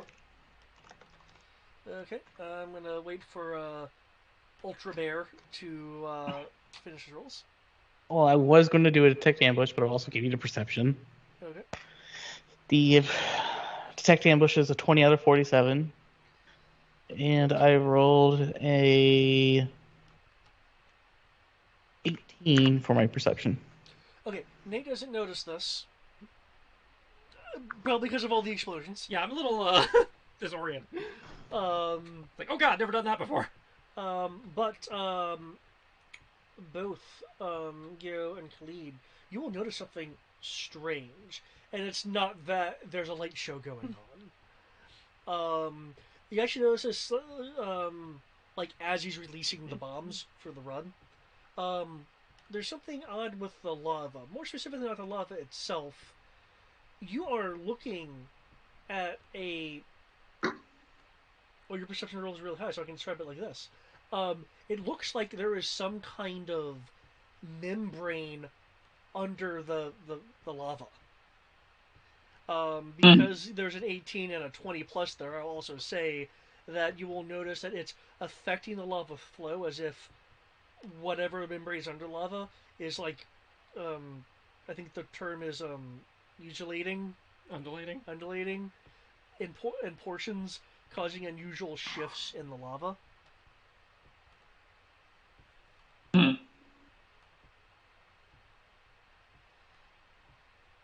And this is as the bombs are releasing. So if you tell them to call it off, I mean, the bombs are releasing. So. Hey, Nate. You probably want to get away from the Well, volcano. yeah, you don't stick around. You drop the bombs and then. There's something massive in Yeah, the lava. Yeah, I believe that would be the hive brain. Would it? Didn't think it would be a giant thing in the lava. I mean, I could be wrong, but that would be the obvious. That is a fair point. But I would point this out Yeah. if he decides to try to target that. With the massive detonations, you'll see these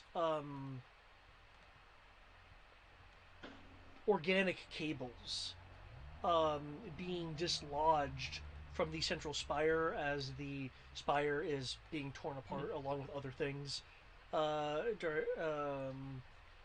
during this bombing thing.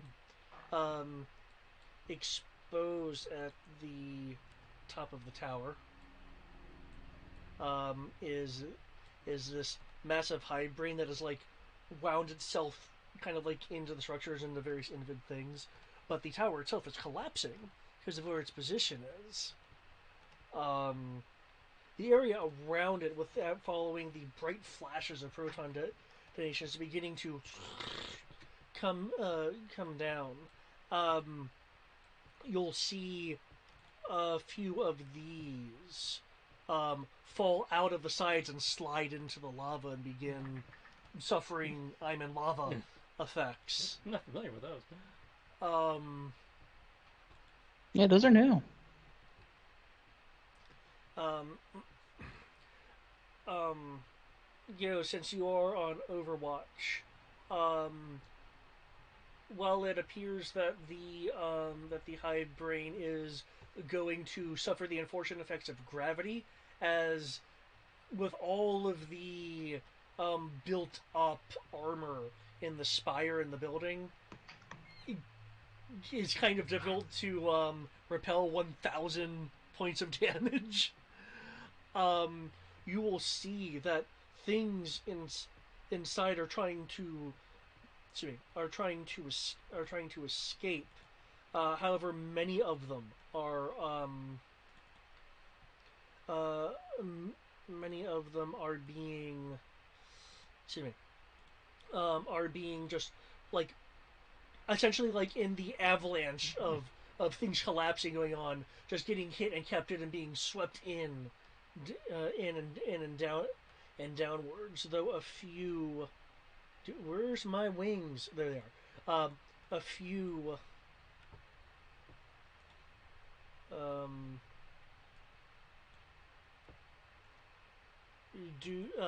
do escape. It's a quartet of these. However, from what you saw, there were more either nearly completely made or completely made that have been balled up in this rock slide effect. You also notice um, something something else flying out of of a part of the collapsing tower, actually, and that is one of these. Which I will explain in a memento. I think I made him angry, guys. Yeah, you did. With the hive brain tumbling towards the lava because I know it's situated in the tower. This unit, which is an assault trooper,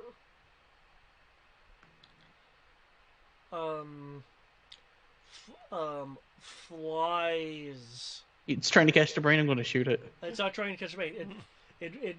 It flies up, looks around, and as you like pass during your run, its invid eye will swivel to look at you, and you will hear something. It's not coming from your radio unit.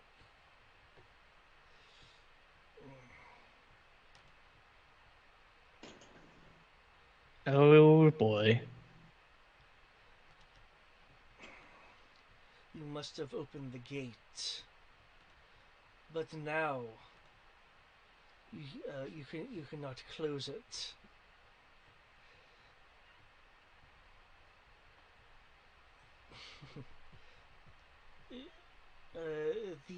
The experiment will not be stopped, despite your. And he sees like the hive brain like falling into the lava, like as it's speaking to you. There'll be a slight pause. The Oh, experiment shit. will not be. Oh. The experiment is now solely under my command. Nice save.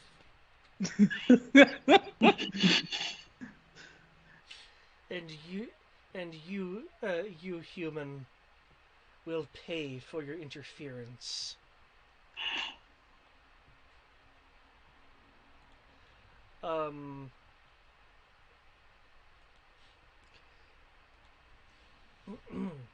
Whoopsie doodle. As it's essentially turning its attention momentarily away from communicating with you, you will catch a kind of whisper. The sound levels are kind of disturbing, as if someone is saying something to you as they're walking away, because attention is turning towards you. you'll you'll hear arise. Oh god, it's a Black Lantern.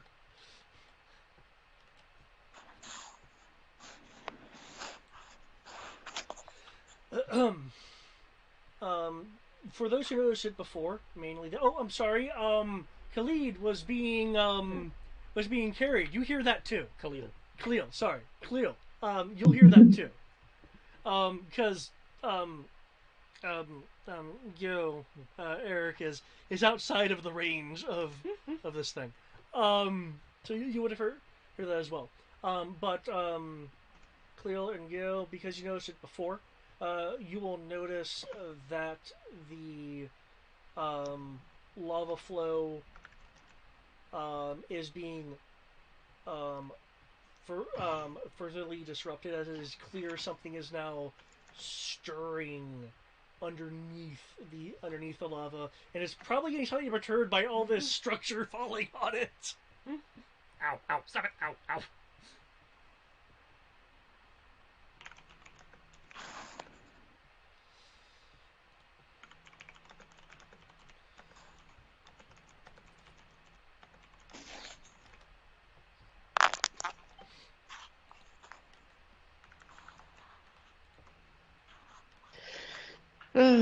I guess we have triggered the in the scene to boss fight.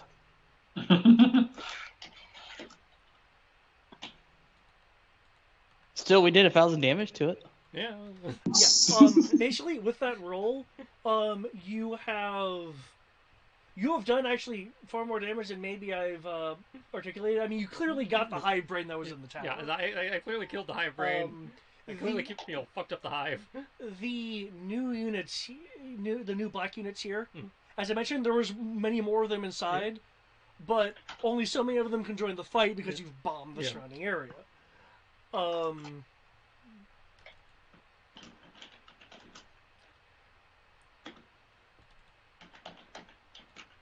Also, it's almost 2 in the morning. Yeah, he's wrapping up.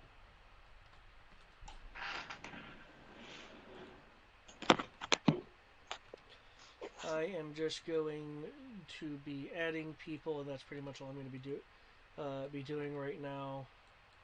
Nope, not there.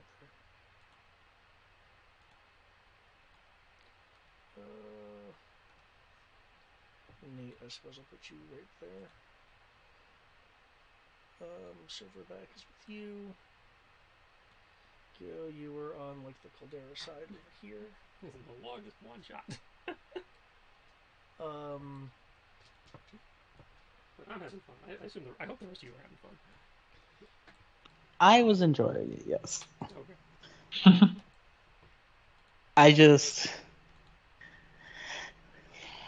I'm trying to think of supers. Now that my brain has effectively turned off. Within the last 5 minutes, my brain has turned off. It went kind of on a tangent of supers.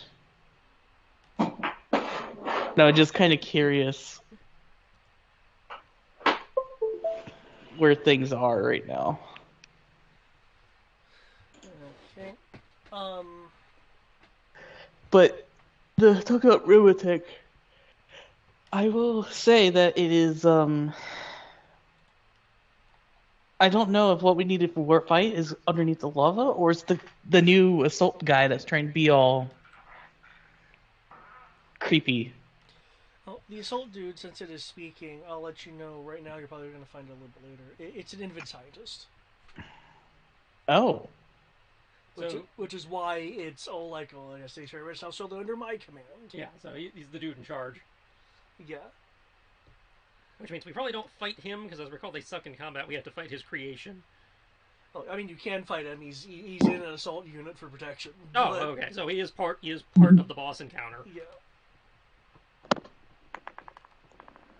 I don't know what invid scientists look like to begin with. It's just that he's in an assault unit. They're humanoid slugs. Oh. Ew. That's the invid generals. They're all humanoid slugs. Yeah. Can I just want to say, can we just pour salt on them? We have to get him out of his armor first.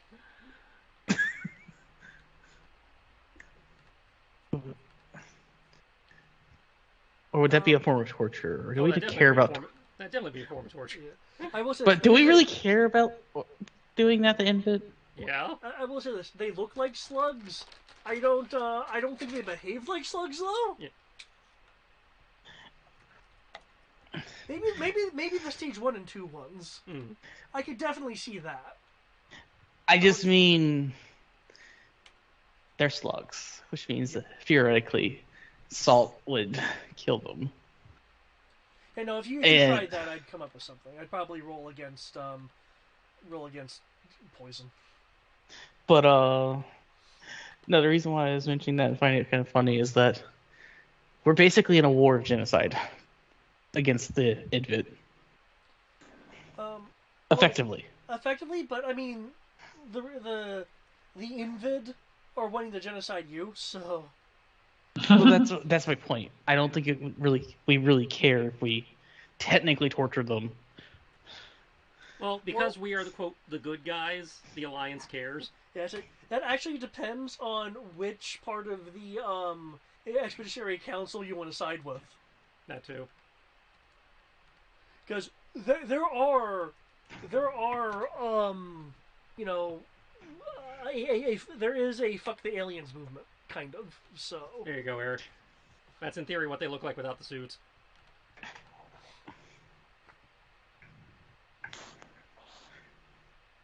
Oh. Yeah. That's less creepy, and I would feel kind of bad for tormenting them. But they're genocidal pricks, so they can die. yeah, it's like stuff like that. I would get into, like, if this actually became a game versus a one shot. I'd get into things like how there are kind of sides in the command, and what missions you guys would do would further one or the other, and provide boons in one form or the other, depending on what higher echelon faction you are intentionally or unintentionally siding with. Yeah, no, I had like all kinds of thoughts where this becomes a thing. Yeah. But no, right now, just I wanted to introduce the system. I wanted to introduce like aspects of the world. Yeah. And they seem to be like a nice kind of self-contained way of doing it, to where it still wasn't quite run of the mill. No, this is forcibly, admittedly, a secret base, and you're finding secret things here along with regular things. Oh, I can make that brain go over here now and put an X on it. But yeah. Now I do have a question for you, Brian. While I have been trying to sprinkle things in for you to do, so I know you don't have the most firepower. Do you have any thoughts, any kind of adjustments you'd like me to make if this actually becomes a thing and you're playing the same kind of character? No, I'm like, as far as I'm concerned, I'm like, everyone seems to have, what they're particularly good at. Combat is obviously not my thing, but there are other things that on my sheet I'm quite happy with, that I can see myself doing, i.e., being Sonic the Hedgehog. That's But You are definitely built as a skill monkey, but in terms of the system, your combat is really good. my dice are not just playing ball. Right. As like you have I think the second highest combat stats in the party. But because you're using a smaller vehicle, your damage isn't necessarily as high. But Yeah, And my dice not let me things. because the way the characters are set up, I think I technically have the best combat stats. Or that would be you. I think I'm that more would be intelligence based. I have the best damage output and the best dodge. You have the best to hit and the most hit points. And in situations where I cannot use the big mecha, you are the best. You are the deadliest of us on character scale. And by character scale, I mean using the power armors versus actually being full-size mecha. Yeah. The moment we're at the point where we're not in mecha, I become the top combat person.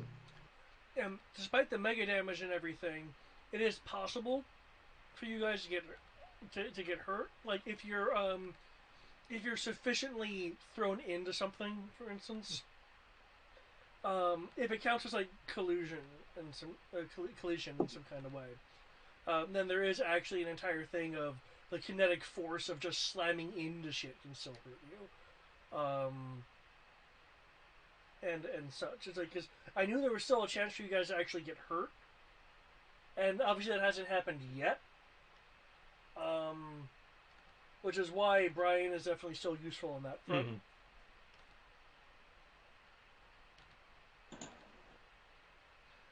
I'd say everybody has their thing. Yeah. I was noticing you, Brian, in particular, because I was noticing as I was going through that while I was sprinkling some things in, it either wasn't being chosen or wasn't very many. So I just wanted to make sure that you were good with the way things were. I didn't have to try to. Oh yeah, no, I'm very happy. I'm very happy with what's going on. The only thing that could possibly be changed is just the type of mech you have. And we'd have to rebuild his entire character to do that. Really? His race can only use certain vehicles, and his class can only use certain. Ah, dang. Yeah. Now that being said, you could probably man carry the rail cannon if you wanted a bit more of a damage output. Yeah. I mean, because all of you guys have the ability to, in some way, shape, or fashion, alter your loadout. You guys just primarily have the quote unquote standard loadouts, or in the case of the Valiant, I mean, you had to choose because there is no standard loadout for the Valiant. There really isn't for a Valiant. Valiant is, oh, you want to be a Sea Whiz? Here you go. Here's 2 cannons. You want to be an artillery battery of missiles? Here you go. You want to be a general foot soldier and can do like boarding stuff? Here you go.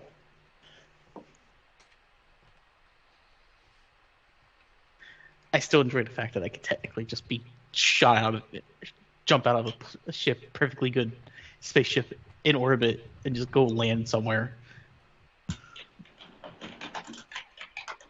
It's like, yeah, you could totally do this. You'll survive re-entry. It's like, wait, what? Now, I see the next session being the last session unless things get unusually drawn out. Mm-hmm.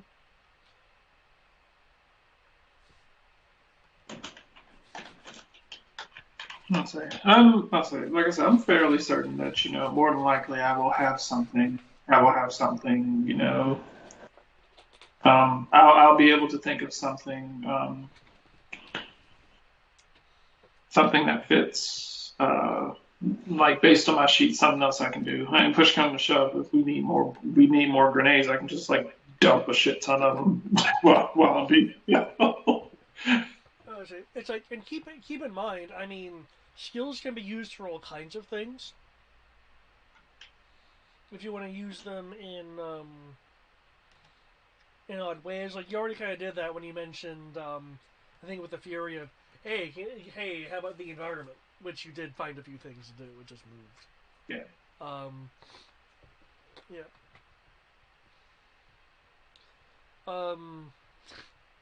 I just keep thinking it's like, some things would have been would have been different if Sia's character was here, but again, unfortunately, with the way this was designed, it did not require her character. So, are we still on, by the way? For the moment, good night, everybody who's listening.